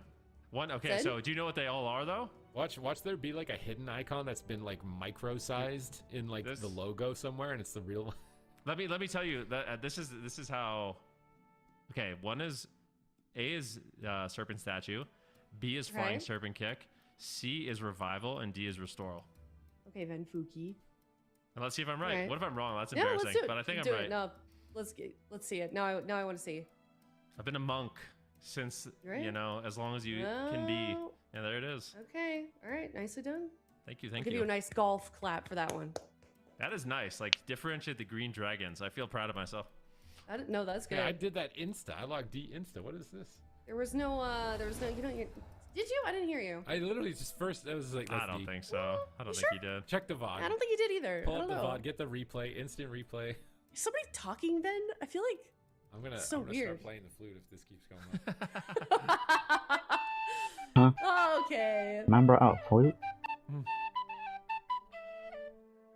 It's you're gonna write a sonnet about being betrayed by your own coworkers. I Both of feel them. it. Now it's I both feel of you. I some can't beautiful trust art anyone coming on out of desk. this struggle. All right, we're gonna head to a break. We got the last series coming up next. It is F tier facing off against Dire Wolves. We'll be right back.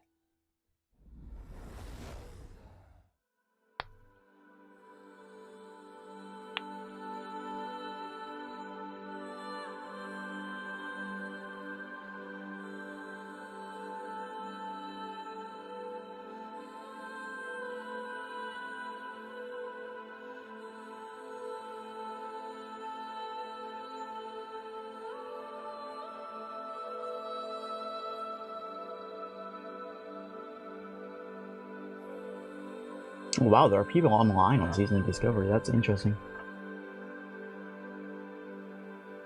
Wild.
Bam, bam, bam, bam, bam, bam, bam.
Wow.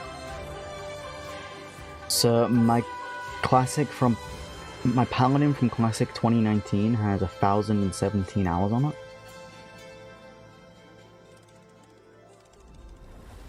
Hello, everybody. Welcome to the last series of the day. We're down in the lower bracket, and we've got F tier versus Direwolves. Both teams facing elimination. F tier dropping down from that upper bracket earlier today, Zico.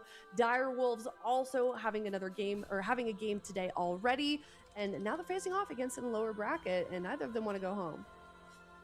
Yeah, F tier had that long battle against Welcome to the Jung. They almost had it. They tripped on the finish line. Meanwhile, Direwolves had a pretty convincing kind of start of the day, showing some new tricks that they picked up with the Outlaw Rogue. And yeah, I mean, I feel like Direwolves have good momentum. F tier, they kind of need to bounce back a little bit from that loss earlier.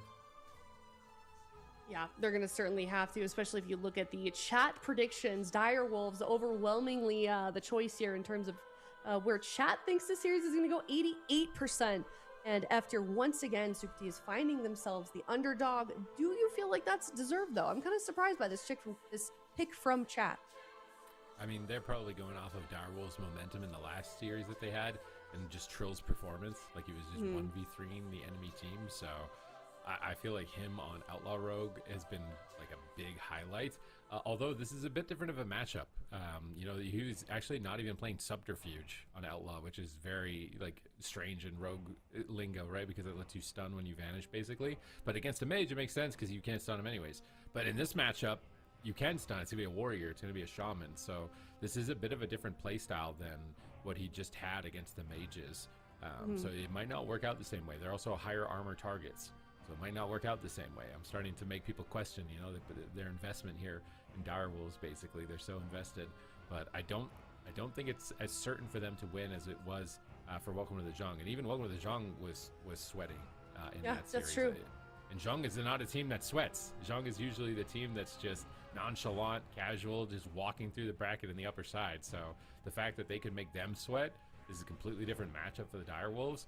I don't think it's a free win for them. Definitely don't. So I do kind of wonder what Direwolves will be cooking up for this blind pick for game number 1. But while they get ready for this matchup, Zico, I would love to hear your predictions on this series. I'm going first again? That's crazy. Yep. I'm going to go with the Wolves. I'm going with the Wolves. So I feel like F tier, you had a pretty rough game against Welcome to the Jung. But I think the Direwolves are going to play it a little bit more differently. I feel like the Direwolves, they're going to play aggressive, and they're going to try to win with just like big offense and maybe some CC chains. Whereas Welcome to the Jung, we're playing a bit more consistent. And I feel like when you play the game, like you try to play a long game against Meep Monk, that is where he gets a chance to shine. He gets to utilize, you know, all his Mistweaver experience and his little gnome Mistweaver tricks and pull ahead. So yeah, I think the Direwolves, they're gonna have a more aggressive style, and I think F tier is gonna struggle with that. All right, Supatees, let's hear your prediction. Disagreements in the European caster lineup here between. Yeah. So that was Venruki's prediction as well. So Chan decided to go for F tier, leaning into that. I'm kind of on Chan's side with this. I think that it's a completely different matchup. I don't know how much experience they have in that matchup. Not a huge amount of teams are running the turbo cleave. And I think it could catch them off guard.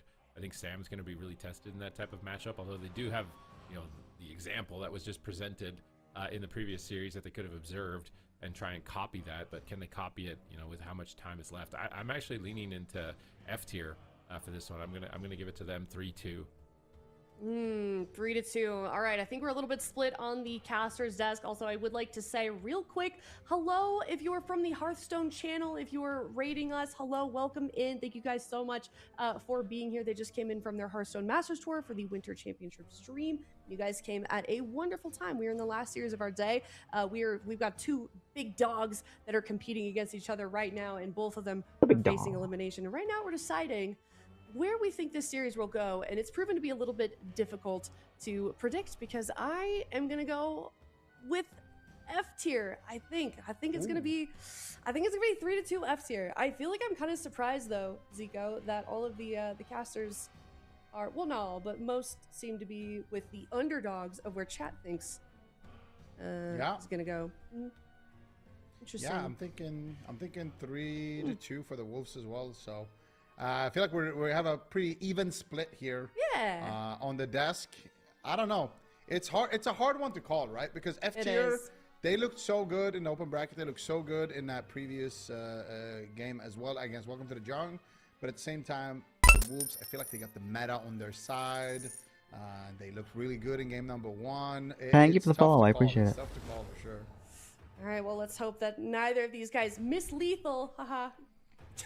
Get it? Okay. Oh my god. Never mind. F tier versus Direwolf game number 1 could be starting out in a grand arena. Both these teams facing elimination.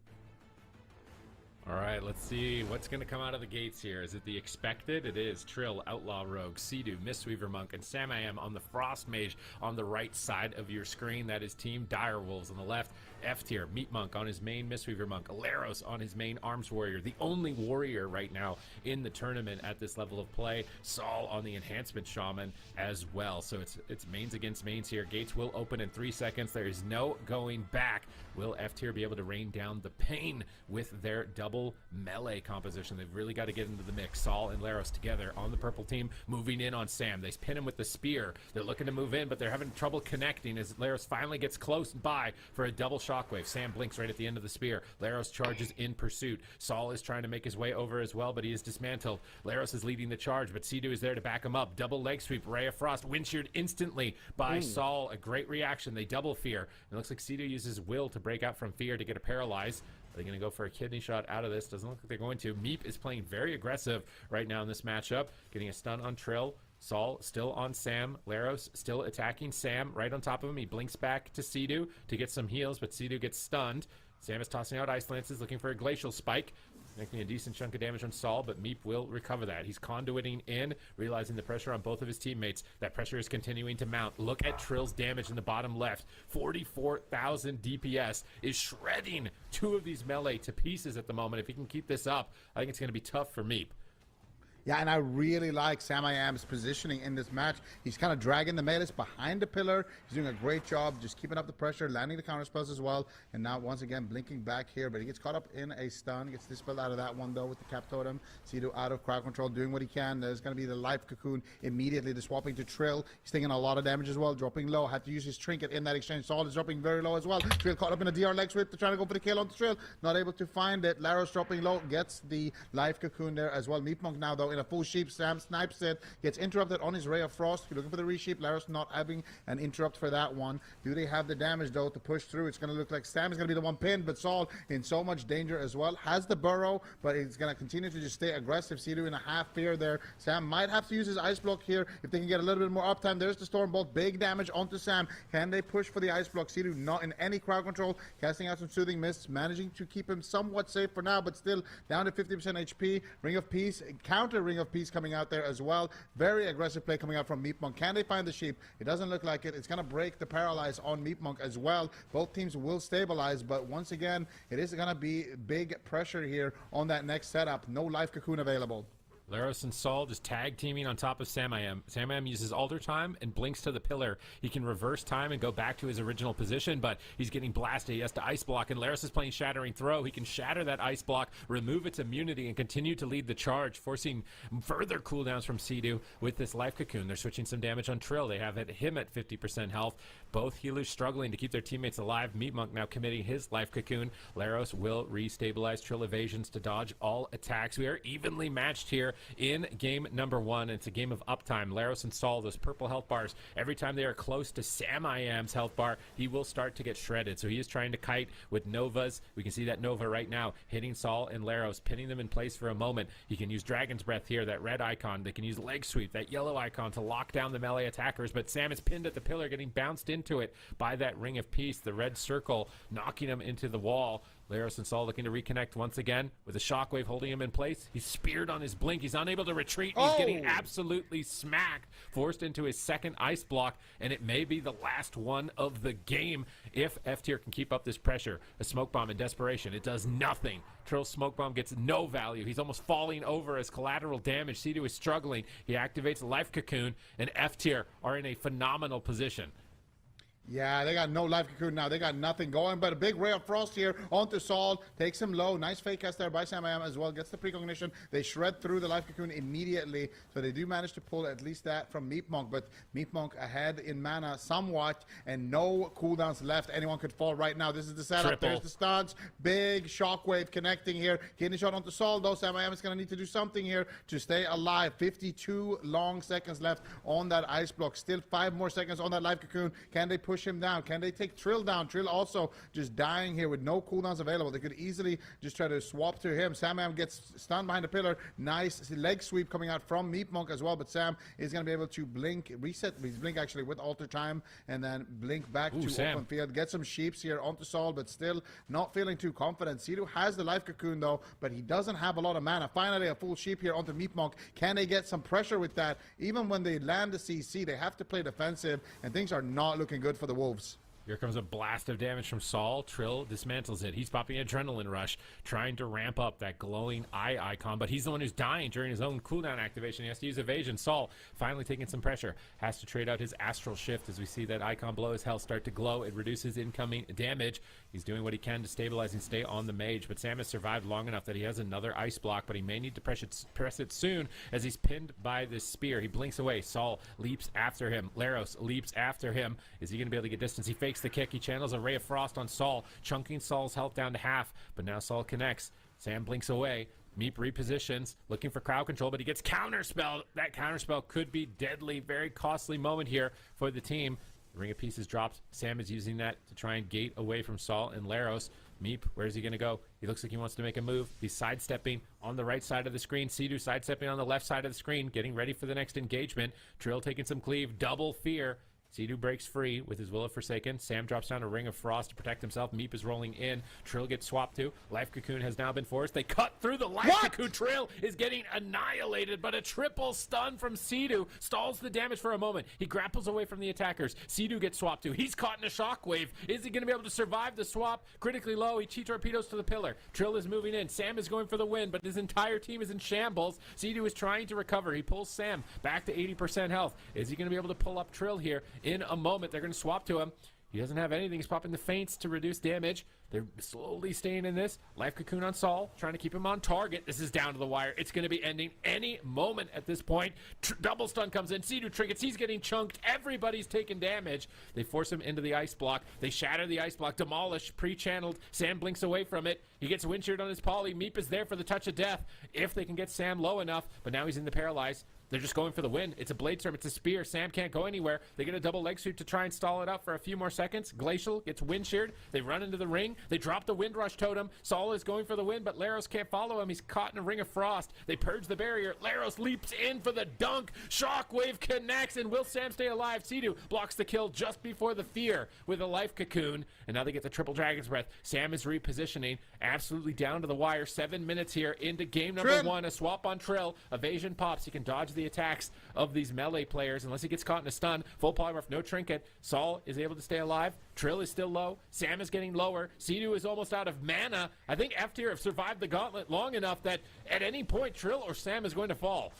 Demolish on Trill, huge damage. Sea-Doo in a leg sweep. Samayam defensively behind the pillar, hiding for his life. Trill kiting back and forth with the hooks. But look at Saul. He's taking a lot of damage. Finally, a sheep onto Laros. A little bit of time being bought here by the Wolves. They're looking for the finish onto Saul. Smoke bomb in desperation here from the Wolves. But Trill is the one on the run on his own smoke bomb, trying to kite away. But Laros is right behind him. Saul connects as well. This surely is going to be it. No, Trill once again grapples away, trying to hide. Gets the vanish, actually. Beautifully done there. And now they're going to swap to Sam, but he's got an ice block. Sea-Doo might have pulled a miracle out of his bag of tricks, and it looks like they might be able to survive, but where is the damage? Where is the opportunities? Full sheep onto Meekmonk. They need to get pressure here. Oh, Samayam pre-blinks the spear. Beautifully done. Sea-Doo, Celestial Conduits. Saul in big trouble here. Trinkets out of the kidney shot. Tries to get back to Sam. Sam gets interrupted, though. He still has another ice block. He could use it at any moment. The life cocoon comes through. Sea-Doo trinkets out. Glacial Spike is going to connect. Samayam caught up in a stun. He blinks away behind the pillar with his trinket there as well to reposition the camera angle, but still Laros is right behind him. Here comes Saul. This has got to be the ice block surely.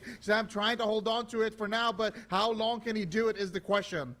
Sea-Doo, oh, he drinks some mana tea. He got a little bit of mana to keep this going. Laros charges in, looking to force the block. Leg sweep comes in. Meep into the paralyze, into a kidney shot. Trying to close, but Sam is low. He's trying to go for the winning polymorph. He's not able to find it. The winning He gets grounded by Saul, and now Sam is in trouble. Stormbolt on the healer. Ice block has been forced. Does he have shatter? He doesn't have shattering throw. They're switching damage onto Trill, trying to keep their momentum on 2 targets while Sam is immune in the ice block. They might be able to drop him, but his evasion comes up in 2 more seconds. Saul is low. I can't believe it.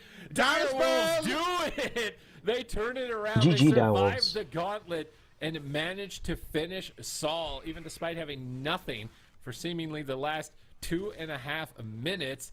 Laros doesn't want to give up just yet in this 2 versus 3, but I do think it's highly unlikely that he's going to be able to get to his target. Laros will fall, and the Wolves howl in victory for Game 1 in the Grand Arena.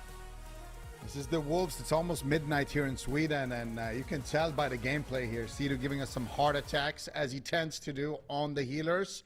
Keeping his entire team alive in this position here where Trill is just grappling around, trying to stay alive. They drop the smoke bomb, and they have to run on his own smoke bomb right here, just blinking away with the grapple. I thought for sure he falls right here, but nice defensive plays from Sam as well, keeping him alive, and they're just kiting. It looks so hopeless the entire time, but then Meepmonk gets counterspelled, and as soon as that happens, immediately they start locking in the damage. Trill follows it up with the gouge, and that's all you need. When dampening is that high, when the game has been going for such a long time, that is the win condition. Just get any interrupt and just finish the game.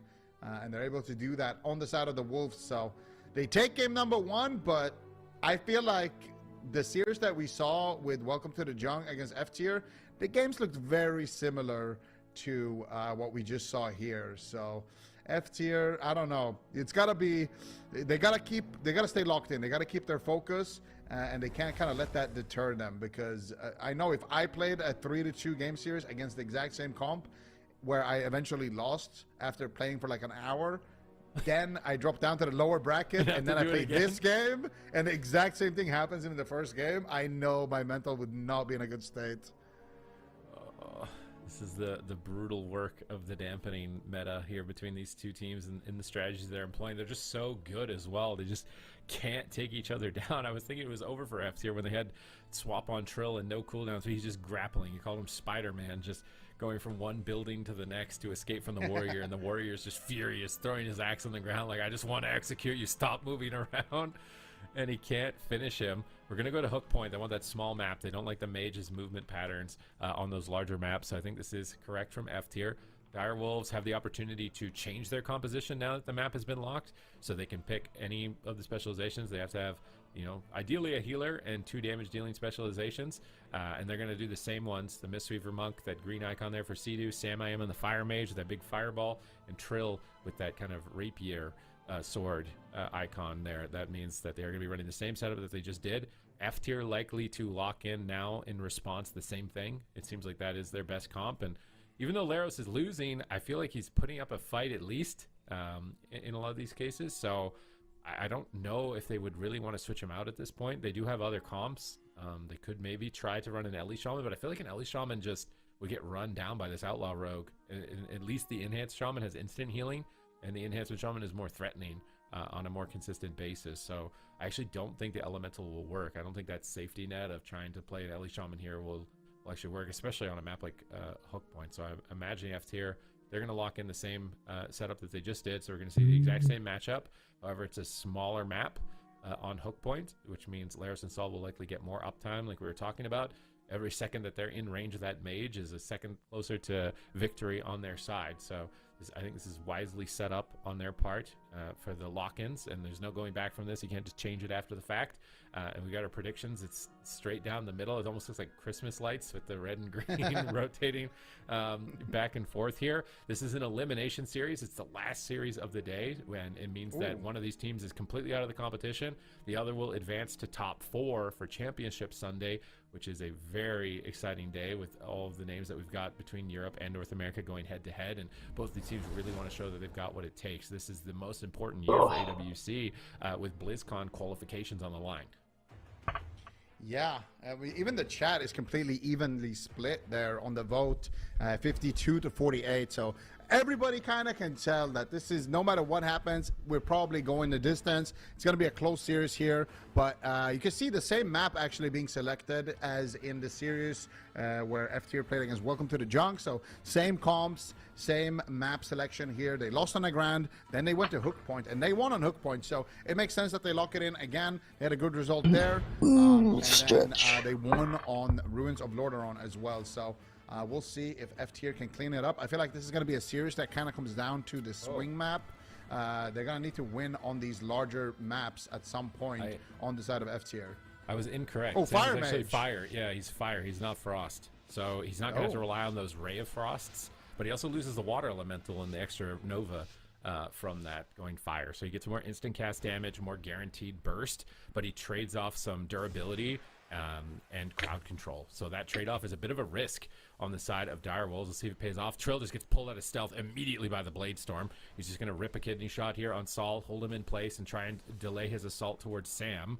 As we see Sol reconnecting, there's the spear, and he's going to be a lot easier of a target to smash as Fire, as Sea-Doo has to use Life Cocoon to absorb damage immediately, and they've almost cut through its absorption effect. That white part of his health is a shield absorbing damage temporarily, as they managed to actually smash through it so fast. They're getting Cap Totem stunned on Sea-Doo, but here comes Combustion, that glowing icon, but Sam gets stunned on it, and now Sol taking huge pressure. Meep has to trade out Life Cocoon. You have to react so fast to the cooldowns of a Fire Mage, as Sol is still just holding on by a thread at 50% health.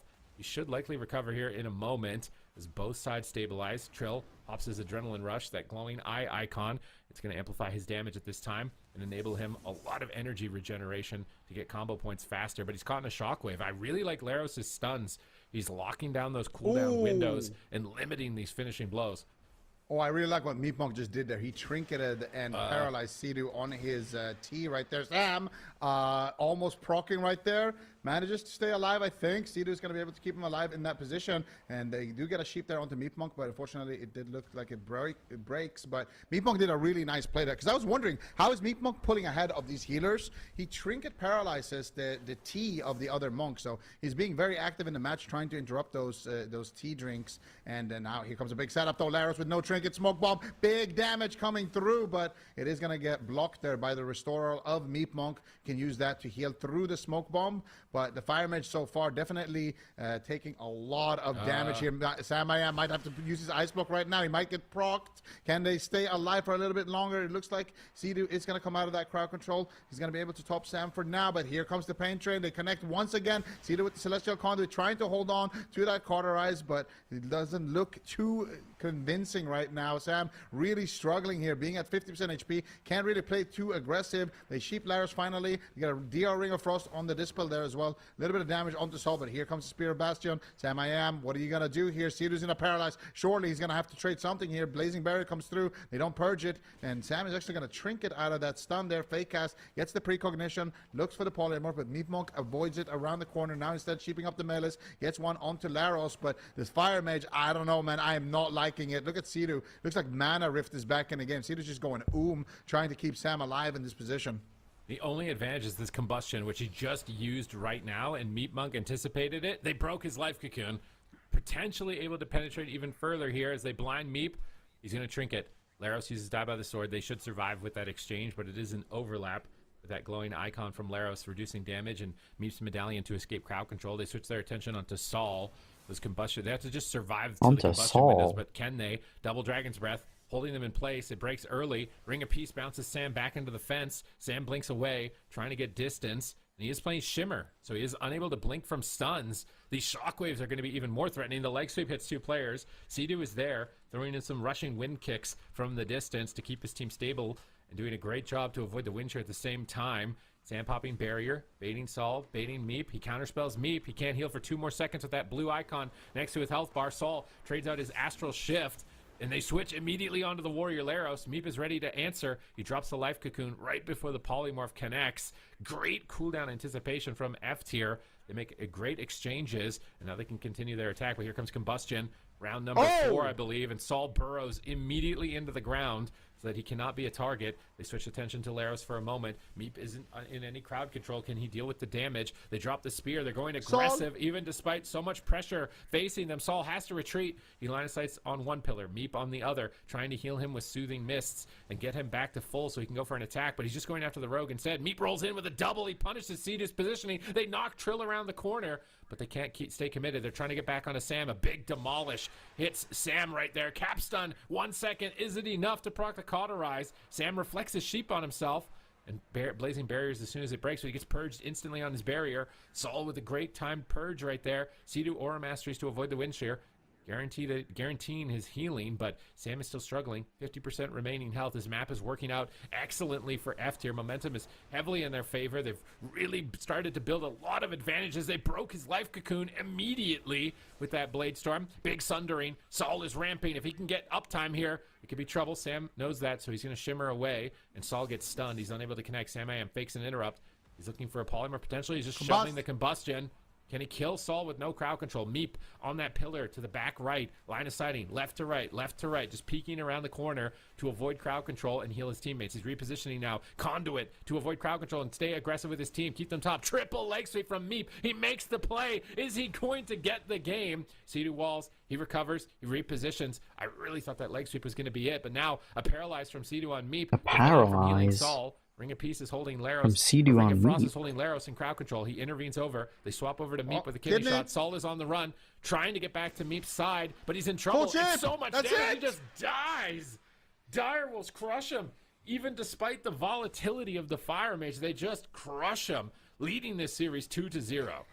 Man, this is what I was talking about in the pregame. I was like, I don't think Direwolves are going to play the same style that we saw from Welcome to the Jung. That is just not how Samayam operates on the mage. Samayam is not a dampener mage. He likes to go for the plays. He likes to go for the CC chains. He likes to go for those burst window kills. The Fire Mage, I'm not going to lie, it looked a little bit sketchy. The first, like, 4 minutes, 4.5 minutes, but Cedo did a fantastic job just keeping them up, keeping them alive, keeping Sam from having to use that ice block and keeping him from proccing. There were so many close calls where they almost got that cauterize proc, but because they didn't, Sam could just keep playing aggressive, like right here where they get that kidney shot defensively, they get the Nova on Laros, Sam sheeps himself, and then he manages to just stay alive for a little bit longer, not proc the caught, and then here they get that big CC chain, they get the full kidney and the triple DR sheep. It's such an awkward kill, actually. If you're Meep Monk there, you have your trinket, but you don't want to trinket the kidney, obviously, because that just doesn't feel great at all. And then you don't also want to trinket the sheep, because it was like a triple DR sheep. Thank you for the follow, I appreciate like it. they won with a kidney into a triple DR sheep, basically.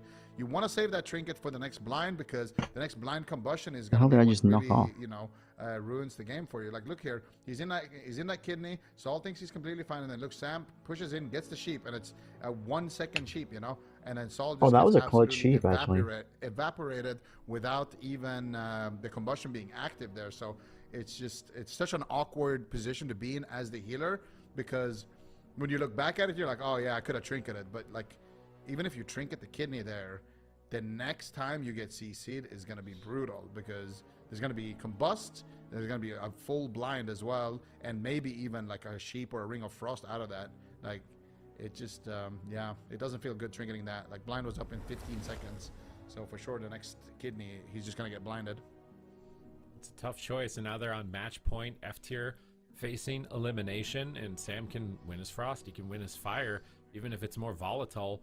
On the small map, you know, he's just matching volatility with volatility, and the combustion window is just so terrifying. Unlike on the frost, where your ray is just getting wind sheared, it's getting shut down, you can't really prevent the combustion nearly the same way.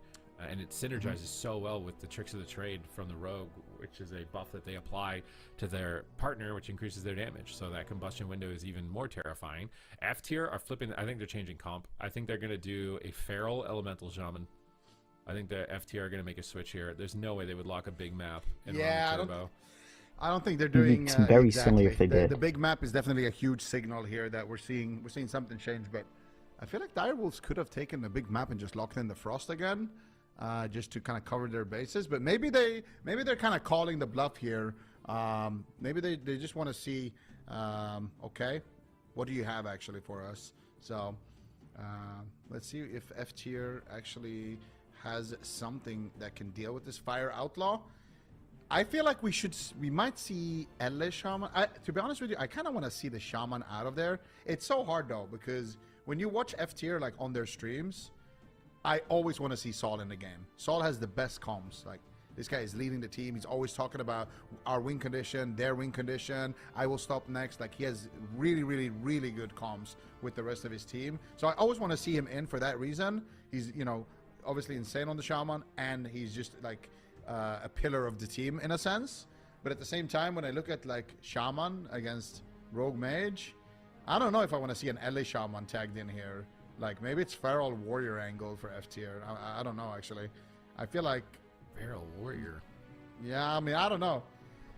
I don't know. I don't want to see an Enhanced Shaman on Imperial Domain. I don't want to see an LA Shaman that much. Maybe the LA Shaman could work, but I feel like you're on a timer for sure. Comps that I've seen from them have been Feral Ellie, Warrior Ellie, Enhanced Ellie. I don't know about Feral Warrior. Maybe it could work. I mean, the Feral, you know, theoretically would get better uptime. So Feral Ellie is the one that I've seen them practicing a lot, and that is what they're going to go for here, bringing Dallas in off the bench. And Laros is going to go to the bench, substituting that Warrior in for the Feral Druid. More consistent damage, bleed-based. It's a bit of a slower composition with Saul alternating to Elemental Shamans. So they're going to focus on just staying alive, building up their damage over time effects on multiple targets, and trying to win later in the game. It's almost like a triple healing strategy, because Ellies can heal, Ferals can heal, and Mistweavers obviously are healers, so they can heal. And they're just going to be healing each other, trying to keep dots up, which are damage over time effects, and win in the late game is going to be their strategy. We have Sam over here flexing the power of the Void here with this transmog. What is this set? That's a good question. Is that Voidbreaker Flames? It's the set. Is this a? No, it's not. Natty? Voidbreaker's ley line. I don't know if that's the set. This is Thalassian Goggles, Transmog into Void Breaker's Diet. Wait, that's the mage set? Void Breaker's robe. I feel like it looks a bit Shadow Priesty. I don't think that's the mage's set. It does. It looks like Xalatath's blade, too. Yeah, right? It Mage does. set. It does look... Yeah. I need the wings, though, on the back. I want that for my transmog, the little cloth shadow wings coming off to the side here. I haven't seen this set before. It looks like a set, but I haven't seen it before, so I'm very in awe of it at the moment. Those wings are kind of nice. I don't like the helm, though.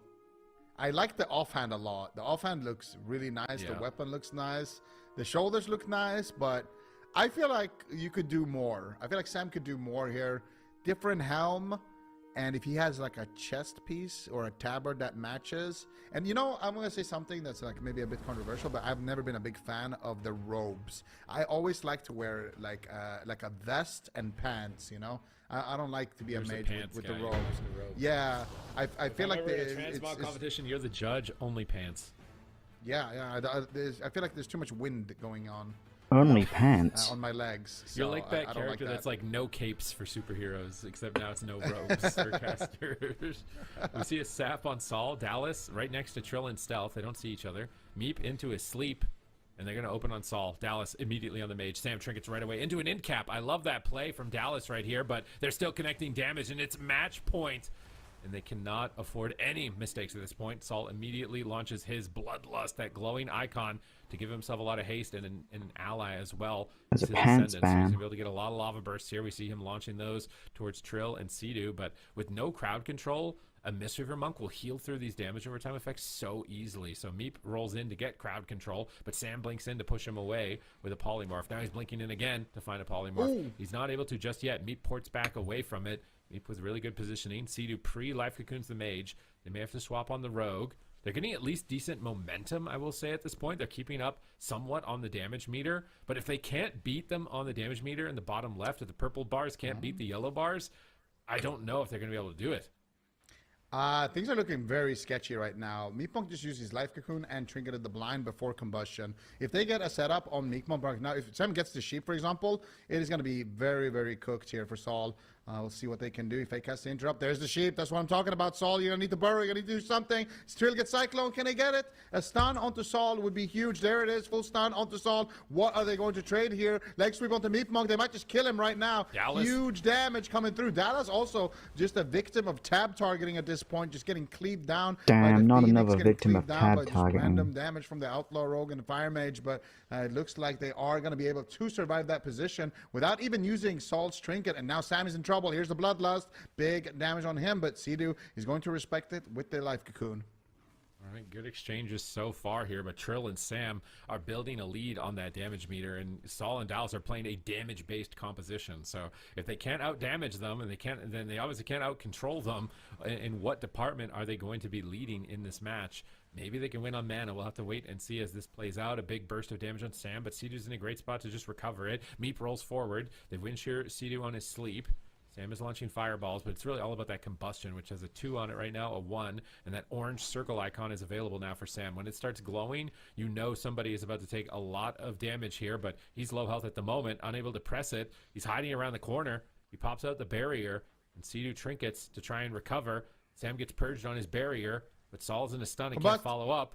Here comes the combustion, grounding totem. Sol moves it to the back corner to try and buy time, redirecting spells to the totem rather than his teammates. Meep into position to heal up the team. Sam didn't get, honestly, nearly as much value as I was going to expect from that combustion. He's actually on the back foot. A startling amount of damage is coming out from Sol's Bloodlust here, but a sleep hits the whole team. Sol is now falling behind. Meep has to trinket and Life Cocoon, and it is such a startling match, just ping-ponging back and forth from full health to 20% health during these cooldown windows. Dallas is in bear form, anticipating the attack, charging in towards Trill, rooting him in place with the bear, but Trill will just immediately blade rush back onto Dallas, and he's right on his back. Is Dallas going to be able to survive here? It's so much pressure mounting. Meep saves him, staying in the back, keeping the heals going, trying to see if they can make it to dampening, and trying to see if they can win with a conservative strategy. Meep chi torpedoes across the map. Dallas is caught behind the pillar. In cap roars Sidu. He's looking for a cyclone.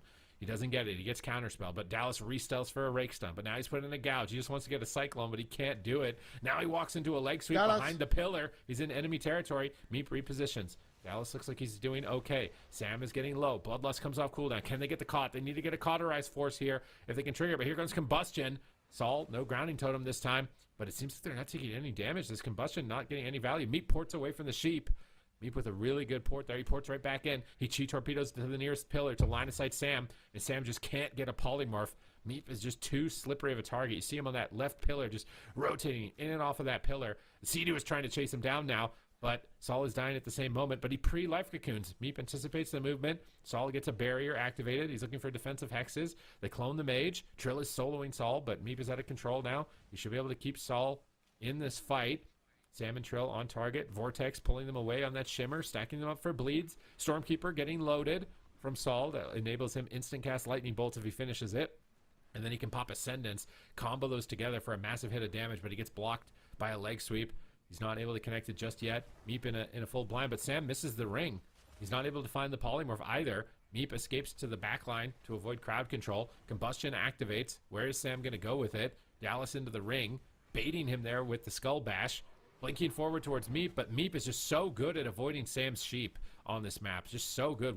Any of these sheeps land, and it's a trinket or maybe a loss. So Meep is just navigating this map so well, even though it's such a large map and small pillars. We see a song around the corner. It's Saul.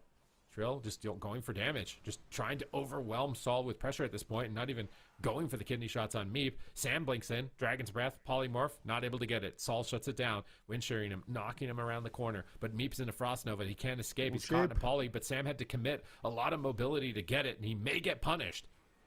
I feel like the shimmer has not paid off too much right now, but as I say that, they might be actually getting a lot of cooldowns off of that sheep. Nice chain coming out there from the dire wolves. They get the full sheep, they get the kidney shot as well. Here's Combustion, huge damage onto Saul. They're letting it rip right now, but Meep Monk not in any crowd control. I feel like they could have, actually that Combustion is going to be back off cooldown soon enough, and maybe they can make a different push with that blind to get a sheep into a Song of Chi-Ji. Do they have a Tremor Totem? Do they have anything there? Looks like they're going to break it there with the Meteor. Meep Monk is going to survive, but Sam I Am is taking a lot of damage as well. Huge heal coming out there from Sea-Doo. The Restore All was committed. Full cheap shot now onto Saul. Kidney shot onto Meep Monk. Can they set up? Sam I Am trying to find the polymorph, but they have interrupts here. Was not able to capitalize on that during that window. Wanted to get that angle, but Saul came out of that cheap shot, but instead it's going to be a full blind there onto Meep Monk, but they don't have the Tremor Totem. They don't have damage here to combo with it. They're just going to pull the trigger anyway. Big damage onto Sam, but had to use the life cocoon. Meep Monk does get sheep. Finally, there is the full leg sweep. Huge damage now onto Saul. Meep Monk is going to commit the life cocoon. So did Sea-Doo in that exchange. All cooldowns have been used also, here like, from both sides. Off topic, but also still on topic for a while. Blizzard just won the could be deadly. No the astral lawsuit shift here for against the Saul. private Sam sector. has it ready to go. All right, Dallas, what are you going to do here? How can he get something done with his incarnation? But here's Combustion. Grounding Totem from Saul. Is he going to push it behind the pillar to hide it?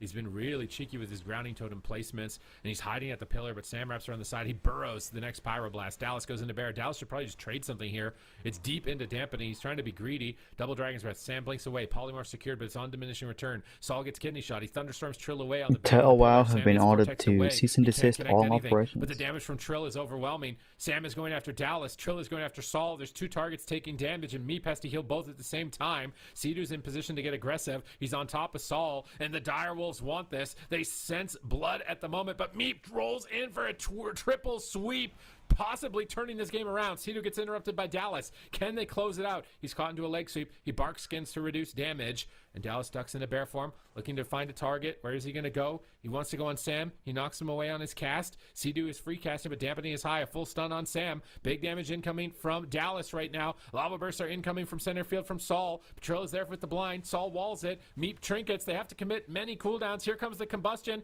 Dallas has survival instincts. He pops it, but he's already critically low on health. Is he baiting them to attack him? Saul has been free casting in the backline. That Sea-Doo blocks it with the Celestial Conduit channel right there. Tops his entire team. Meep is repositioning away so he can't get polymorphed. Dallas into a kidney shot. They're targeting the Feral Druid. They drop the smoke bomb. It's match point, and Dallas isn't trinketing. He goes into bear form immediately after the stun lock, and Meep is somehow keeping him alive, trying to pull off a miracle, trying to stay alive in the tournament right now. If they lose this game, it's curtains for them. They will be out of the competition. They'll have to come back for cup number 2. Can they stay in it here? They've survived almost 9 minutes against Sea-Doo and the Direwolf. Sam has no block for 20 seconds. It's a race to the finish, a race against the clock. They have to get a kill soon if they're going to close this game. Well, dampening is going to be in. Yeah, combustion is ticking back 50% up. soon. 8 more seconds for Sam. He's going to need to make it count. Here's the adrenaline rush from Trill. Can he get something here onto Dallas? He's immediately running away in bear form. They're going after Saul. Saul has cooldowns to respond with, though. He still has that trinket. Sam looking for the polymorph. Blinks into the middle of the map. Meep with the mana T as well around the corner, avoiding the crowd control. Dallas is feeling confident. Here's the full kidney shot. Dallas is going to trinket Sam in big trouble. Oh, he might be Is he dead. going to block? Oh, There he it is. blocked. Finally, the ice block comes through. Saul is in a gouge. They Cancel the counterspell ice Dallas. block. They're going after Saul. Here's the combustion. Big damage onto Saul, but he has burrow. He could use it.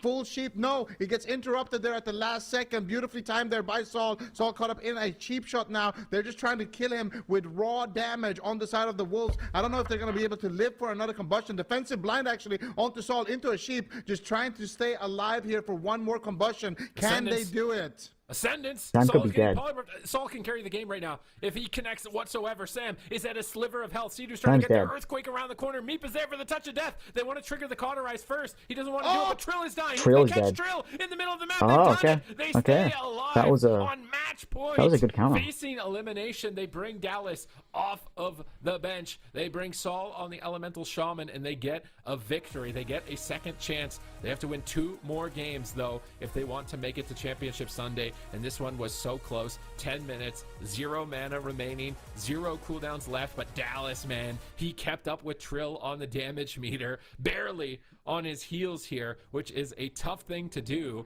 He's raced a world first champion, Trill, on Team Liquid there for that. And now in the AWC, he has a worthy opponent with Dallas on that Feral Druid, clutching it out absolutely to the bitter end. I was thinking that Sam's team's probably got this. He lived to this ice block. He can reset the dots, but ultimately they clutch it out. They don't chase Sam. They just switch targets and immediately go after Trill, and they find an opening, and they are able to dunk on him, almost a double kill at that point in the game. So their deep dampening strat, their do damage, kind of triple hybrid composition actually pays off. It gets them a point, and now Direwolves have the opportunity to respond if they want to change anything on their composition. Maybe they bring it's in now Naz. on their side. It's on their table. They have the advantage for the rest of the series. So F-Tier have an uphill battle, to say the least. Yeah, the Direwolves definitely put themselves in a good position so far, but man, I feel like Dallas was the MVP. What a great performance. His team is about to get knocked out. He gets tagged in, keeps up with the damage, but also before this, when they did that smoke bomb attempt and he just had ice in his veins and he held that trinket, I feel like that was the moment where the game kind of started to shift in favor of F-Tier, because in that moment, Dallas, if he didn't have trinket for right here, he was dead. So the fact that he actually held that trinket there, despite, you know, deep dampening smoke bomb attempt on him as a Feral Druid, I think he also didn't even have Bark Skin when that happened. He just popped Survival Instincts, tanked the stun, and just held on to it. That was a big play, and that's ultimately what kind of gave them the confidence to stay aggressive later on and actually finish the match. So Dallas, big player coming in, but I don't know, man.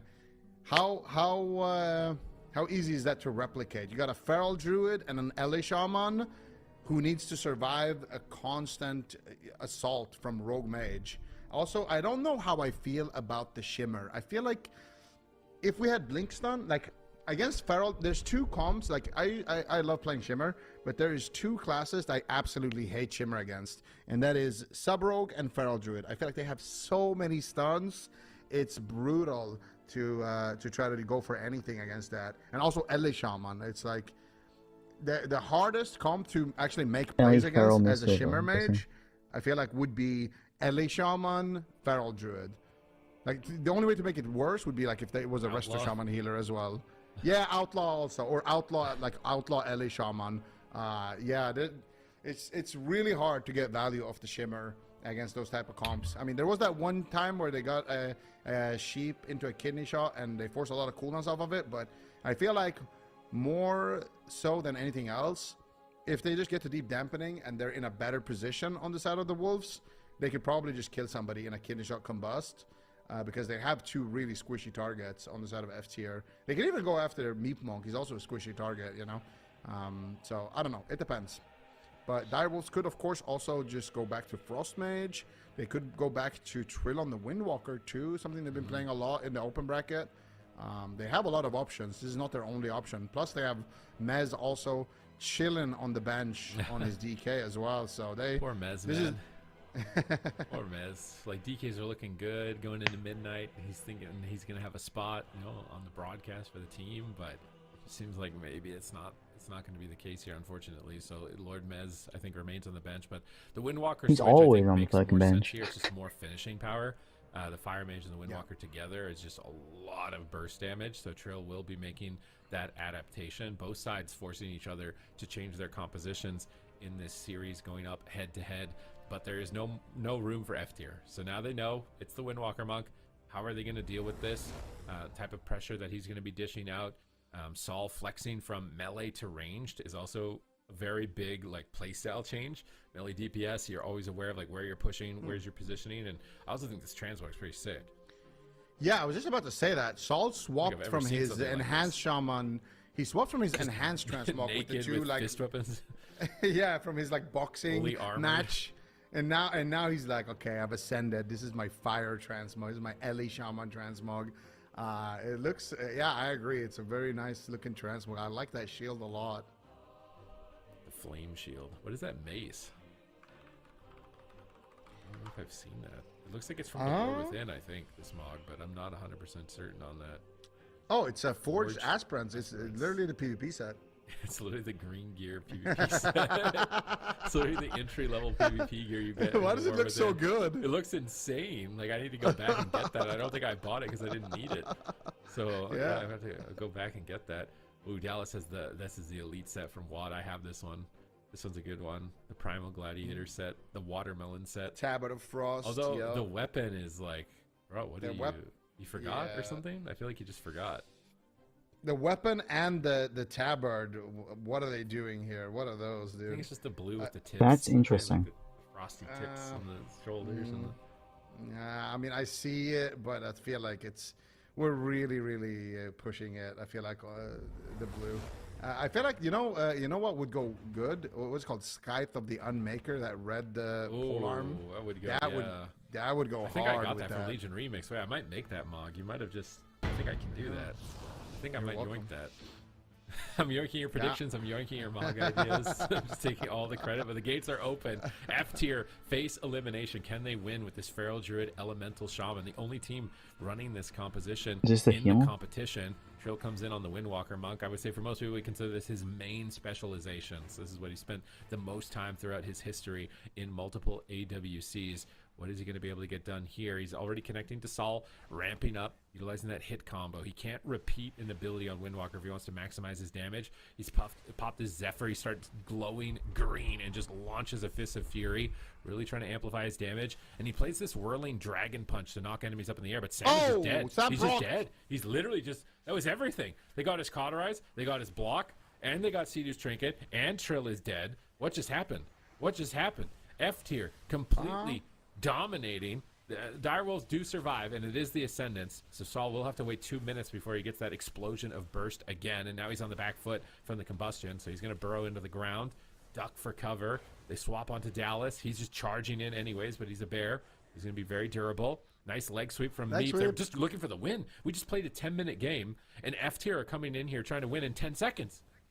Yeah, and it might be able to do it, but Sam with a nice counter here gets a full Ring of Frost onto Meep Monk, followed it up with a Sheep. Dallas cross crowd control there in that position as well. Trying to slow things down here. Sam trying to get some damage rolling. Trill doing a good job as well, but he gets caught up in that route. Actually teleports right on top of Saul, trying to stay on his target as much as possible. Gets knocked away into a route once again. Here comes the Bloodlust though. Sam, are you ready for it? Big damage potential. Double leg sweep though. Saul could be in trouble. He might just die right now. Full paralyze. Trill missed the World of Warcraft, but at the same time, Oh. Sam also taking a tremendous amount of damage. Is he going to be able to stay alive? Sidu's got no trinket. They are paralyzed onto Sidu. The life cocoon will connect there. Scary position for both, but I feel like that was still in favor of Direwolves. They got Meat Monk's trinket. Sidu's trinket is going to rotate back up, but they had to use everything here. This next combustion is going to really need to make it count. They could swap to Meat Monk with the next combustion, but Sam is stunned. He's taking so much damage here. I don't know how he's going to be able to survive here until his ice block comes back up in another minute.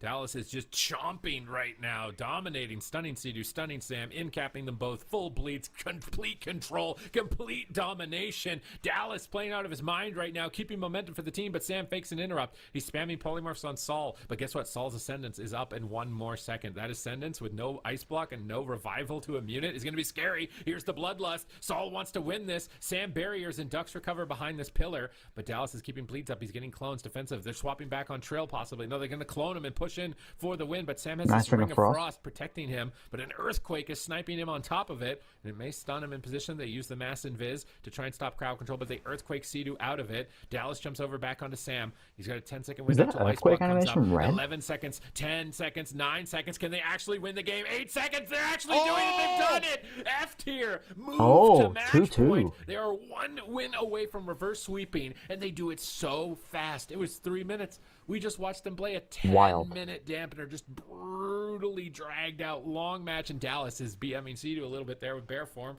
And oh my, they've actually done it.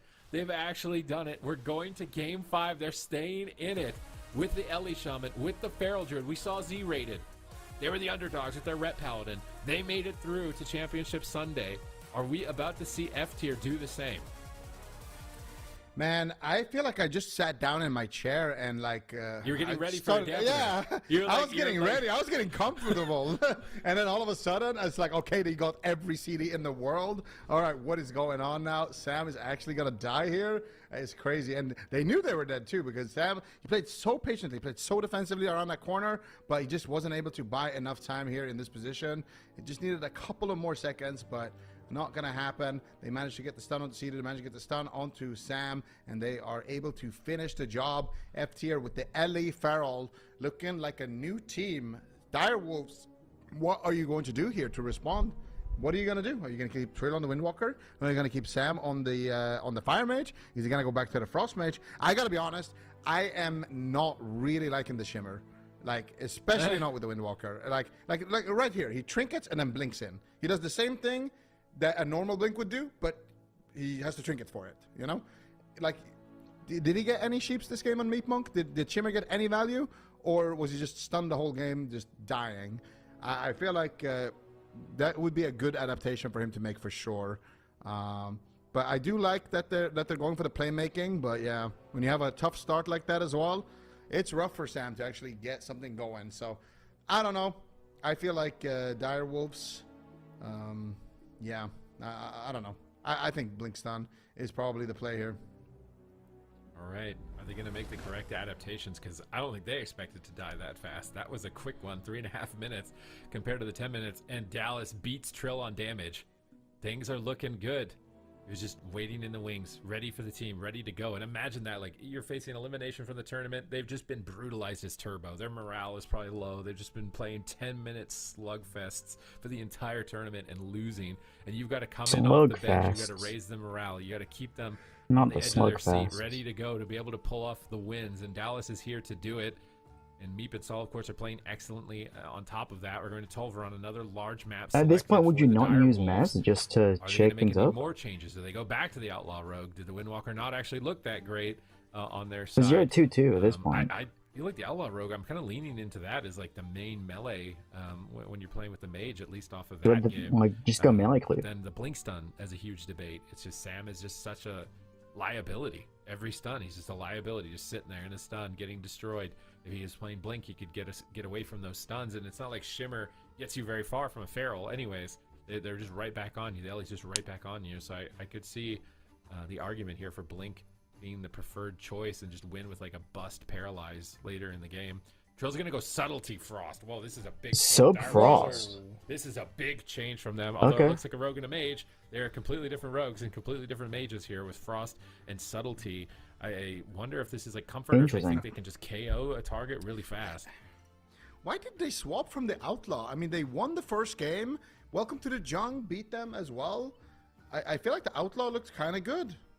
It's a frosted choice. Now we're going to the sub, which I feel like... I mean, the sub could work. The sub could definitely work. I don't think it's a bad option. It's not. Yeah, no, it's not. Like, it's not a bad option. It's still rogue mage. Like you can still one-shot stuff. But I feel like the Outlaw looked really nice actually. I kind of liked going for the fire mage play on Hook Point. It's a small map, and we saw Welcome to the Jung lose with Outlaw Frost on that map anyway. So you can maybe try to steal one away by just being super aggressive, like we saw, and they did. But then after that, I kind of feel like maybe we just go back to the Outlaw. But anyway, it's too late to second guess anything. They're gonna go with the sub. Maybe this is just way better. It certainly looked pretty good when Hansel and Naj was playing it.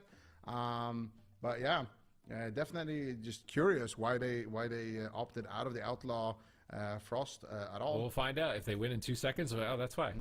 If they lose in dampening, we're like, that's why they shouldn't have done this. And we can judge them either way. That's the advantage of being the cast.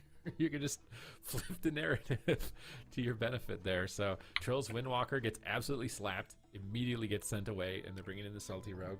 Zedo on that Mistweaver Monk struggling. I did not think Feral and Elemental would be able to win a game as quickly as they did, but I think it's mostly attributed. Oh, there's the Scythe you were talking about. Yeah, I was just about to say, that's the side of the Unmaker right there. Yeah. That's what Dallas needs to get for his transmog. That's, trade that over, Zedo. Dallas needs it for his mog. If Dallas wins this, trade him the Scythe. He needs it for the rest of the tournament.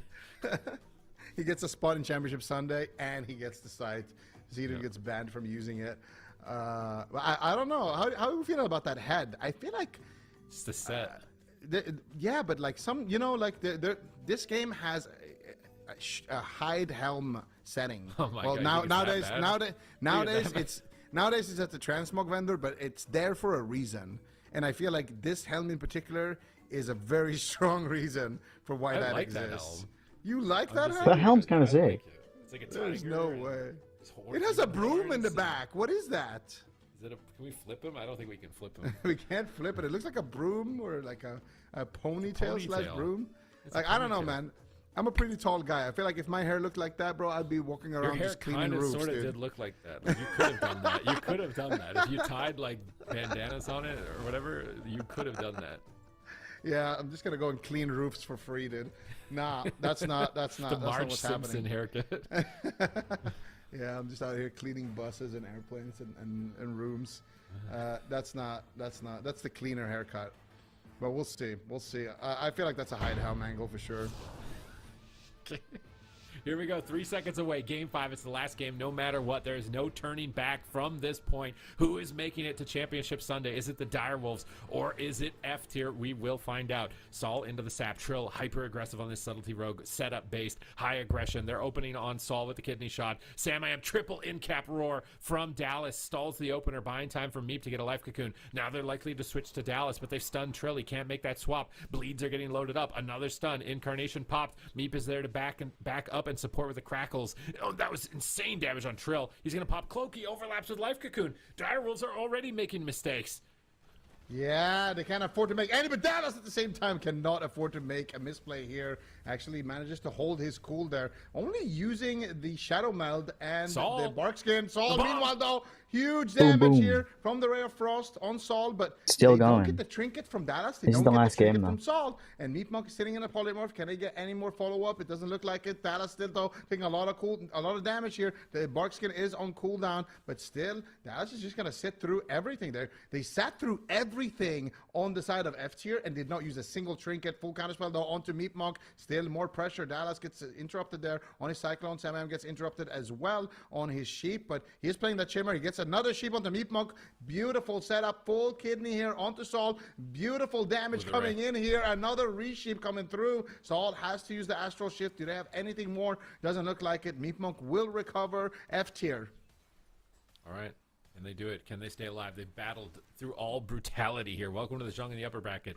Now down to the Direwolves in the lower bracket. Or sorry, yeah, welcome to the Zhong in the upper bracket. Now down to Direwolves in the lower bracket. They've played 10-minute dampeners all day long. Can they keep it up against the Direwolves? Full blind on Meep. He's unable to heal. Paralyzed on Dallas. Double leg sweep. Ray of Polymorph. Frost. Beautiful crowd control. Ray of Frost gets interrupted by Dallas. Once again, shutting out the team. But a cheap shot on the trinket. A massive swap onto Meep in game 5. He ports back behind the pillar.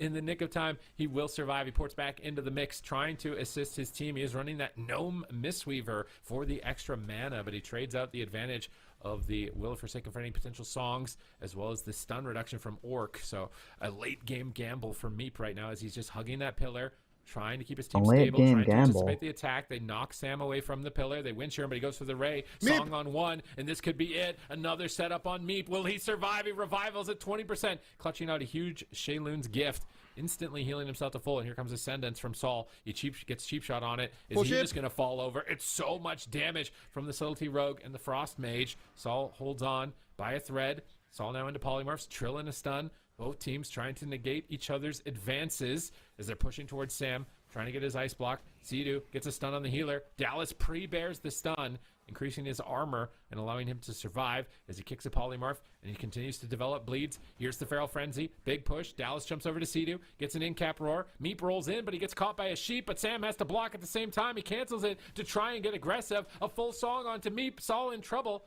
A huge heal comes through there. He's actually going to be fine. Dallas into bear form, trying to stay stable here, trying to keep their push, trying to keep the aggression on Sam. Dallas on the right side of that pillar, trying to re-stealth, I think. He might be able to get it if they're not careful. He jumps in, full maim stun. Sam can't escape. He's still running that shimmer. All these maim stuns just sitting full duration, but Dance and Blades available. Where is Trill going to go with this? He gouges Meme.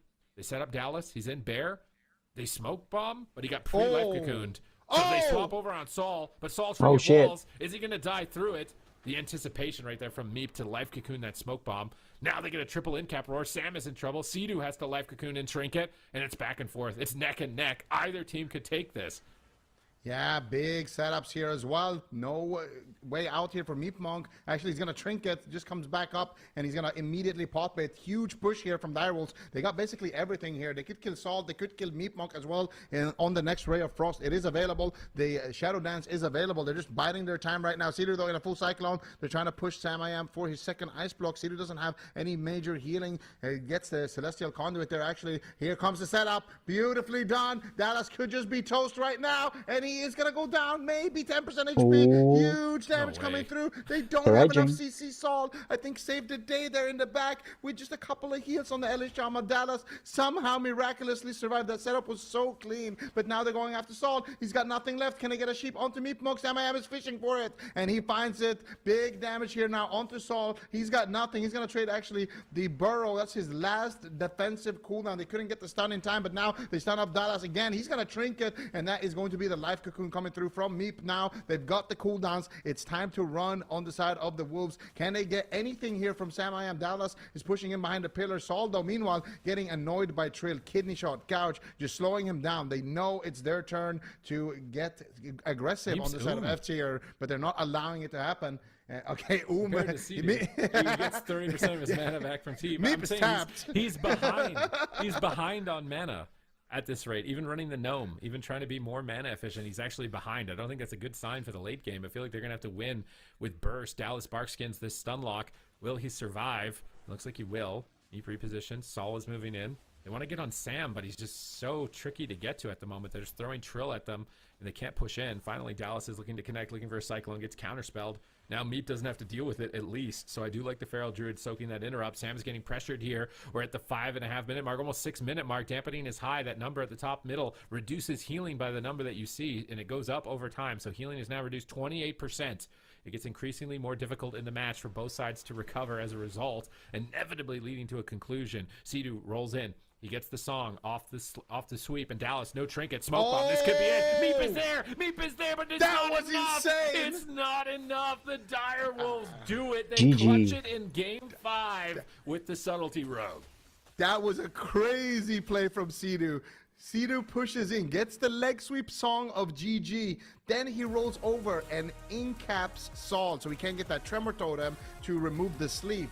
and he cross CCs basically the enemy team while his rogue and mage isolates Dallas and takes him out. We're gonna see it on the replay. That was actually really nice. And I don't know if Meep heard you, but like he was sitting down for a drink there for a second, and maybe he agreed. He's tapped on mana, and he realized that he needs to get that late game advantage. So Sidu decided to push in and punish it, and we're gonna see it right here. So this was earlier. Look at Saul here, by the way, saving the day. Look at his Hex. This was crazy. Hex, healing surge, but the healing surge gets interrupted, but it's enough. And look at Sidu here. Gets the leg sweep, Song of GG, and then immediately goes over to Saul, cross CCs him as well. And then Meep is just trying to get in there, but it is too little, too late, and they managed to get the kill. Look at it. Oh, this is a nice camera. Look at that. That's a good camera overview right here. And they have the damage to finish it off. Dire Wolves, I mean, like we said, we don't really know like how viable the sub Frost is going to be in this matchup, but yeah, it looks like this is something they definitely know how to play on the side of Dire Wolves. Oh shit. Really entertaining also to watch it, and I really like what they do with this setup, because you explained it earlier with the bear form, right? The bear form gives the Feral Druid basically extra armor, extra line of defense, and every single time they do these setups, they do a Dragon's Breath on Dallas so that he can't activate that bear form. So that was a good set, honestly. Time, like you see it right here, Dragon's Breath on Dallas, boom, kidney shot. And a lot of the setups, they want to start them like that, so Dallas doesn't activate that survival instinct, which he just activated now. He can't activate that right before he gets stunned, and basically will take 0 damage into stun. Can't activate that bear form. So using that Dragon's Breath on the target that you want to kill, gouging the target that you want to kill, then CCing everyone else, and then stunning the target out of that Dragon's Breath or gouge, that is the optimal way to play that rogue mage. And yeah, Dire Wolves 3-2 pull through. Who had a 3-2 prediction? Please don't say it's you, Zico. I don't know actually. I think I said 3-2, didn't I? Yeah, I'm pretty sure I did. No. I did. No, you're getting too powerful. See, they changed the predictions so that we wouldn't forget what they are. And Yeah. There I said 3-2. Okay. Yep. Yeah. And then, all right. yeah. Well, I had my Then- first wrong prediction today, so yeah. Oh, your first wrong prediction? Is that the first one Yeah. ever this weekend so far? Yeah, I wanted It's to so do hard for you.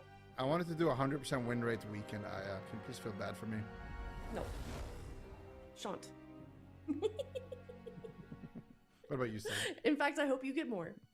I hope you get more wrong. mean, I need to just copy Zico more. Why did I pick something different? I could have just copied. I had the chance. Every time I get the chance, I need to take it. I just feel bad for predicting against Cedar's team both times, and I just, I was wrong. You're I a owe them double apology. two-time betrayer, two-time traitor. I am. I'm Cedar's so team has been sorry, valued Dire today. Wolves. I owe you. Yes. I mean, can we talk about that? Like that. I feel like that series was completely turned around by F tier midway through. It's like they flipped the switch and they're like, all right, we're gonna win this now. And then at the last minute, A single comes in loss. and they're like, he's like, nah, you thought. Insane way to end the day. They're just Shows baiting a lot of They're heart. just dangling it in their face. Yeah. Like, we let you win those 2 games just to make you feel even worse about losing. Mhm. Well, a lot of teams will actually tilt when they're up 2-0 and then like they're starting to get reverse swept. They lose the first one, they're like, it's fine. Then they lose the second one, and then it's like, oh, what are we gonna do? But Dire Wolves, they just kind of circle through their options. They try the Fire Mage, they try the Windwalker, then they try the Sub Rogue Frost, and they're just confident on many different comps, and eventually it's gonna work out. They get rewarded with a Championship Sunday ticket. Yeah. Very, very cool to see. So I'm excited to see what they do on Championship Sunday. But here's the final bracket for North America. We've got the top 4. We've got Gators back. Yeah, tomorrow. Versus Welcome to the Jung in the upper bracket. Z-rated versus Dire Wolves. Dire Wolves started off the day down in the lower bracket, and they are proving that they belong here. They do not want to get knocked out of the tournament, and you can see it in their gameplay. You can see it in those final moments with Sidu saving the day. But Z-rated, definitely not going to make it easy for them for Championship Sunday. Of course, if you missed yesterday's games, we also had Europe. We've got 4 teams left over there as well for Cup number 1. Yeah, Echo. Zico in midnight, because we've stressed so much, or perhaps not enough. They've only got 3 cups to prove themselves as a team. 3 cups. That is, you got to get that top 3. If you're 4th to 8th, you get the gauntlet spot, and the winner of that gauntlet gets the last spot. And then you got to get top 2 on the finals. If you're 3rd place, then you get to play in a cross-region 1v1. So the way it's going to work is we play these 3 cups. Top 3 teams automatically qualify for the finals. The bottom 5 teams will play in the gauntlet. The winner of that gauntlet will also qualify to the finals. After that, we have a mid-season 1v1 clash between the 3rd place team in the finals from EU and the one in NA. And they will play a cross-region tournament against each other, or a cross-region show match, basically. And whoever wins that, they Goes to get the final. last spot in BlizzCon. So, yeah, you can see it right there. The cross-region show match, EU versus NA. Interesting where they're doing it game this year. is going to be insane. Oh, here. For sure. You're just 1v1 against the other region for a BlizzCon spot. Like, that's insane. Yeah, that's I am beyond excited for that. So definitely make sure you're keeping an eye out for that. That's going to be on June 12th. And then I don't know if you mentioned Zico. We've also got that Chinese team playing. One team from that region will be joining us at BlizzCon as well. And I cannot be more excited to welcome that region back to BlizzCon. So looking forward to all of that. But of course, we've got 2 more cups to get through. We've also got the first championship Sunday to get through. But that is it for today. Thank you guys so much for watching. We'll see everybody tomorrow. Same time, same place. We're here on Twitch, also YouTube.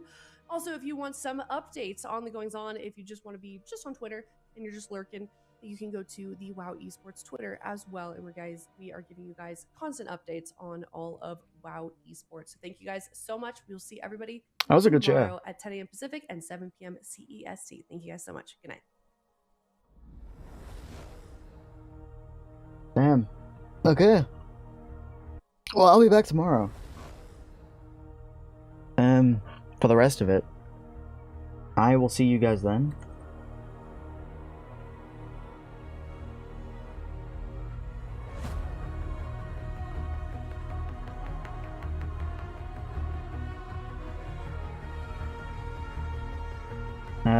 If you guys have been lurking on Twitch, if you guys are new here, I know some of you have joined my Discord. Go click my YouTube link, go subscribe to my YouTube. I make WoW content over there. Yeah. I'll see you guys later. Mwah. Peace.